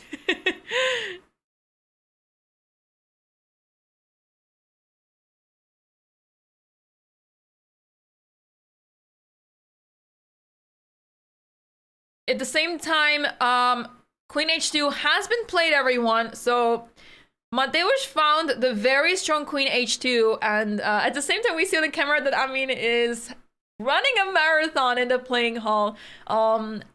Many players walk around a lot, but in such close events, there's not a lot of players, right? Not a lot of boards, not a lot of space, so you just go back and forth, and it looks very silly, right?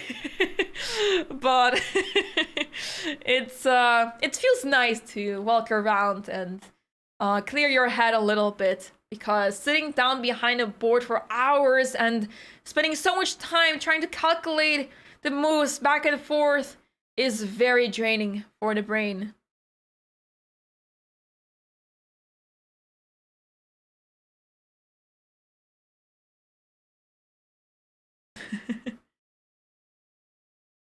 Have you ever looked at other game and saw idea that helped you in your game? No. Unfortunately, well, unfortunately, fortunately, no, never. I find it really difficult to watch other games because I'm not as invested in that game as I am in my own game. So oftentimes, like, I would follow the games of my teammates, and then I'm like, wait, was this not completely losing or something? And they're like, no, it was fine. And I'm like, oh, yeah, this is why, you know, I have no idea what's going on. Hard to make judgments from the side.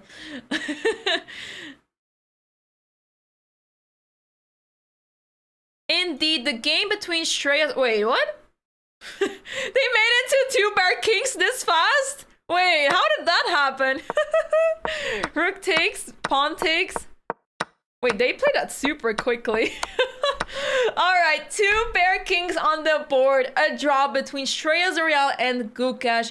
Great result for Shreya Zorial, who will have a difficult time still to try to get that GM norm, but his performance in this tournament has been phenomenal so far. Drawing the #1 in the tournament, the one that is fighting for a spot in the candidates. This is a huge result for the youngster, who has actually drawn both 2700 players in the tournament and also beat #3, Tabatabai. I'm still not able to pronounce it well. He is doing super well against those strong players, and that goes to show he deserves to be in this tournament and in many more of such similar events. So really well played by Shreya. Had a small opportunity to win this game maybe, but very difficult for to find, and he already played so impressively this game. So he definitely deserves a higher rating than this. He does not come across as a 2400. Unfortunately for Gukesh, this does mean he's still half a point behind Michael Adams, and he may be get catched up by Amin, who is fighting to win his game, still going on over here. We're almost in a table base position, but for now, we saw this happen. Bishop went to d6, bishop e7, and now king h5. Amin is still fighting for that full point, but he seems to be doing a good job at making it very difficult for his opponent. He's going to put the king on g6, f7, bishop f6, and then rook h8, and that is the pattern he's trying to go for. Tabatabai. Yes. Yes. When I say it very slowly, it all makes sense. But when I try to say it quickly, doesn't go well. 23.2 kilometers walked. I got it. Let's go. 2 more games left, guys. Let's take a look. Hans has made the move rook to c8. He wants to try to push that pawn down the board, as rook c7 was not possible anymore because of the queen covering it. What does black have to do now? Ooh, this check? After this check, so the king cannot go back, right? Because king d3, you lose the pawns immediately with check.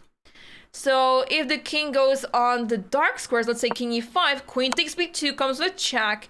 If the king moves forward, you will lose another pawn on a5, but you do have to be careful that you do not allow e7, right?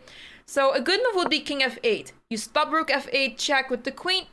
You stop e7 from being played, and your next move is going to be queen e7 check, getting the king out of here, and then slowly but surely collect all the pawns in a proper way to not lose those pawns as well. It's getting very tense here.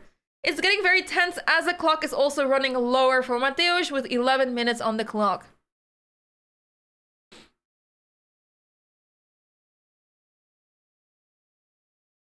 We should measure how psychologically difficult chess matches are by how close the player came to walking a marathon.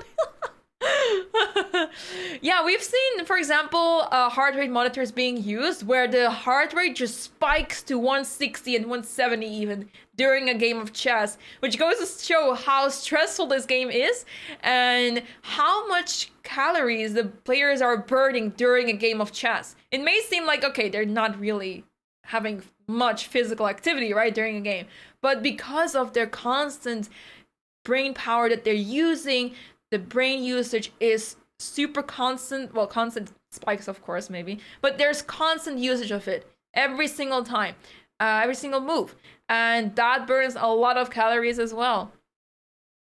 200 ppm for Valorant. What about d6? Let's see. You probably meant it in one of the lines, right? Here. Here. King f6, and I'm guessing d6 you meant it here. I guess you have the check on b5, right? So you get the king out of here, take the pawn on e6, and it's perfectly fine. King e5 here. Yeah, I guess this would complicate things as a king can't really get closer.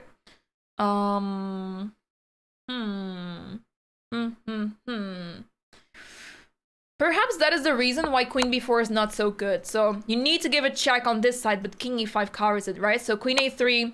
If king e5 now you can start giving checks on g3 or e3, get the king out of here, and then get closer with our king. In the meantime, some moves have been made. Queen d6 back, queen to g3, and king g7. Okay, so Mateusz is not taking that pawn on b2 just yet. I wonder what he has in mind here. So after e7, he is thinking to play queen e1 check and to take that pawn. And as I say that, I realize there's queen g4 check, another very tricky fork. So that is also not helping him, not helping Hans. And that's why e7 is not a move. But very tricky patterns here. Very, very tough to see, especially as the clock gets lower and lower.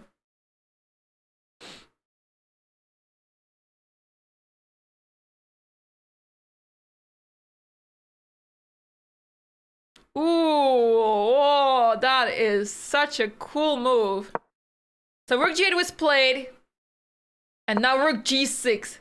threatening checkmate in one. So if you take, king takes, the pawn is moving forward. So rook b6, trying to pin that pawn. And you simply play king h6. Next move g7, g6, sorry, f7, and game over. So that is completely winning for Amin. And we should be expecting a resignation soon. It was the only move. Wow. Wait, so this is not winning? Oh, because the king is out. The king is out. So you can't really play king h6. Wow, because you go rook b3. And then you have endless of checks. Whoa, that's crazy. The rook has been captured. And now black is not in time to play king g8 because of f7. Crazy. Hey Daniel, welcome, hello.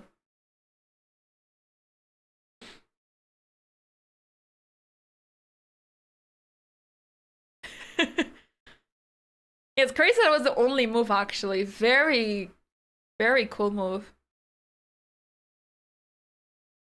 An English player named Royale just too perfect. He has been doing so well this tournament and it's really amazing to see when you have someone that is significantly lower rated in the field. It's always really difficult to estimate how they will do and what if they will have a not so great tournament, causing them to, you know, have a difficult time faring through the tournament, and you don't want them to be on a very low amount of points, right? But he has been doing super well, and that is really good to see.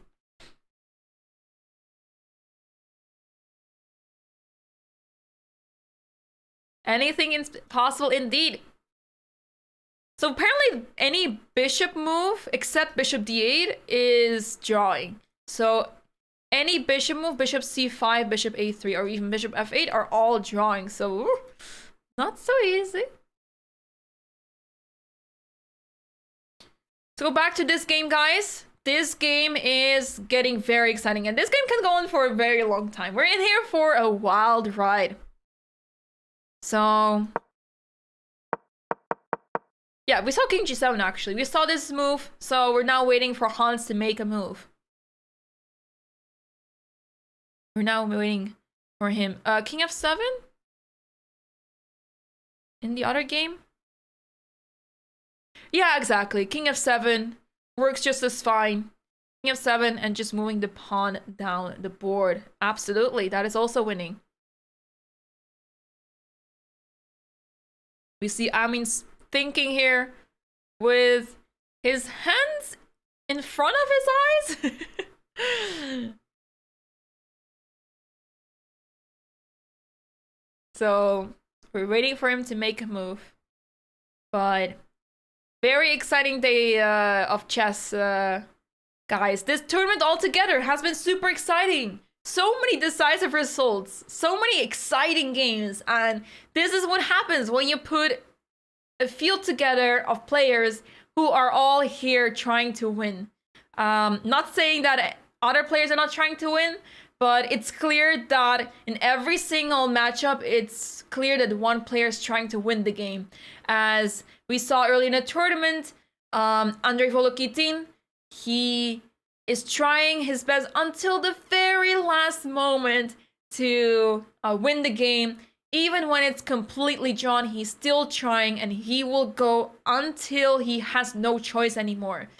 And that is amazing to see. It's amazing to see that the players keep fighting until the very end. We've only had one sort of short, quick draw game. But other than that, we've had super exciting games. And it's really good to see that at this level, it's still possible to have exciting games of chess. Tars911, thank you so much for subscribing. Thank you. Thank you so much. Welcome.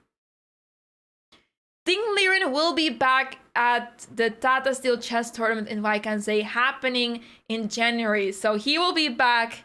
The world champion will be back in Tata Steel.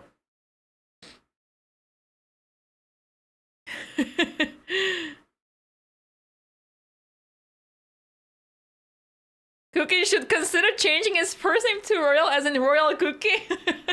Royal really nice surname to have. Definitely a cool one.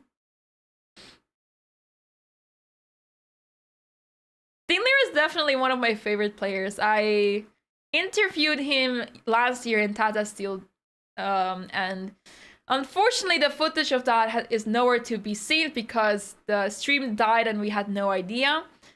But it was really nice talking to Ding. He's a very kind person, very humble, and was so nice listening to what he had to say, his stories and stuff like that. So it was so nice.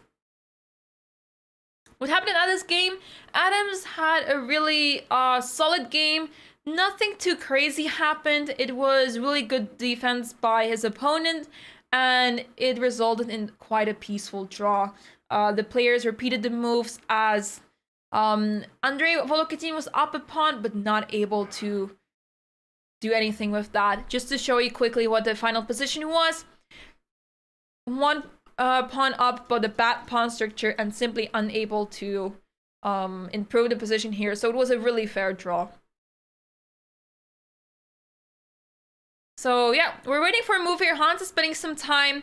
Gukesh has already finished, guys. There's 2 Bear Kings on the board, so Gukesh is done. He has drawn his game against Shrez Royale. Tough result for Gukesh, who's trying to win the tournament, right? But he is still half a point behind as 2 games are left in the tournament. King h6 on the board, still winning as he's preparing g6 and f7, and that is it. Thanks, Steez. I'm trying to follow along. I'm trying. It helps to have several, well, specifically 2 monitors, so I can quickly maneuver around. I'm from Netherlands. I actually do, Bawesh. I am thinking of streaming more on YouTube as well, but I have to say, this is my first time essentially streaming on YouTube, so I'm still experimenting a lot how things are working on YouTube and stuff like that. I'll have to see how things go when I want to stream my own streams that I regularly do on Twitch, because I often listen to music, but now I'm not sure what to do because streaming music on YouTube is a little bit more complicated. So I have to look into things, but I do want to continue streaming on YouTube. It's been so much fun and you guys have been amazing. Exactly, Suad. So that is a thing that I have to think about, but we'll see. We'll see. I'm a woman, so I can multitask well. Fair point, fair point. A4 on the board, and now G6 and over.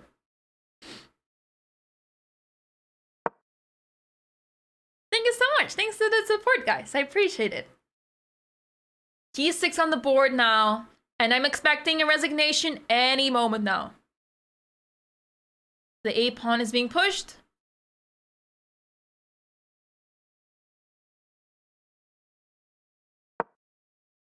Rook B1. One move to win. One winning move, and he plays it. F7. I mean, of course, if any other move, you just run into checks and stuff. So F7, and that is game over.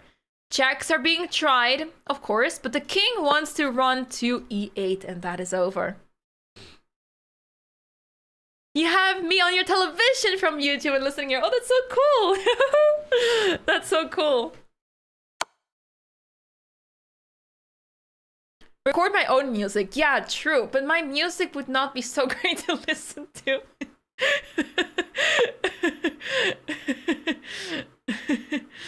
But it would be nice to have my own music, but... Oh, King H5, and he's trying to... Wait, what? Bishop H4? That would allow King G7. Oh, so he's simply trying to go zigzag, maybe? Maybe.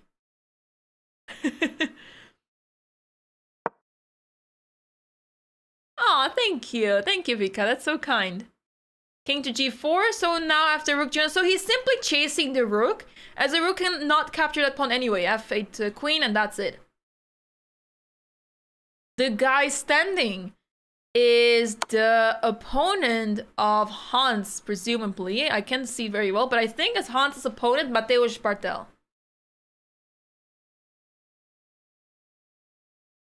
Exactly, Robert. Very well spotted. You can never try to go for stalemate here as the pawn is still on the board here, which was very well thought out by Amin, who kept that pawn on the board for a reason.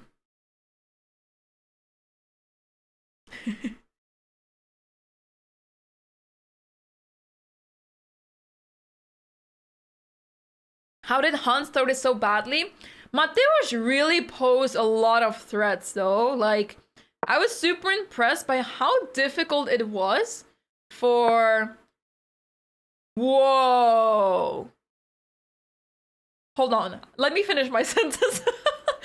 I was very impressed by the way that Mateusz, where I was fighting and throwing all the pieces in the attack, and it was not so clear how to fight it for Hans, but Bishop f8 was the only move, guys.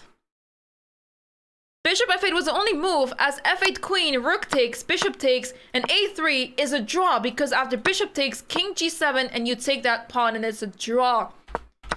So if you play, let's say g7, king here, the pawn is simply running, so you'd have to take, and that's it. That's actually crazy. And he found the only move to win, which is bishop f8, as he's now preparing the move g7 after, let's say, rook to g1, bishop h6, and now either f8 or g7 wins the game. Very strong play by Amin. Very impressive.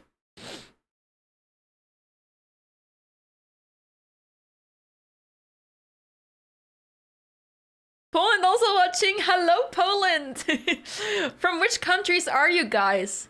From which countries are you guys? Please let us know in the chat. I have to ask this question tomorrow again. We're nearing the end of the broadcast, so it's maybe a little bit bad time to ask this, but I would love to hear where you guys are from.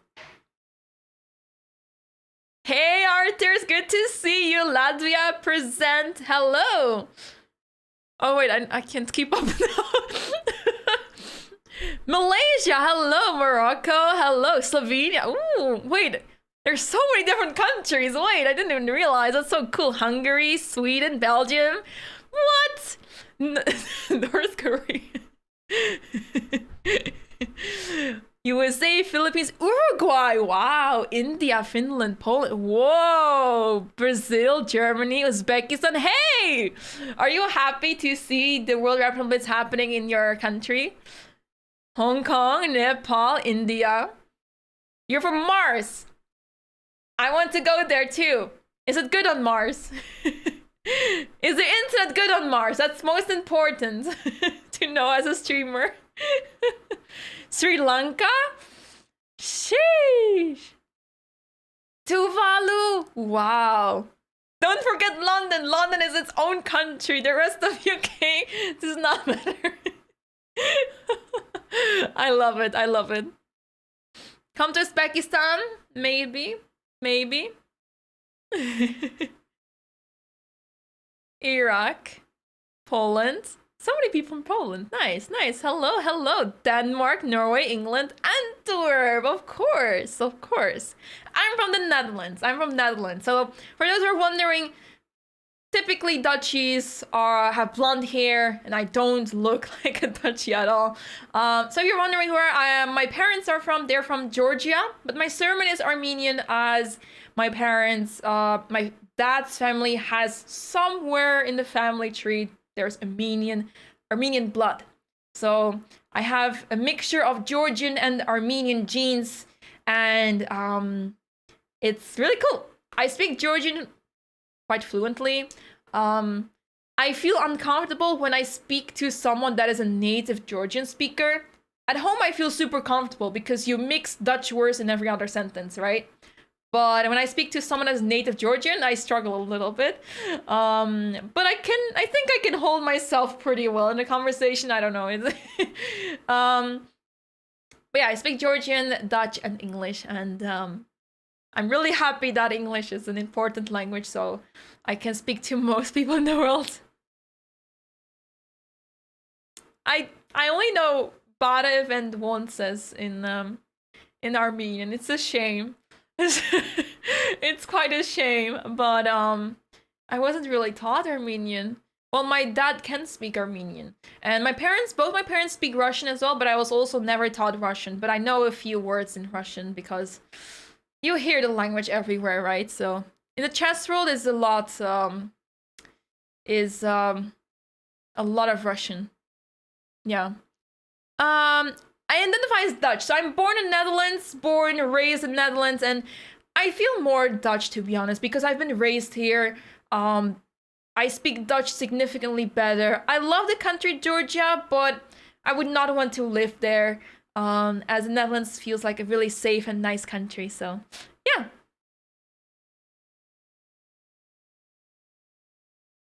And we see that the game has been decided, everybody. Let me refresh this. We completely forgot to refresh this. Rook g1 and bishop c5. And this was enough for black, and black resigned here. Good game by Amin, winning his game over Nikita Vitiugov very convincingly and in great fashion. And that goes to show, guys, preparation is very important. And Amin's prep helped him a lot to win this game. And after that, he just played very, very well. So let's go back to the one game that is still going on, guys. The game between Mateusz Bartel and Hans Niemann. Let's take a look. King g7, king d4 is played, queen f4 check, queen d6, king c4, king f6. So the king got closer. That is a good start for black. Queen c7 check. Is he trying to take that pawn off the board? The king now being close to the pawns helps black a lot. By the way, thanks for sharing where you guys are from, which country you're from. Really awesome to hear that, and really cool to see, because you never really think about it where people are from, right? All you see is a username in the chat and stuff like that. But seeing where you guys are from makes it super cool. Like, there's so many people from so many different countries watching. And some of you guys said countries I didn't even think would be watching. So it's really cool. Have you been involved in any chess drama? Not that I know of. I hope not to get involved in chess drama. I don't like being involved in drama. I don't like to be involved in drama. Unless I missed something, but that would be crazy, right? I stream mainly on Twitch, but now, ever since this tournament, I've been streaming on YouTube, and I've been enjoying it a lot. So I'm thinking to stream on YouTube consistently, but I have to think about it after the tournament to see if I want to continue streaming on YouTube. Because I feel like YouTube is it works really well to do commentary, but my usual streams may not be so fitting for YouTube. I don't know.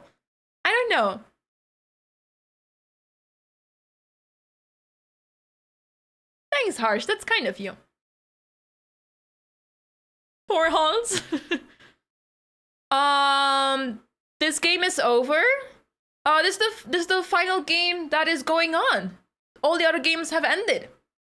Can you say some stuff in Dutch? Sure, I'll do it. As we're waiting for the players to make their moves, right? Well, Hans is down to 3 minutes. Hallo allemaal, mijn naam is Anna-Maja. Ik kom uit Nederland en ik hou van schaken. I said that I love chess, essentially. Yes, I'm good friends with Lila. Yes, we hung out quite a bit during our tournaments recently, and she's awesome. Not a single you just didn't hear it. Haha, you didn't hear it because I said schaken. You just didn't hear it. Haha. It does sound, yeah, it's close to German. The difference between German and Dutch, I guess, is the g sound, which is not so present in German. Soft G. My accent in Dutch changes a lot, especially if I speak English for like a few hours in a row. I think because of streaming, my Dutch accent is too flexible. Generally speaking, my accents are super flexible, so when I speak to my parents, they speak broken Dutch, so I adjust to that really easily. And then I also speak broken Dutch so that we understand each other. Whew, look at that move, queen g7, I really like that.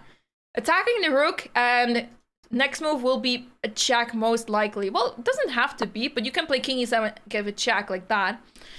Always nice to give that, use that as a threat. But yeah, as I was saying, My accent changes a lot. So I think when I am talking Dutch on stream, it turns into Flemish of some sorts. I lost the Flemish? No. I've just been speaking a lot of Dutch recently. What would I play in this position? It's actually really difficult to play this, right? Because you're stuck dealing with those two pawns. And the winning idea, I think, would be to try to take those pawns without running into issues with those pawns moving forward. Difficult to see what the concrete line is, but I would start with queen g2 and try to capture that pawn somehow. Not easy, because the king is quickly sliding over to b6 to try to catch that pawn. So not an easy task. And if not going to b6, the king will go to d6 instead. So tricky position here. And as the clocks are running low, anything can happen here. You think that after king d6 it's over? Lights out? So here king e7, let's say. King e7, king c5. Would make it difficult to put the king on d6. So I'm guessing... Yeah, you have to be careful here to not run into checkmate. So rook h1. So queen g2. The line you were mentioning, rook h6, king e7. This is going to be a checkmate. So you have to be careful indeed. So king e7 check on the board, king c5 indeed. And now queen to g6. So simply waiting for white to make a move. As after queen c2, indeed king d6. So it looks like Mateusz has the same idea as you, Arthurs. Looks like it. Did you meet Hans when he lived in the Netherlands? I actually didn't. I was super surprised to hear about this. So the time when Hans was in the Netherlands, I was living in Heerenveen, which is up north. And he was living near Utrecht, which is in the middle of the country. So had we lived in the same area, I would have definitely met him. But since we weren't in the same area, I was mostly playing tournaments in my area and not so much in Utrecht. So I didn't ever know that he even lived in the Netherlands until he said so on his streams. So I had no idea.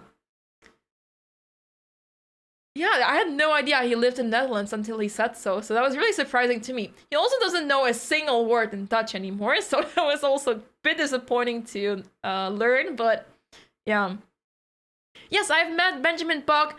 I even met him recently at the European Team Chess Championship. He was also there, and it was so funny because I did not expect to meet him when I saw him like in the hallways. I was like, oh hey, you're also here. It was really funny.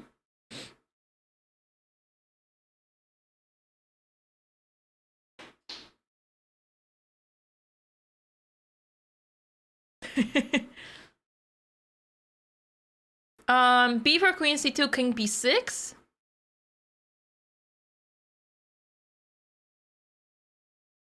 Yeah, that is what I was worried about as well, that the king is running to a7 of some sort, and this b7 pawn is looking a little bit scary, in danger. But b4, indeed queen d3 check, putting the queen on b5.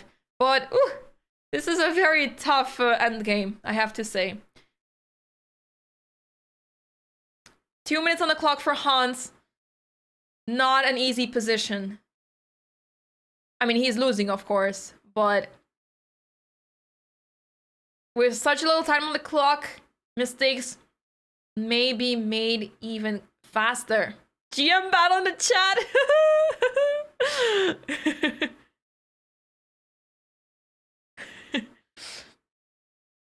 And good planned records. I think Hans should blame you for leaving. You gave him bad luck. You should have stayed all the way. I'm joking.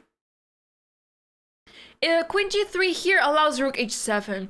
So you need to try to prevent that from happening. So the players don't get extra time anymore. This is all they get. They only have 30 seconds extra every single move they make. And that's it. So we're in here for a wild ride in time trouble town. But With 7 minutes on the clock, Mateusz is definitely doing better on the clock, and he has the upper hand here. So, yeah. Hans was so close to hitting 2700 this tournament, and he was doing so well this tournament as well. The first half of the tournament, he didn't have a single loss. And all of a sudden, after the rest day, he lost yesterday. He's losing today. It's not a good pattern. Hans threw this game, yeah. He had a really winning position here. And now that the rook went to c1, now queen g3 is possible. And it still remains to be seen. Oh, actually I have the queen g3. Oh, queen d3 on the board. I wanted to illustrate that queen g3, king b6 would be losing after queen e3, rook c5, and king d6. So actually b4 is still possible. b4 is still possible and you're still in the game. It's actually crazy. So king d6 is not the move. Apparently queen d4 to stop b4 first. And the pieces are simply stuck. But instead, queen d3 on the board, rook c4 has been played. The game continues, guys. We're still in the game. Woo. Queen e3 check. The king is in check, cannot move forward now. Either rook d4 or king b4. What will white decide to play here? After king b4, king d6, and we know that that is lights out with the pawn simply losing on d5 very soon. Rook d4 should be played, but after rook d4, what is the resource that black has here? You can give a check here. And if the king moves, king to d6, you lose a pawn on... Actually, you can simply take that pawn with check. King b6, you simply take that pawn, right? So let's go back to the position. Okay, 7 minutes for Mateusz. He plays the move queen c1. I'm expecting rook c... This is not correct, guys. Don't look at the eval bar. It's... Let's just remove that for now. Once again, another transmission error. The computer, the board thinks that queen d2 was played. I love how we're in such a tense situation, and then the bar just decides to spike up and just giving us a jump scare. I think this eval bar is just there for content at this point. It's becoming so meaningless, and it gives us jump scares every other move. My heart when I saw the evil bar.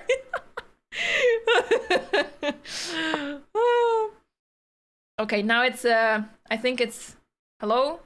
Okay, evil bar got upset at me now that I insulted the evil bar. It doesn't want to work anymore. Let me refresh this.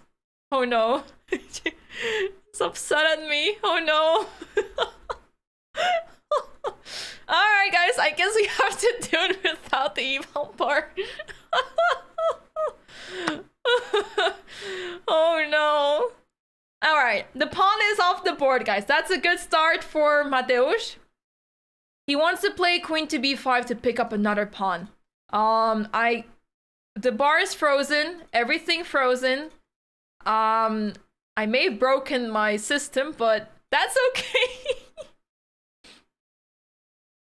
Yeah, let's turn off the eval bar. I'm so sorry, guys, but black is completely winning. So don't worry about the eval bar from now. I will try to guide you through this game. Oh, it's back! It's back! Okay, there you have it. There you have it. It is completely back. So queen takes b2, rook e4 on the board, and now simply giving a check.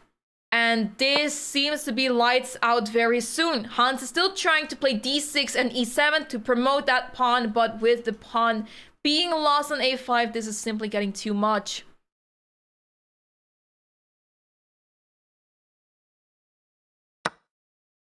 Queen takes a5, and this is completely winning now. Black can easily sit and cover the squares in front of the pawns and start running the pawns down the board, and this can be over very soon, guys. That gave me a heart attack. I'm so sorry, guys. It's good to see that you guys are so invested in the game, but it does go at the cost of our health as we are staring at that evil bar.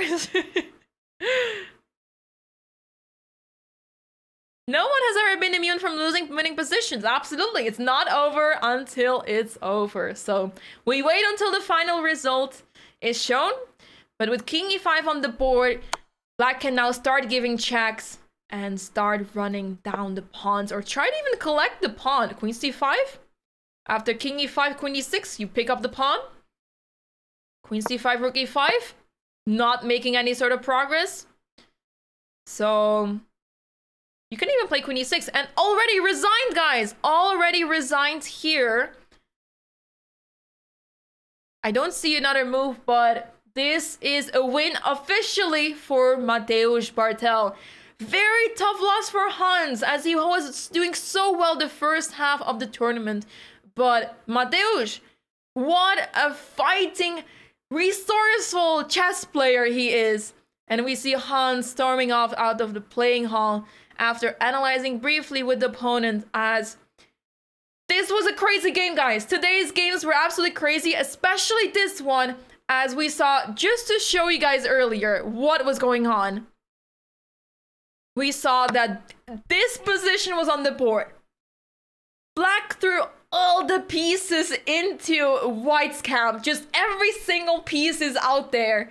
And Hans made the wrong decision of taking the rook on c2, spoiling the advantage. And after this, it's simply really difficult to recover from this, as he was trying to win this game, right? So here he was supposed to play the move queen h6. And after king g8, e7 was the only move to still keep winning. And really difficult to see, as there's so many threats in the position, right? Rook d2 is around the corner, knight e3. So many checkmate patterns. But this was the way to win, and Hans did not find this. He played queen takes c2 and had to fight for the draw, which was really difficult in this situation, as he sacrificed another rook, hoping he would make progress with the pawns. But he made a mistake here, and after this moment, it was simply lost. Crazy position here. Let me turn off this camera, as it is already not working anymore. They turned it off. But what a day, guys. What a day, everybody. So many exciting games we've seen today. I'm trying to pull up the current standings. Let me take a look. Can I pull them up? Yes, absolutely. Let's pull up the standings now. We see that Michael Adams leading with 5 points out of 7, half a point ahead of the rest, as Gukesh and Amin are right behind Michael with 4.5 points. So the last 2 rounds will determine a lot. Gukesh still needs to face Amin, so that is going to be an interesting matchup. And Michael still needs to play against Shreyas Royale and Luke McShane. So seems to be the case that Michael has an easier last 2 rounds to play, seeing the scoreboard, but we never know what may happen, right? We saw that Shreyas Royale beat number 3 in the tournament, Amin Tabatabai. So really, anything can still happen, and this tournament is simply super exciting. A lot of drama happening in this tournament, and things are getting exciting as we are approaching the last 2 games, guys. So we are, with that being said, we are going to an end of this broadcast, but make sure to join tomorrow's coverage, as the coverage continues tomorrow. Same time, same place. Whether you join on Twitch, whether you join on YouTube, we welcome you with open arms. Make sure to join tomorrow's broadcast, 3 p.m. Central European time we start, and we continue with more excitement tomorrow. So I'd like to thank you guys for watching. This was the London Chess Classic. Round 7 is in the books, but the action continues tomorrow, as we have round 8 tomorrow. Super exciting final 2 rounds, and I can't wait to commentate on the final 2 rounds as well. Thank you so much for watching, everyone. And from the Netherlands, from here, we're saying goodbye to you, and we'll see you hopefully tomorrow. Take care, everyone. Bye-bye. Bye-bye. Make sure to like the YouTube video. By the way, I don't know how it works. I should be doing this at the start of the stream, but we'll get to that tomorrow. Take care, guys. Bye-bye.